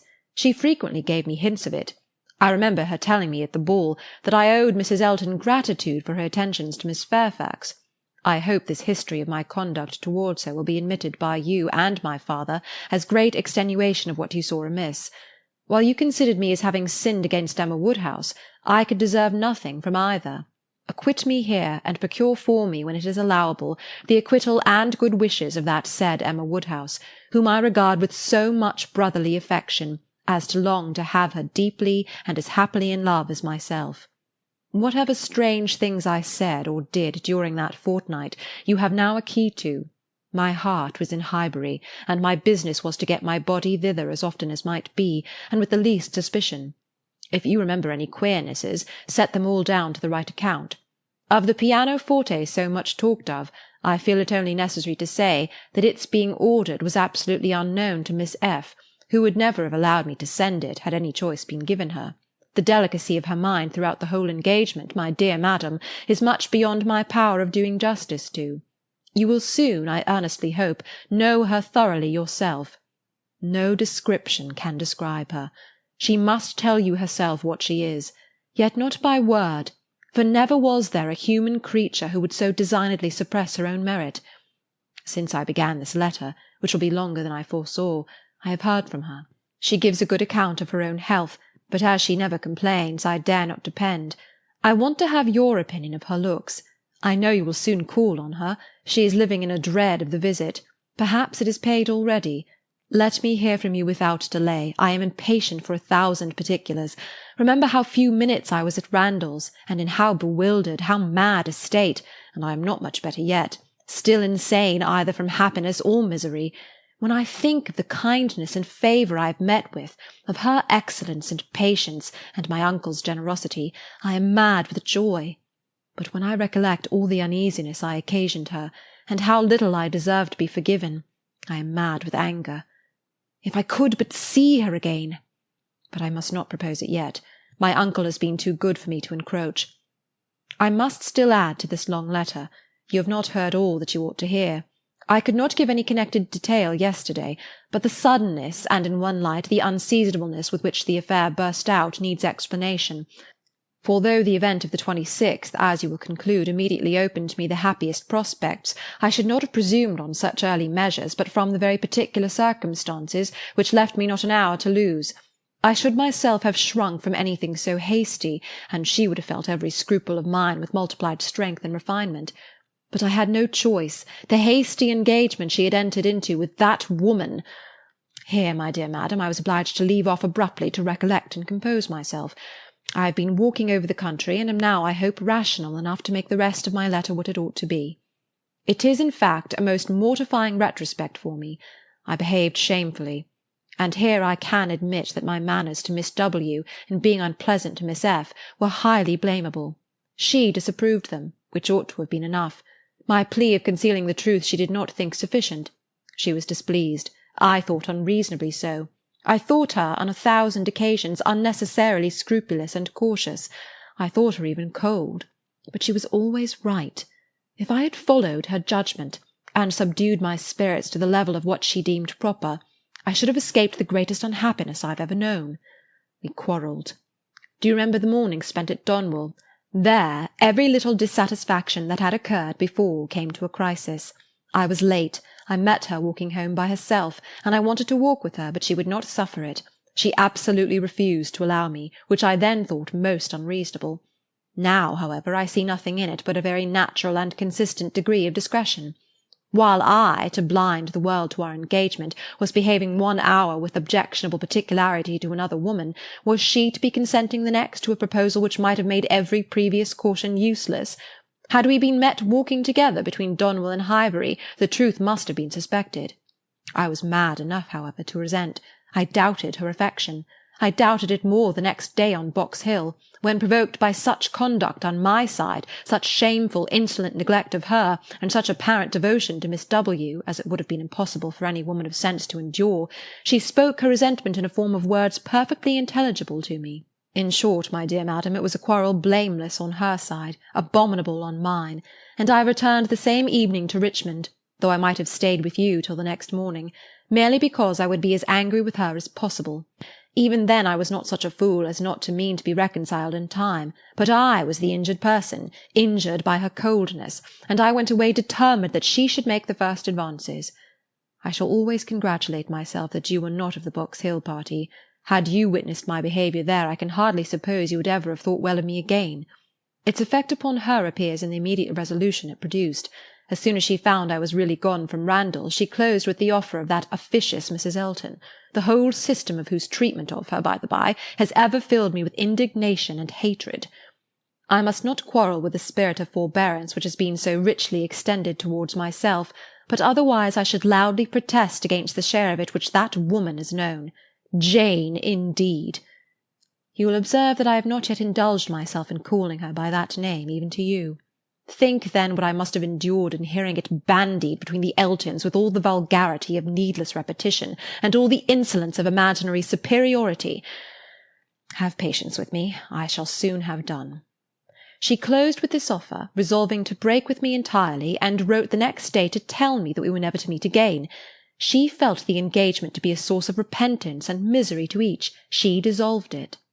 This letter reached me on the very morning of my poor aunt's death.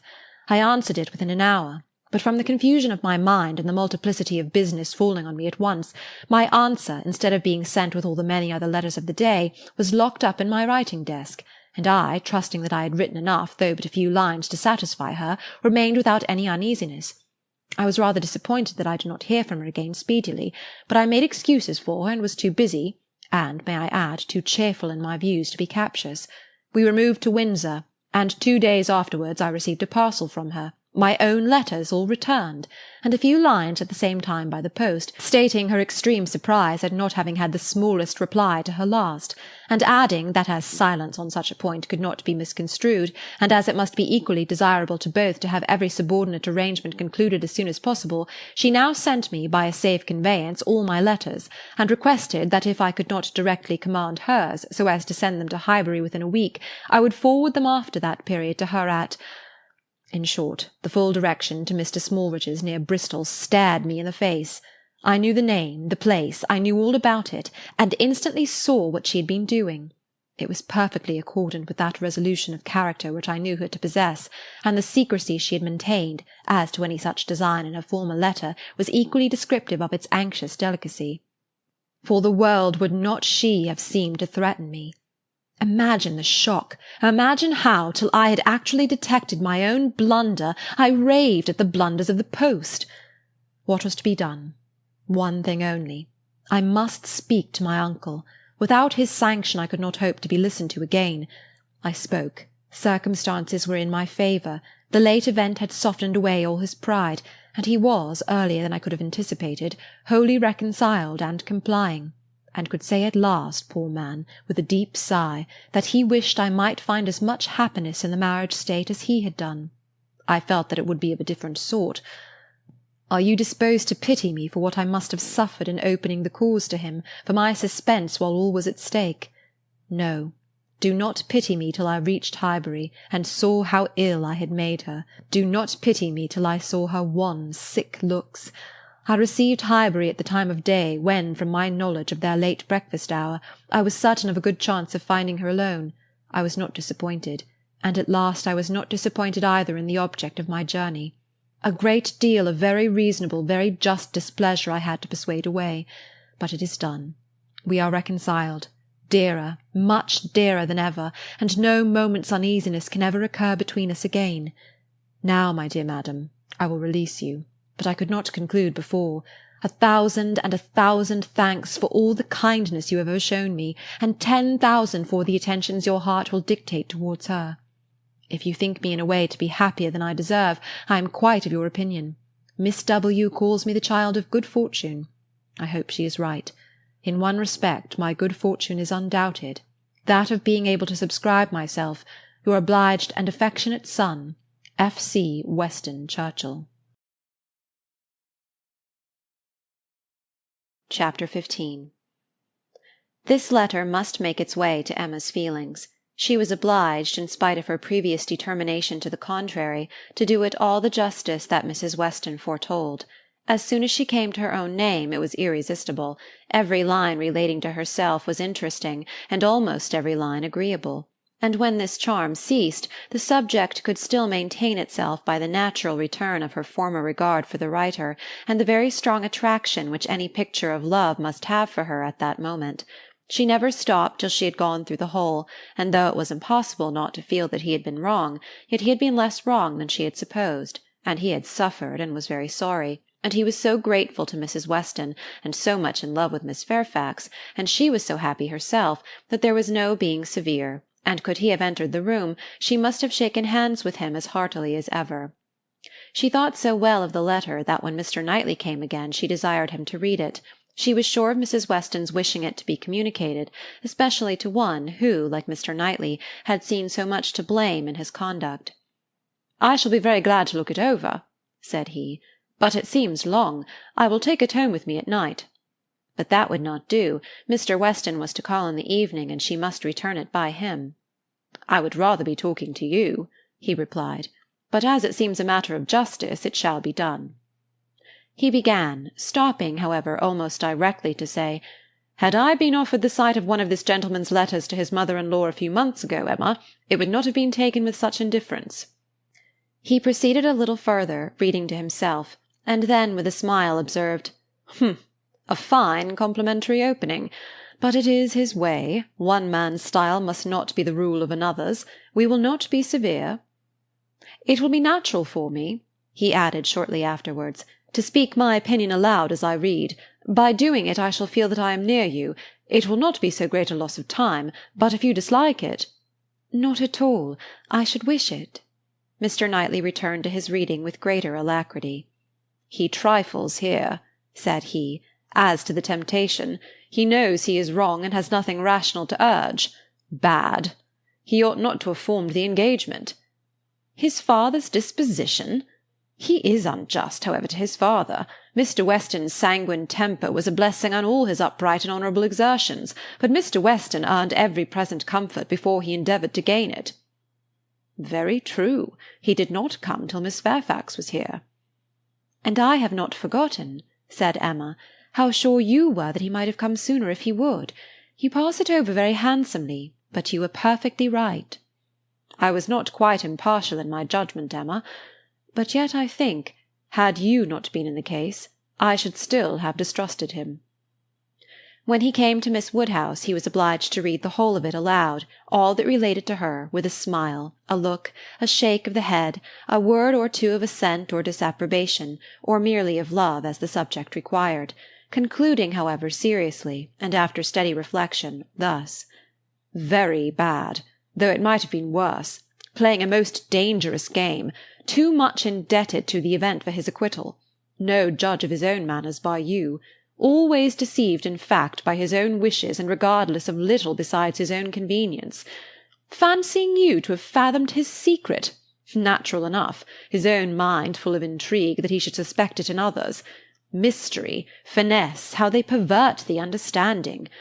My Emma, does not everything serve to prove more and more the beauty of truth and sincerity in all our dealings with each other?" Emma agreed to it, and with a blush of sensibility on Harriet's account, which she could not give any sincere explanation of. "You had better go on," said she. He did so, but very soon stopped again to say, "The pianoforte? Ah, that was the act of a very, very young man, one too young to consider whether the inconvenience of it might not very much exceed the pleasure. A boyish scheme indeed. I cannot comprehend a man's wishing to give a woman any proof of affection which he knows she would rather dispense with, and he did know that she would have prevented the instrument's coming if she could." After this he made progress without any pause. Frank Churchill's confession of having behaved shamefully was the first thing to call for more than a word in passing. "I perfectly agree with you, sir," was then his remark. "You did behave very shamefully. You never wrote a truer line." And having gone through what immediately followed of the basis of their disagreement, and his persisting to act in direct opposition to Jane Fairfax's sense of right, he made a fuller pause to say, "This is very bad. He had induced her to place herself, for his sake, in a situation of extreme difficulty and uneasiness, and it should have been his first object to prevent her from suffering unnecessarily. She must have had much more to contend with in carrying on the correspondence than he could. He should have respected even such unreasonable scruples had there been such, but hers were all reasonable. We must look to her one fault, and remember that she had done a wrong thing in consenting to the engagement. To bear that she should have been in such a state of punishment." Emma knew that he was now getting to the Box Hill party, and grew uncomfortable. Her own behaviour had been so very improper. She was deeply ashamed, and a little afraid of his next look. It was all read, however, steadily, attentively, and without the smallest remark, and excepting one momentary glance at her, instantly withdrawn, in the fear of giving pain, no remembrance of Box Hill seemed to exist. "There is no saying much for the delicacy of our good friends the Eltons," was his next observation. "His feelings are natural." "What, actually resolved to break with him entirely?" "She felt the engagement to be a source of repentance and misery to each. She dissolved it. What a view this gives of her sense of his behaviour! Well, he must be a most extraordinary—" "Nay, nay, read on. You will find how very much he suffers." "I hope he does," replied Mr. Knightley coolly, and resuming the letter. "Smallridge, what does this mean? What is all this?" She had engaged to go as governess to Mrs. Smallridge's children, a dear friend of Mrs. Elton's, a neighbour of Maple Grove. And by the by, I wonder how Mrs. Elton bears the disappointment. "Say nothing, my dear Emma, while you oblige me to read, not even of Mrs. Elton. Only one page more, I shall soon have done. What a letter the man writes!" "I wish you would read it with the kindest spirit towards him." "Well, there is feeling here. He does seem to have suffered in finding her ill. Certainly I can have no doubt of his being fond of her. Dearer, much dearer than ever. I hope he may long continue to feel all the value of such a reconciliation. He is a very liberal thanker, with his thousands and tens of thousands. Happier than I deserve. Come, he knows himself there. Miss Woodhouse calls me the child of good fortune. Those were Miss Woodhouse's words, were they? And a fine ending, and there is the letter.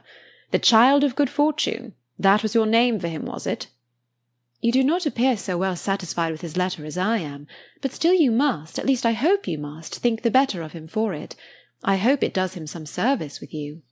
Yes, certainly it does. He has had great faults of inconsideration and thoughtlessness, and I am very much of his opinion in thinking him likely to be happier than he deserves. But still, as he is, beyond a doubt, really attached to Miss Fairfax, and will soon, it may be hoped, have the advantage of being constantly with her, I am very ready to believe his character will improve, and acquire from hers the steadiness and delicacy of principle that it wants. And now let me talk to you of something else. I have another person's interest at present so much at heart that I cannot think any longer about Mr. Frank Churchill. Ever since I left you this morning, Emma, my mind has been hard at work on one subject. The subject followed.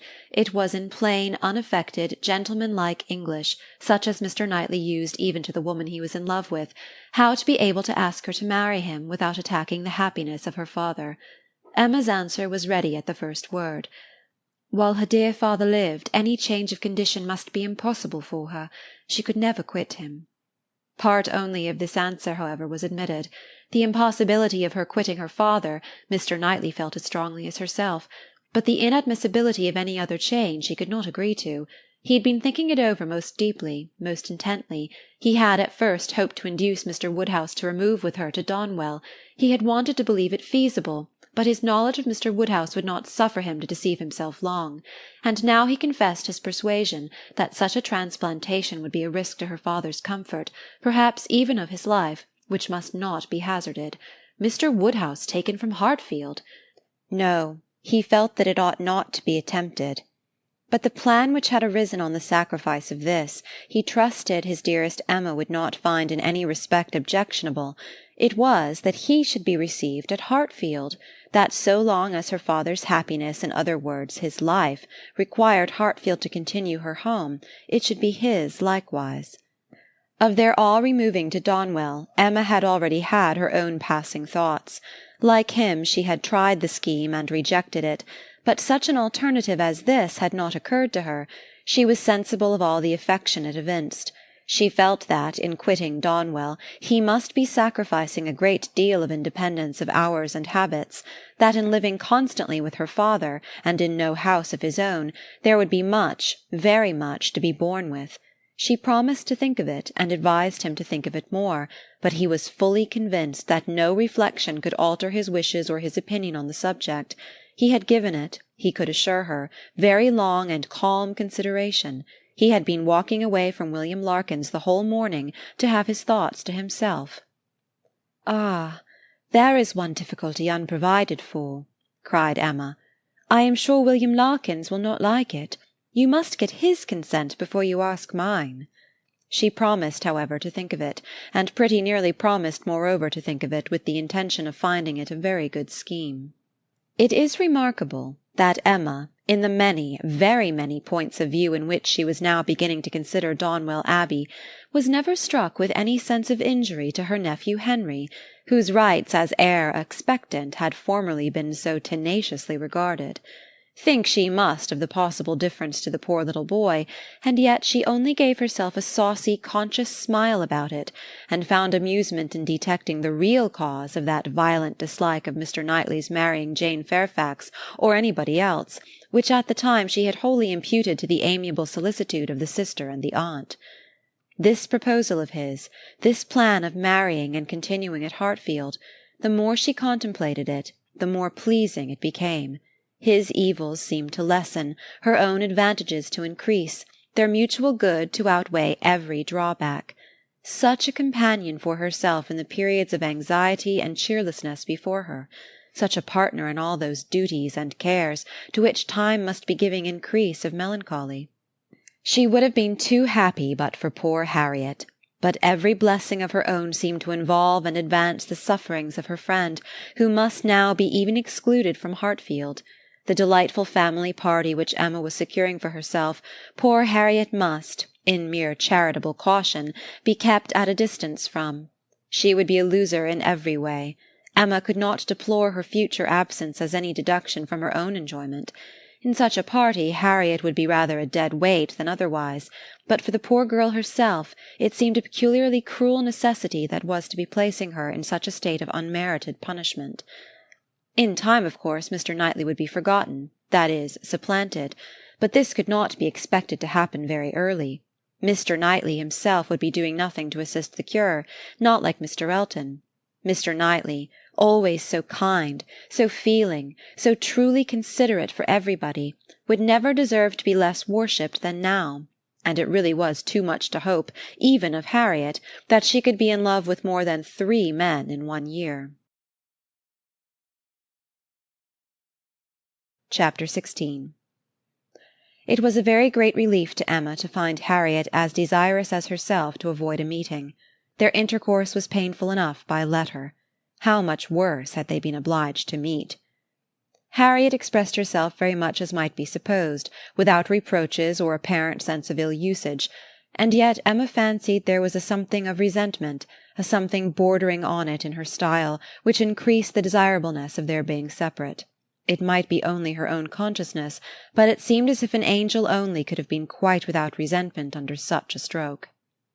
She had no difficulty in procuring Isabella's invitation, and she was fortunate in having a sufficient reason for asking it without resorting to invention.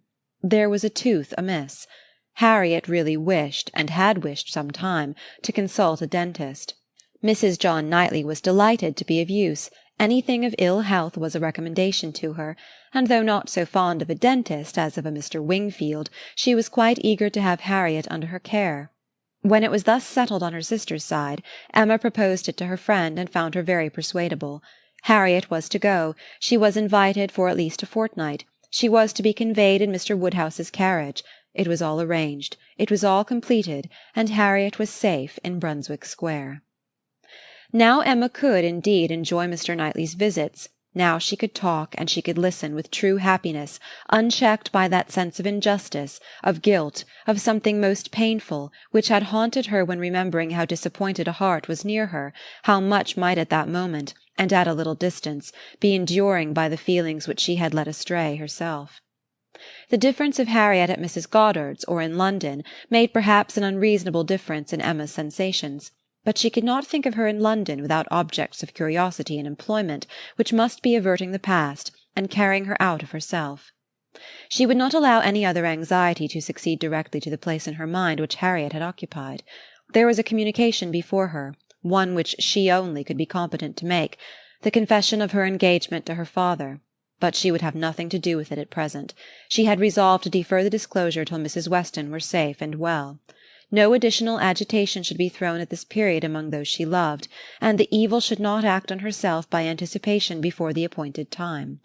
A fortnight at least of leisure and peace of mind, to crown every warmer, but more agitating delight, should be hers. She soon resolved, equally as a duty and a pleasure, to employ half an hour of this holiday of spirits in calling on Miss Fairfax. She ought to go, and she was longing to see her, the resemblance of their present situations increasing every other motive of goodwill. It would be a secret satisfaction, but the consciousness of a similarity of prospect would certainly add to the interest with which she should attend to anything Jane might communicate. She went. She had driven once successfully to the door, but had not been into the house since the morning after Box Hill, when poor Jane had been in such distress as had filled her with compassion, though all the worst of her sufferings had been unsuspected. The fear of being still unwelcome determined her, though assured of their being at home, to wait in the passage and send up her name. She heard Patty announcing it, but no such bustle succeeded as poor Miss Bates had before made so happily intelligible.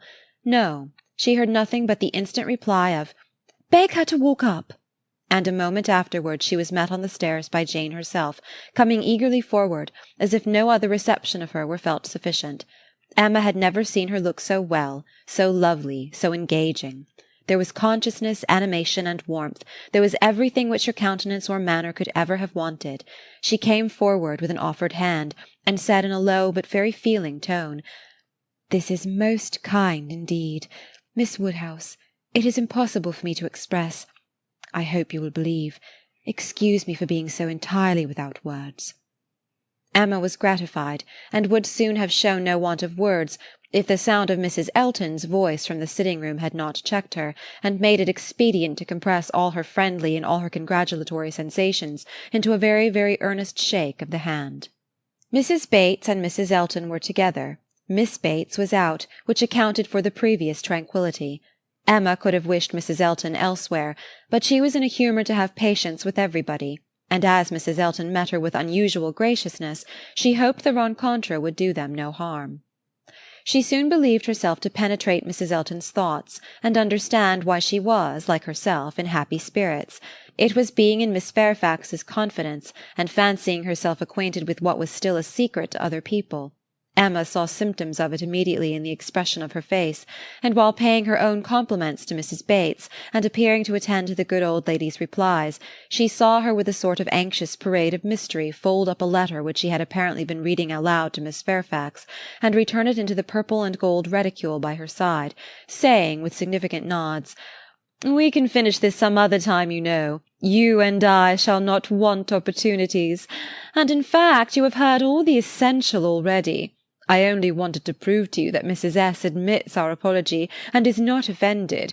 You see how delightfully she writes. Oh, she is a sweet creature. You would have doted on her had you gone. But not a word more. Let us be discreet, quite on our good behaviour. Hush! You remember those lines. I forget the poem at this moment. For when a lady's in the case, you know all other things give place. Now I say, my dear, in our case, for lady read— Ma'am, a word to the wise. I am in a fine flow of spirits, an't I?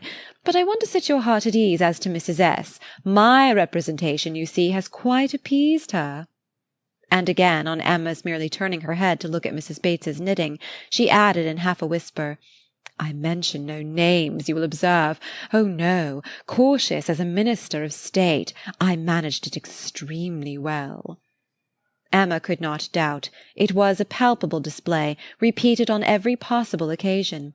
When they had all talked a little while in harmony of the weather and Mrs. Weston, she found herself abruptly addressed with, "Do not you think, Miss Woodhouse, our saucy little friend here is charmingly recovered? Do not you think her cure does Perry the highest credit?" Here was a side glance of great meaning at Jane. "Upon my word, Perry has restored her in a wonderful short time. Oh, if you had seen her as I did when she was at the worst!" And when Mrs. Bates was saying something to Emma, whispered further, "We do not say a word of any assistance that Perry might have, not a word of a certain young physician from Windsor.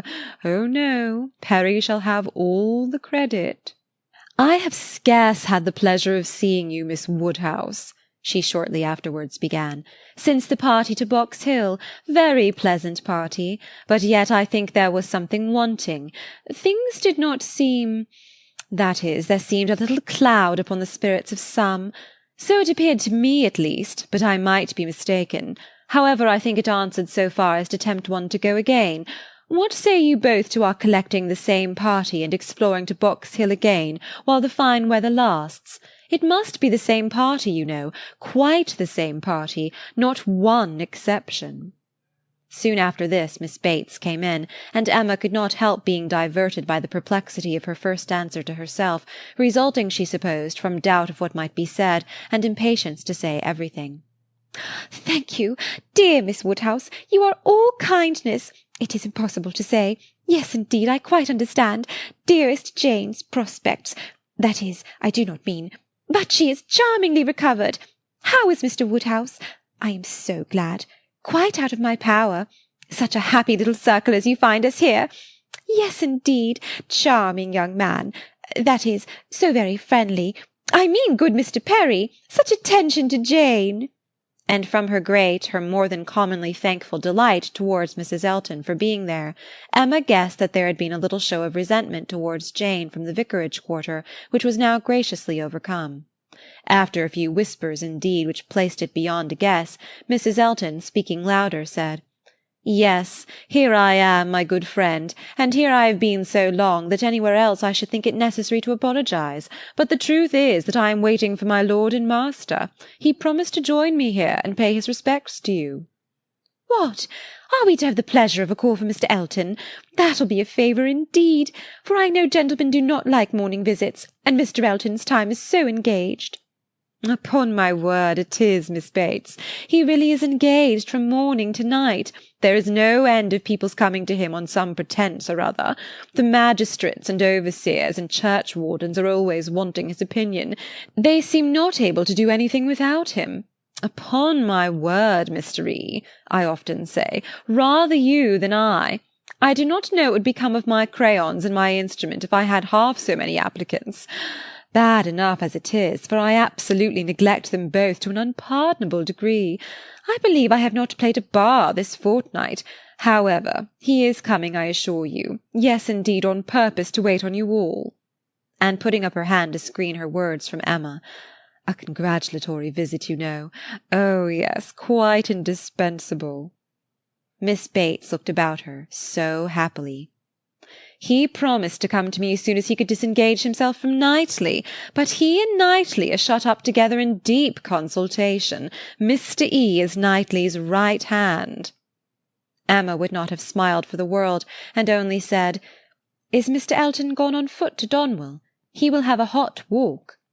"Oh, no, it is a meeting at the Crown, a regular meeting. Weston and Cole will be there too, but one is apt to speak only of those who lead. I fancy Mr. E. and Knightley have everything their own way." "Have not you mistaken the day?" said Emma. "I am almost certain that the meeting at the Crown is not till to-morrow. Mr. Knightley was at Hartfield yesterday, and spoke of it as for Saturday." "Oh, no, the meeting is certainly to-day," was the abrupt answer, which denoted the impossibility of any blunder on Mrs. Elton's side. "I do believe," she continued, "this is the most troublesome parish that ever was. We never heard of such things at Maple Grove." "Your parish there was small?" said Jane.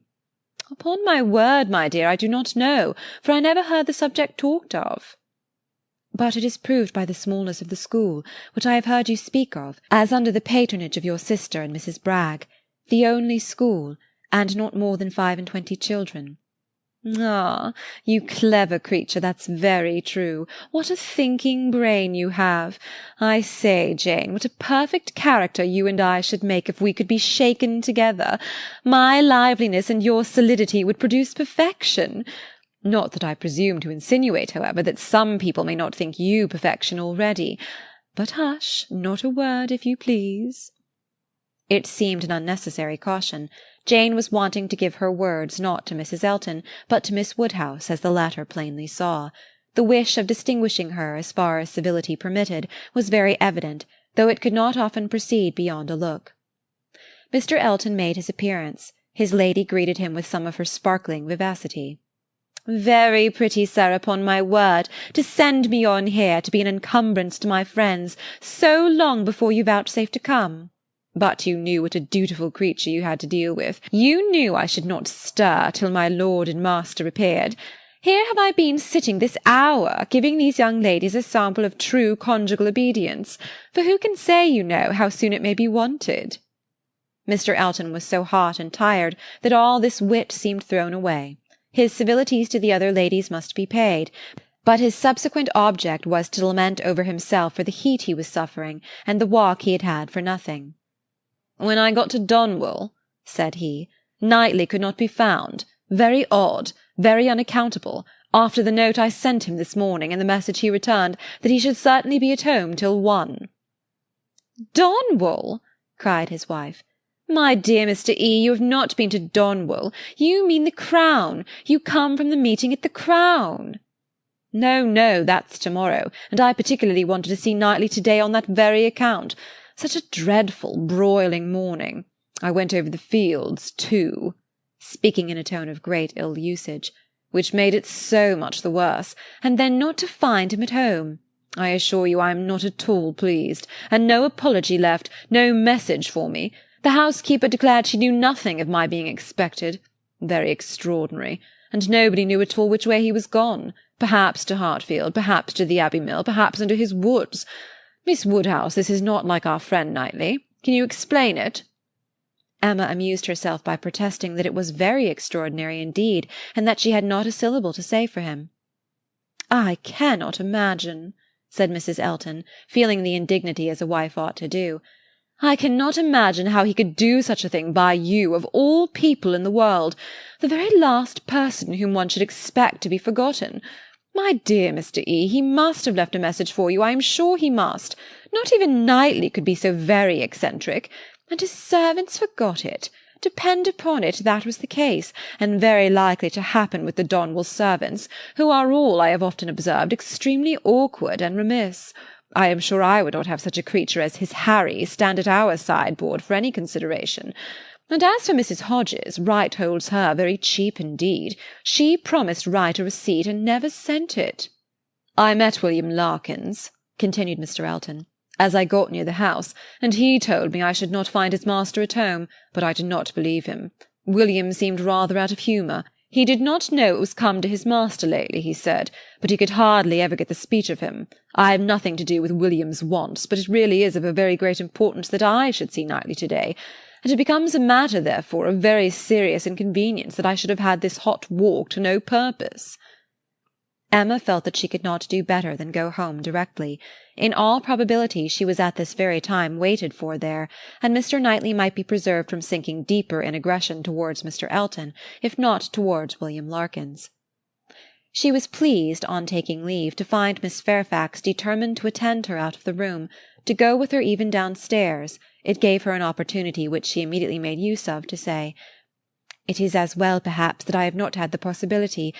Had you not been surrounded by other friends, I might have been tempted to introduce a subject, to ask questions, to speak more openly than might have been strictly correct.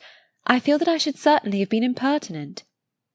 "Oh," cried Jane, with a blush and an hesitation which Emma thought infinitely more becoming to her than all the elegance of all her usual composure. "There would have been no danger. The danger would have been of my wearying you. You could not have gratified me more than by expressing an interest.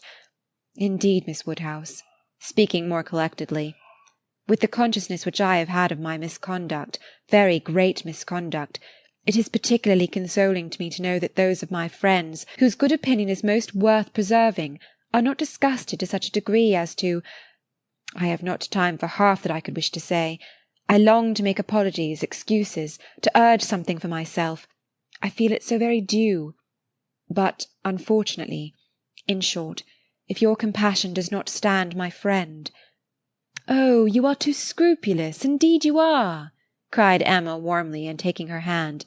"You owe me no apologies, and everybody to whom you might be supposed to owe them is so perfectly satisfied, so delighted even.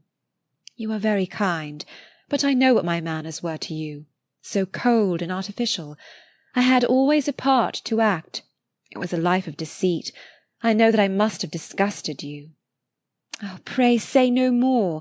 I feel that all the apologies should be on my side. Let us forgive each other at once. We must do whatever is to be done quickest, and I think our feelings will lose no time there. I hope you have very pleasant accounts from Windsor." "Very." "And the next news, I suppose, will be that we are to lose you, just as I begin to know you. Oh, as to all that, of course nothing can be thought of yet. I am here till claimed by Colonel and Mrs. Campbell." "Nothing can actually be settled yet, perhaps," replied Emma, smiling. "But excuse me, it must be thought of." The smile was returned as Jane answered, "You are very right, it has been thought of. And I will own to you, I am sure it will be safe, that so far as our living with Mr. Churchill at Enscombe, it is settled. There must be 3 months at least of deep mourning, but when they are over, I imagine there will be nothing more to wait for." "Thank you, thank you. That is just what I wanted to be assured of. Oh, if you knew how much I love everything that is decided and open. Good-bye, good-bye." Chapter 17. Mrs. Weston's friends were all made happy by her safety, and if the satisfaction of her well-doing could be increased to Emma, it was by knowing her to be the mother of a little girl. She had been decided in wishing for a Miss Weston. She would not acknowledge that it was with any view of making a match for her, hereafter, with either of Isabella's sons, but she was convinced that a daughter would suit both mother and father best. It would be a great comfort to Mr. Weston as he grew older, and even Mr. Weston might be growing older 10 years hence, to have his fireside enlivened by the sports and the nonsense, the freaks and the fancies of a child never banished from home. And Mrs. Weston, no one could doubt that a daughter would be most to her, and it would be quite a pity that any one who so well knew how to teach should not have their powers in exercise again. "She has had the advantage, you know, of practising on me," she continued, "like la Baronne d'Alman and la Comtesse d'Ostalie in Madame de Genlis, Adelaide, and Theodore, and we shall now see her own little Adelaide educated on a more perfect plan." "That is," replied Mr. Knightley, "she will indulge her even more than she did you, and believe that she does not indulge her at all. It will be the only difference." "Poor child!" cried Emma. "At that rate, what will become of her?" "Nothing very bad.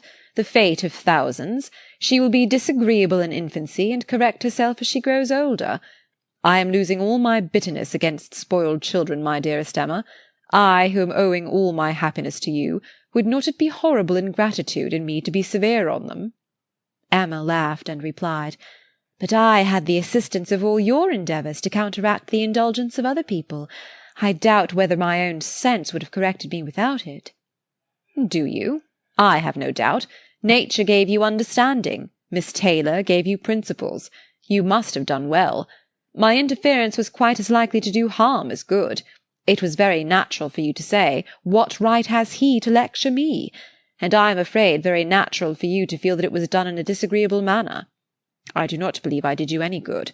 The good was all to myself, by making you an object of the tenderest affection to me. I could not think about you so much without doting on you, faults and all, and by dint of fancying so many errors, have been in love with you ever since you were 13 at least." "I am sure you were of use to me," cried Emma. "I was very often influenced rightly by you, oftener than I would own at the time. I am very sure you did me good. And if poor little Anna Weston is to be spoiled, it will be the greatest humanity in you to do as much for her as you have always done for me, except falling in love with her when she is 13. How often when you were a girl have you said to me with one of your saucy looks, 'Mr. Knightley, I am going to do so-and-so. Papa says I may, or I have Miss Taylor's leave,' something which, you knew, I did not approve. In such cases my interference was giving you 2 bad feelings instead of 1. What an amiable creature I was! No wonder you should hold my speeches in such affectionate remembrance." "Mr. Knightley. You always called me Mr. Knightley, and from habit it has not so very formal a sound. And yet it is formal. I want you to call me something else, but I do not know what." "I remember once calling you George, in one of my amiable fits about 10 years ago. I did it because I thought it would offend you, but as you made no objection, I never did it again." "And cannot you call me George now?" "Impossible! I never can call you anything but Mr. Knightley. I will not promise even to equal the elegant terseness of Mrs. Elton by calling you Mr. K. But I will promise," she added presently, laughing and blushing, "I will promise to call you once by your Christian name. I do not say when, but perhaps you may guess where, in the building in which N takes M, for better, for worse." Emma grieved that she could not be more openly just to one important service which his better sense would have rendered her, to the advice which would have saved her from the worst of all her womanly follies, her wilful intimacy with Harriet Smith. But it was too tender a subject. She could not enter on it. Harriet was very seldom mentioned between them. This, on his side, might merely proceed from her not being thought of, but Emma was rather inclined to attribute it to delicacy and a suspicion, from some appearances, that their friendship was declining. She was aware herself that, parting under any other circumstances, they certainly should have corresponded more, and that her intelligence would not have rested, as it now almost wholly did, on Isabella's letters. He might observe that it was so. The pain of being obliged to practise concealment towards him was very little inferior to the pain of having made Harriet unhappy. Isabella sent quite as good an account of her visitor as could be expected. On her first arrival she had thought her out of spirits, which appeared perfectly natural, as there was a dentist to be consulted. But since that business had been over, she did not appear to find Harriet different from what she had known her before. Isabella, to be sure, was no very quick observer, yet if Harriet had not been equal to playing with the children, it would not have escaped her. Emma's comforts and hopes were most agreeably carried on by Harriet's being to stay longer. Her fortnight was likely to be a month at least. Mr. and Mrs. John Knightley were to come down in August, and she was invited to remain till they could bring her back. "John does not even mention your friend," said Mr. Knightley. "Here is his answer, if you like to see it." It was the answer to the communication of his intended marriage. Emma accepted it with a very eager hand, with an impatience all alive to know what he would say about it, and not at all checked by hearing that her friend was unmentioned.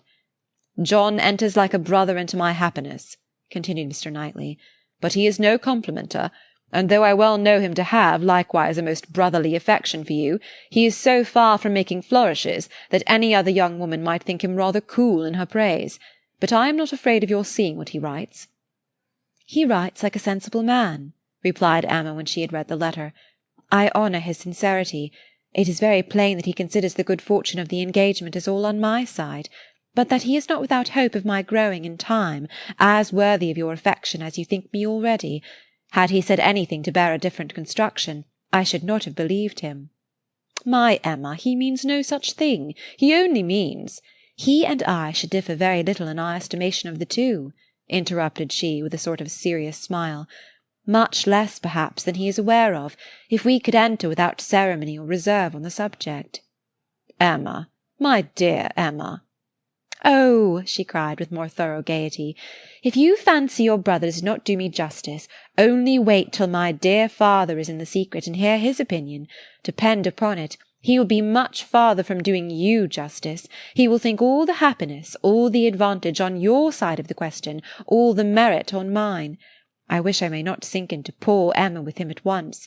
His tender compassion towards oppressed worth can go no farther." "Ah," he cried, "I wish your father might be half as easily convinced as John will be of our having every right that equal worth can give to be happy together. I am amused by one part of John's letter. Did you notice it? Where he says that my information did not take him wholly by surprise, that he was rather in expectation of hearing something of the kind." "If I understand your brother, he only means so far as your having some thoughts of marrying. He had no idea of me. He seems perfectly unprepared for that." "Yes, yes, but I am amused that he should have seen so far into my feelings. What has he been judging by? I am not conscious of any difference in my spirits or conversation that could prepare him at this time for my marrying any more than at another. But it was so, I suppose. I dare say there was a difference when I was staying with him the other day. I believe I did not play with the children quite so much as usual. I remember one evening the poor boys saying, 'Uncle seems always tired now.'" The time was coming when the news must spread farther, and other persons' reception of it tried. As soon as Mrs. Weston was sufficiently recovered to admit Mr. Woodhouse's visits, Emma, having it in view that her gentle reasoning should be employed in the cause, resolved first to announce it at home, and then at Randalls. But how to break it to her father at last? She had bound herself to do it, in such an hour of Mr. Knightley's absence, or when it came to the point her heart would have failed her, and she must have put it off. But Mr. Knightley was to come at such a time, and follow up the beginning she was to make. She was forced to speak, and to speak cheerfully too. She must not make it a more decided subject of misery to him by a melancholy tone herself. She must not appear to think it a misfortune.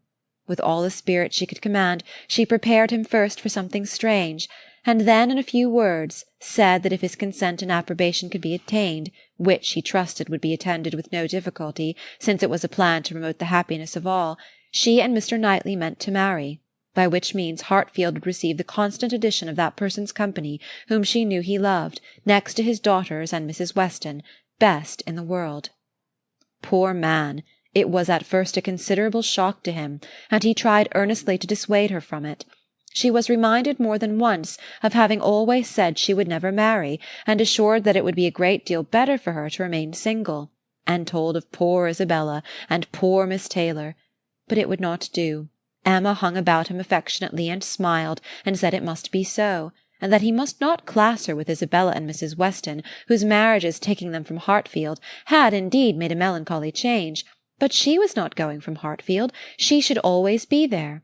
She was introducing no change in their numbers or their comforts but for the better, and she was very sure that he would be a great deal the happier for having Mr. Knightley always at hand when he were once got used to the idea. Did not he love Mr. Knightley very much? He would not deny that he did, she was sure.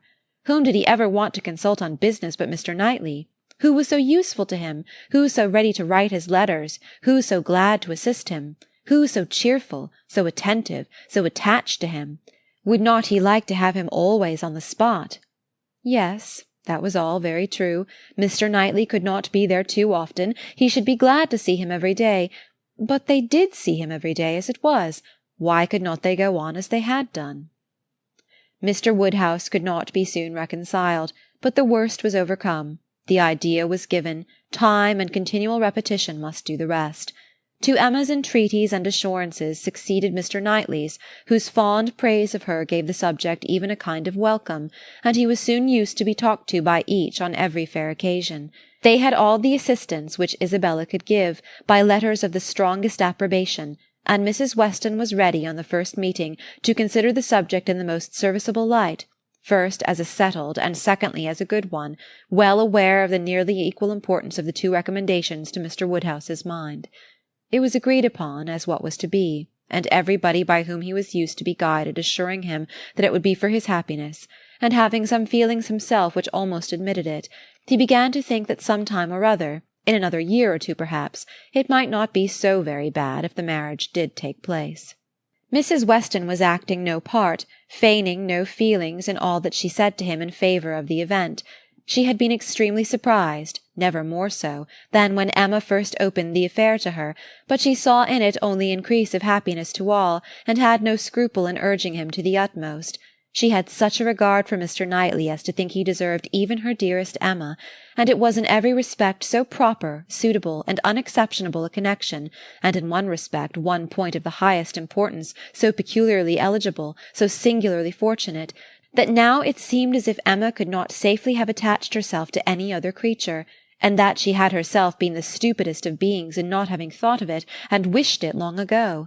How very few of those men in a rank of life to address Emma would have renounced their own home for Hartfield, and who but Mr. Knightley could know and bear with Mr. Woodhouse so as to make such an arrangement desirable? The difficulty of disposing of poor Mr. Woodhouse had always been felt in her husband's plans and her own for a marriage between Frank and Emma. How to settle the claims of Enscombe and Hartfield had been a continual impediment, less acknowledged by Mr. Weston than by herself, but even he had never been able to finish the subject better than by saying, "Those matters will take care of themselves. The young people will find a way." But here there was nothing to be shifted off in a wild speculation on the future. It was all right, all open, all equal, no sacrifice on any side worth the name. It was a union of the highest promise of felicity in itself, and without one real rational difficulty to oppose or delay it. Mrs. Weston, with her baby on her knee, indulging in such reflections as these, was one of the happiest women in the world. If anything could increase her delight, it was perceiving that the baby would soon have outgrown its first set of caps. The news was universally a surprise wherever it spread, and Mr. Weston had his 5 minutes' share of it, but 5 minutes were enough to familiarize the idea to his quickness of mind. He saw the advantages of the match, and rejoiced in them with all the constancy of his wife, but the wonder of it was very soon nothing, and by the end of an hour he was not far from believing that he had always foreseen it. "It is to be a secret, I conclude," said he. "These matters are always a secret, till it is found out that everybody knows them. Only let me be told when I may speak out. I wonder whether Jane has any suspicion." He went to Highbury the next morning, and satisfied himself on that point. He told her the news. Was not she like a daughter, his eldest daughter? He must tell her, and Miss Bates being present, it passed of course to Mrs. Cole, Mrs. Perry, and Mrs. Elton immediately afterwards. It was no more than the principals were prepared for. They had calculated from the time of its being known at Randalls how soon it would be over Highbury, and were thinking of themselves as the evening wonder in many a family circle, with great sagacity. In general it was a very well approved match. Some might think him, and others might think her, the most in luck. One set might recommend their all removing to Donwell, and leaving Hartfield for the John Knightleys, and another might predict disagreements among their servants. But yet upon the whole there was no serious objection raised, except in one habitation, the vicarage. There the surprise was not softened by any satisfaction. Mr. Elton cared little about it compared with his wife. He only hoped the young lady's pride would now be contented, and supposed she had always meant to catch Knightley if she could, and on the point of living at Hartfield could daringly exclaim, "Rather he than I." But Mrs. Elton was very much discomposed indeed. Poor Knightley! Poor fellow! Sad business for him. She was extremely concerned, for though very eccentric, he had 1,000 good qualities. How could he be so taken in? Did not think him at all in love, not in the least. Poor Knightley! There would be an end of all pleasant intercourse with him. How happy he had been to come and dine with them whenever they asked him! But that would be all over now. Poor fellow! No more exploring parties to Donwell made for her. Oh no, there would be a Mrs. Knightley to throw cold water on everything. Extremely disagreeable. But she was not at all sorry that she had abused the housekeeper the other day. Shocking plan, living together. It would never do. She knew a family near Maple Grove who had tried it, and been obliged to separate before the end of the first quarter. Chapter 18. Time passed on. A few more to-morrows, and the party from London would be arriving. It was an alarming change, and Emma was thinking of it one morning, as what must bring a great deal to agitate and grieve her, when Mr. Knightley came in, and distressing thoughts were put by. After the first chat of pleasure he was silent, and then in a graver tone began with, "I have something to tell you, Emma. Some news." "Good or bad?" said she quickly, looking up in his face. "I do not know what it ought to be called." "Oh, good, I am sure. I can see it in your countenance. You are trying not to smile." "I am afraid," said he, composing his features, "I am very much afraid, my dear Emma, that you will not smile when you hear it." "Indeed? But why so? I can hardly imagine that anything which pleases or amuses you should not please and amuse me too." "There is one subject," he replied, "I hope but one, on which we do not think alike." He paused a moment, again smiling, with his eyes fixed on her face. "Does nothing occur to you? Do not you recollect? Harriet Smith?" Her cheeks flushed at the name, and she felt afraid of something, though she knew not what. "Have you heard from her yourself this morning?" cried he. "You have, I believe, and know the whole." "No, I have not. I know nothing. Pray tell me." "You are prepared for the worst, I see, and very bad it is. Harriet Smith marries Robert Martin." Emma gave a start, which did not seem like being prepared, and her eyes in eager gaze said, "No, this is impossible." But her lips were closed. "It is so indeed," continued Mr. Knightley. "I have it from Robert Martin himself. He left me not half an hour ago." She was still looking at him with the most speaking amazement. "You like it, my Emma, as little as I feared. I wish our opinions were the same. But in time they will. Time, you may be sure, will make one or the other of us think differently, and in the meanwhile we need not talk much on the subject." "You mistake me. You quite mistake me," she replied, exerting herself. "It is not that such a circumstance would now make me unhappy, but I cannot believe it. It seems an impossibility. You cannot mean to say that Harriet Smith has accepted Robert Martin. You cannot mean that he has even proposed to her again, yet. You only mean that he intends it." "I mean that he has done it," answered Mr. Knightley, with smiling but determined decision, "and has been accepted." "Good God!" she cried. "Well!"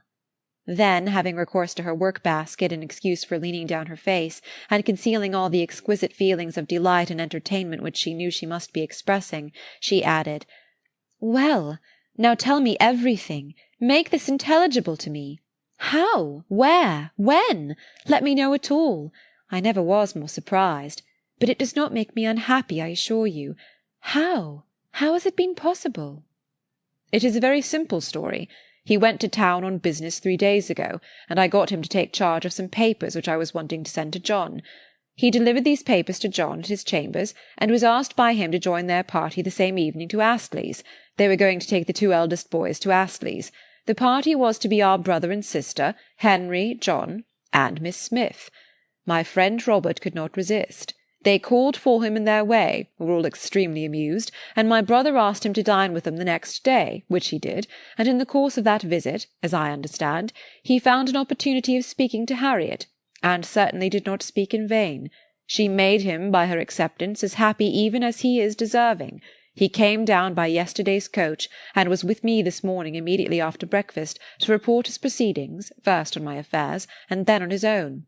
This is all that I can relate of the how, where, and when. Your friend Harriet will make a much longer history when you see her. She will give you all the minute particulars which only woman's language can make interesting. In our communications we deal only in the great. However, I must say that Robert Martin's heart seemed for him, and to me, very overflowing, and that he did mention, without its being much to the purpose, that on quitting their books at Astley's, my brother took charge of Mrs. John Knightley and little John, and he followed with Miss Smith and Henry, and that at one time they were in such a crowd as to make Miss Smith rather uneasy. He stopped. Emma dared not attempt any immediate reply. To speak, she was sure, would be to betray a most unreasonable degree of happiness. She must wait a moment, or he would think her mad. Her silence disturbed him, and after observing her a little while, he added, "Emma, my love, you said that this circumstance would now not make you unhappy, but I am afraid it gives you more pain than you expected. His situation is an evil, but you must consider it as what satisfies your friend. And I will answer for your thinking better and better of him as you know him more. His good sense and good principles would delight you. As far as the man is concerned, you could not wish your friend in better hands. His rank in society I would alter if I could, which is saying a great deal, I assure you, Emma. You laugh at me about William Larkins, but I could quite as ill spare Robert Martin." He wanted her to look up and smile, and having now brought herself not to smile too broadly, she did, cheerfully answering, "You need not be at any pains to reconcile me to the match. I think Harriet is doing extremely well. Her connections may be worse than his. In respectability of character, there can be no doubt that they are. I've been silent from surprise merely, excessive surprise. You cannot imagine how suddenly it has come on me, how peculiarly unprepared I was, for I had reason to believe her very lately more determined against him, much more than she was before." "You ought to know your friend best," replied Mr. Knightley. "But I should say she was a good-tempered, soft-hearted girl, not likely to be very, very determined against any young man who told her he loved her." Emma could not help laughing as she answered, "Upon my word, I believe you know her quite as well as I do. But, Mr. Knightley, are you perfectly sure that she has absolutely and downright accepted him? I could suppose she might in time, but can she already? Did not you misunderstand him? You were both talking of other things, of business, shows of cattle, or new drills, and might not you, in the confusion of so many subjects, mistake him? It was not Harriet's hand that he was certain of, it was the dimensions of some famous ox." The contrast between the countenance and air of Mr. Knightley and Robert Martin was, at this moment, so strong to Emma's feelings, and so strong was the recollection of all that had so recently passed on Harriet's side, so fresh the sound of these words, spoken with such an emphasis, "No, I hope I know better than to think of Robert Martin," that she was really expecting the intelligence to prove in some measure premature. It could not be otherwise. "Do you dare say this?" cried Mr. Knightley. "Do you dare to suppose me so great a blockhead as not to know what a man is talking of? What do you deserve?" "Oh, I always deserve the best treatment, because I never put up with any other, and therefore you must give me a plain, direct answer. Are you quite sure that you understand the terms on which Mr. Martin and Harriet now are?" "I am quite sure," he replied, speaking very distinctly, "that he told me she had accepted him, and that there was no obscurity, nothing doubtful, in the words he used, and I think I can give you a proof that it must be so. He asked my opinion as to what he was now to do. He knew of no one but Mrs. Goddard to whom he could apply for information of her relations or friends. Could I mention anything more fit to be done than go to Mrs. Goddard's? I assured him that I could not. Then he said he would endeavour to see her in the course of his day." "I am perfectly satisfied," replied Emma, with the brightest smiles, "and most sincerely wish them happy." "You are materially changed since we talked on this subject before." "I hope so, for at that time I was a fool." "And I am changed also, for I am now very willing to grant you all Harriet's good qualities. I have taken some pains for your sake, and for Robert Martin's sake, whom I have always had reason to believe as much in love with her as ever, to get acquainted with her. I have often talked to her a good deal. You must have seen that I did. Sometimes, indeed, I have thought you were half suspecting me of pleading poor Martin's cause, which was never the case. But from all my observations I am convinced of her being an artless, amiable girl with very good notions, very seriously good principles, and placing her happiness in the affections and utility of domestic life. Much of this, I have no doubt, she may thank you for." "Me!" cried Emma, shaking her head. "Ah, poor Harriet!" She checked herself, however, and submitted quietly to a little more praise than she deserved. Their conversation was soon afterwards closed by the entrance of her father. She was not sorry. She wanted to be alone. Her mind was in a state of flutter and wonder which made it impossible for her to be collected. She was in dancing, singing, exclaiming spirits, and till she had moved about and talked to herself, and laughed and reflected, she could be fit for nothing rational. Her father's business was to announce James's being gone out to put the horses to, preparatory to their now daily drive to Randalls, and she had therefore an immediate excuse for disappearing. The joy, the gratitude, the exquisite delight of her sensations may be imagined. The sole grievance and alloy thus removed in the prospect of Harriet's welfare, she was really in danger of becoming too happy for security. What had she to wish for? Nothing but to grow more worthy of him whose intentions and judgment had been so superior to her own. Nothing but that the lessons of her past folly might teach her humility and circumspection in future. Serious she was, very serious in her thankfulness and in her resolutions, and yet there was no preventing a laugh, sometimes in the very midst of them. She must laugh at such a close, such an end of the doleful disappointment of 5 weeks back, such a heart, such a Harriet. Now there would be pleasure in her returning. Everything would be a pleasure. It would be a great pleasure to know Robert Martin. High in the rank of her most serious and heartfelt felicities was the reflection that all necessity of concealment from Mr. Knightley would soon be over. The disguise, equivocation, mystery, so hateful to her to practice, might soon be over. She could now look forward to giving him that full and perfect confidence which her disposition was most ready to welcome as a duty. In the gayest and happiest spirit she set forward with her father, not always listening, but always agreeing to what he said, and whether in speech or silence, conniving at the comfortable persuasion of his being obliged to go to Randalls every day, or poor Mrs. Weston would be disappointed. They arrived. Mrs. Weston was alone in the drawing-room, but hardly had they been told of the baby, and Mr. Woodhouse received the thanks for coming which he asked for, when a glimpse was caught through the blind of 2 figures passing near the window. "It is Frank and Miss Fairfax," said Mrs. Weston. "I was just going to tell you of our agreeable surprise in seeing him arrive this morning. He stays till to-morrow, and Miss Fairfax has been persuaded to spend the day with us. They are coming in, I hope." In half a minute they were in the room. Emma was extremely glad to see him, but there was a degree of confusion, a number of embarrassing recollections on each side.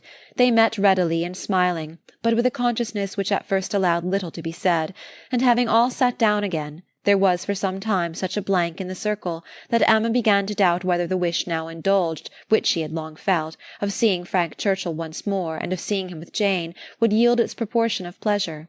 When Mr. Weston joined the party, however, and when the baby was fetched, there was no longer a want of subject or animation, or of courage and opportunity for Frank Churchill to draw near her and say, "I have you to thank, Miss Woodhouse, for a very kind forgiving message in one of Mrs. Weston's letters. I hope time has not made you less willing to pardon. I hope you do not retract what you then said." "No, indeed," cried Emma, most happy to begin. "Not in the least. I am particularly glad to see and shake hands with you, and to give you joy in person." He thanked her with all his heart, and continued some time to speak with serious feeling of his gratitude and happiness. "Is not she looking well?" said he, turning his eyes towards Jane. "Better than she ever used to do. You see how my father and Mrs. Weston dote upon her." But his spirits were soon rising again, and with laughing eyes, after mentioning the expected return of the Campbells, he named the name of Dickson. Emma blushed, and forbade its being pronounced in her hearing. "I can never think of it," she cried, "without extreme shame." "The shame," he answered, "is all mine, or ought to be. But is it possible that you had no suspicion? I mean of late. Early, I know, you had none." "I never had the smallest, I assure you." "That appears quite wonderful. I was once very near, and I wish I had. It would have been better. But though I was always doing wrong things, they were very bad wrong things, and such as did me no service, it would have been a much better transgression had I broken the bond of secrecy and told you everything." "It is not now worth a regret," said Emma. "I have some hope," resumed he, "of my uncle's being persuaded to pay a visit at Randalls. He wants to be introduced to her.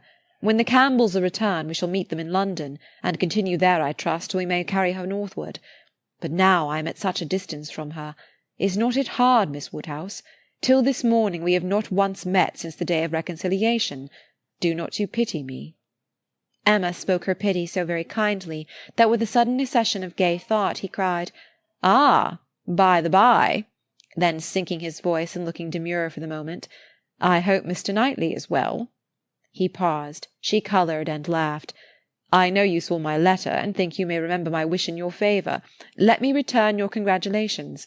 I assure you that I have heard the news with the warmest interest and satisfaction. He is a man whom I cannot presume to praise." Emma was delighted, and only wanted him to go on in the same style, but his mind was in the next moment in his own concerns, and with his own Jane, and his next words were, "Did you ever see such a skin, such smoothness, such delicacy, and yet without being actually fair? One cannot call her fair. It is a most uncommon complexion, with her dark eyelashes and hair, a most distinguishing complexion, so peculiarly the lady in it, just colour enough for beauty." "I have always admired her complexion," replied Emma, "but do not I remember the time when you found fault with her for being so pale, when we first began to talk of her? Have you quite forgotten?" "Oh, no. What an impudent dog I was! How could I dare?" But he laughed so heartily at the recollection that Emma could not help saying, "I do suspect that in the midst of your perplexities at that time you had very great amusement in tricking us all. I am sure you had. I am sure it was a consolation to you." "Oh, no, no, no! How can you suspect me of such a thing? I was the most miserable wretch." "Not quite so miserable as to be insensible to mirth. I am sure it was a source of high entertainment to you to feel that you were taking us all in. Perhaps I am the readier to suspect, because, to tell you the truth, I think it might have been some amusement to myself in the same situation. I think there is a little likeness between us." He bowed. "If not in our dispositions," she presently added, with a look of true sensibility, "there is a likeness in our destiny, the destiny which bids fair to connect us with two characters so much superior to our own." "True, true," he answered warmly. "No, not true on your side. You can have no superior, but most true on mine. She is a complete angel. Look at her. Is she not an angel in every gesture? Observe the turn of her throat. Observe her eyes as she is looking up at my father. You'll be glad to hear," inclining his head and whispering seriously, "that my uncle means to give her all my aunt's jewels. They are to be new set. I am resolved to have some in an ornament for the head. Will it not be beautiful in her dark hair?" "Very beautiful indeed," replied Emma, and she spoke so kindly that he gratefully burst out, "How delighted I am to see you again, and to see you in such excellent looks! I would not have missed this meeting for the world. I should certainly have called at Hartfield had you failed to come." The others had been talking of the child, Mrs. Weston giving an account of a little alarm she had been under the evening before, from the infant's appearing not quite well. She believed she had been foolish, but it had alarmed her, and she had been within half a minute of sending for Mr. Perry. Perhaps she ought to be ashamed, but Mr. Weston had been almost as uneasy as herself. In 10 minutes, however, the child had been perfectly well again. This was her history, and particularly interesting it was to Mr. Woodhouse, who commended her very much for thinking of sending for Perry, and only regretted that she had not done it. "She should always send for Perry if the child appeared in the slightest degree disordered, were it only for a moment. She could not be too soon alarmed, nor send for Perry too often. It was a pity, perhaps, that he had not come last night, for though the child seemed well now, very well considering, it would probably have been better if Perry had seen it." Frank Churchill caught the name. "Perry?" said he to Emma, and trying as he spoke to catch Miss Fairfax's eye. "My friend Perry? What are they saying about Mr. Perry? Has he been here this morning? And how does he travel now? Has he set up his carriage?"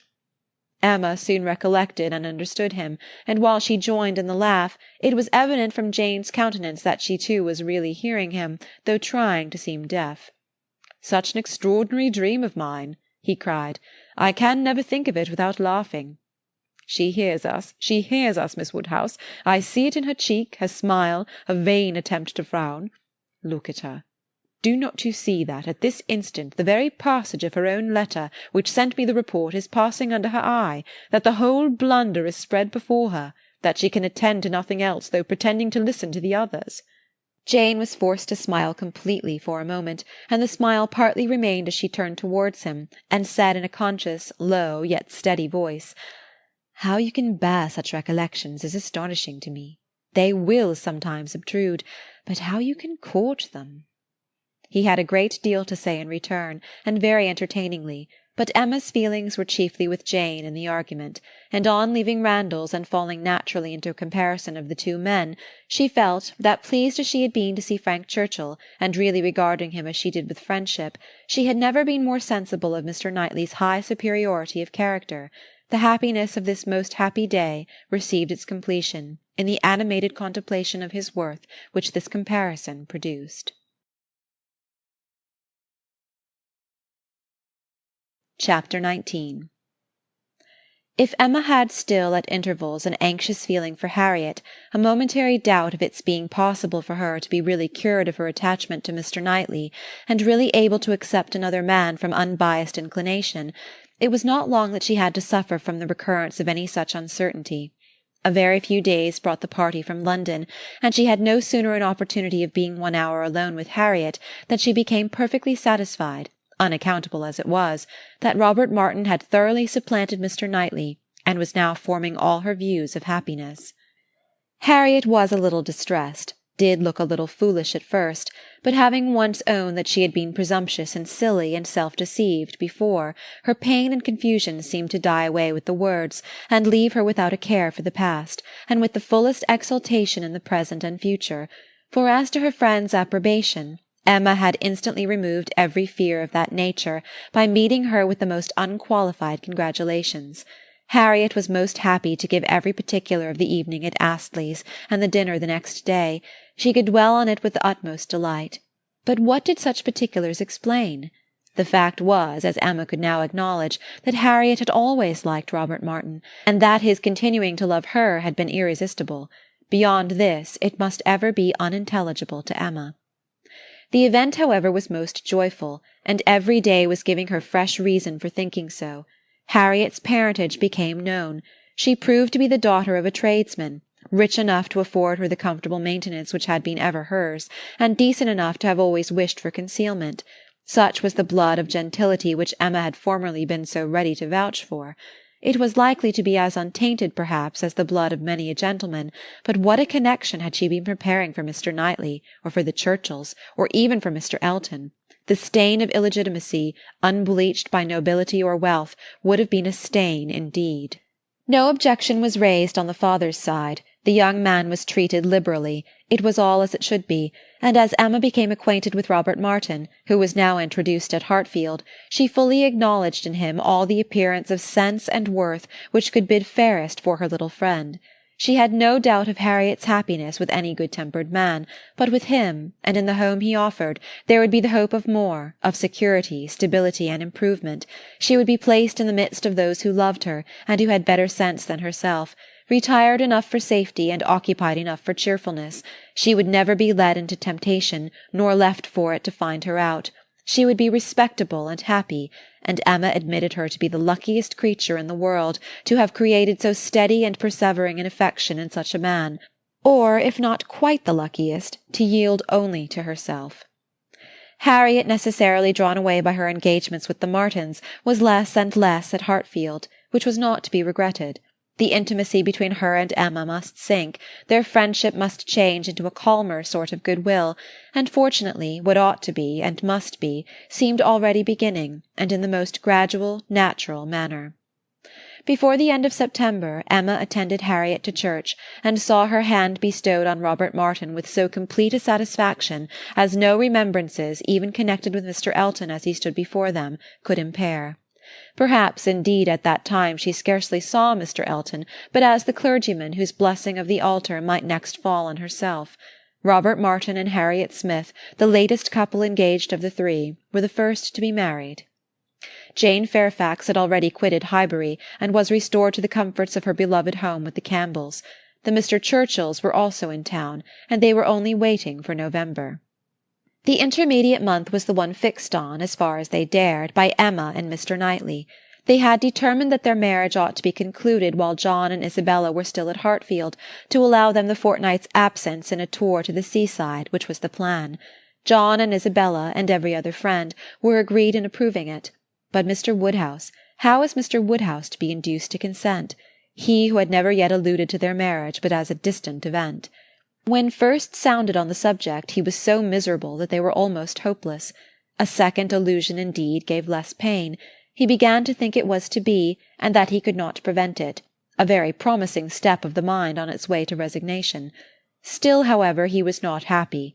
Nay, he appeared so much otherwise that his daughter's courage failed. She could not bear to see him suffering, to know him fancying himself neglected, and though her understanding almost acquiesced in the assurance of both the Mr. Knightleys that when once the event were over his distress would soon be over too, she hesitated, she could not proceed. In this state of suspense they were befriended, not by any sudden illumination of Mr. Woodhouse's mind, or any wonderful change of his nervous system, but by the operation of the same system in another way. Mrs. Weston's poultry-house was robbed one night of all her turkeys, evidently by the ingenuity of man. Other poultry-yards in the neighbourhood also suffered. Pilfering was house-breaking to Mr. Woodhouse's fears. He was very uneasy, and but for the sense of his son-in-law's protection, would have been under wretched alarm every night of his life. The strength, resolution, and presence of mind of the Mr. Knightleys commanded his fullest dependence. While either of them protected him and his, Hartfield was safe. But Mr. John Knightley must be in London again by the end of the first week in November. The result of this distress was that, with a much more voluntary, cheerful consent than his daughter had ever presumed to hope for at the moment, she was able to fix her wedding day, and Mr. Elton was called on, within a month from the marriage of Mr. and Mrs. Robert Martin, to join the hands of Mr. Knightley and Miss Woodhouse. The wedding was very much like other weddings, where the parties have no taste for finery or parade, and Mrs. Elton, from the particulars detailed by her husband, thought it all extremely shabby, and very inferior to her own. Very little white satin, very few lace veils, a most pitiful business. Selina would stare when she heard of it. But in spite of these deficiencies, the wishes, the hopes, the confidence, the predictions of the small band of true friends who witnessed the ceremony were fully answered in the perfect happiness of the union. End of Emma by Jane Austen.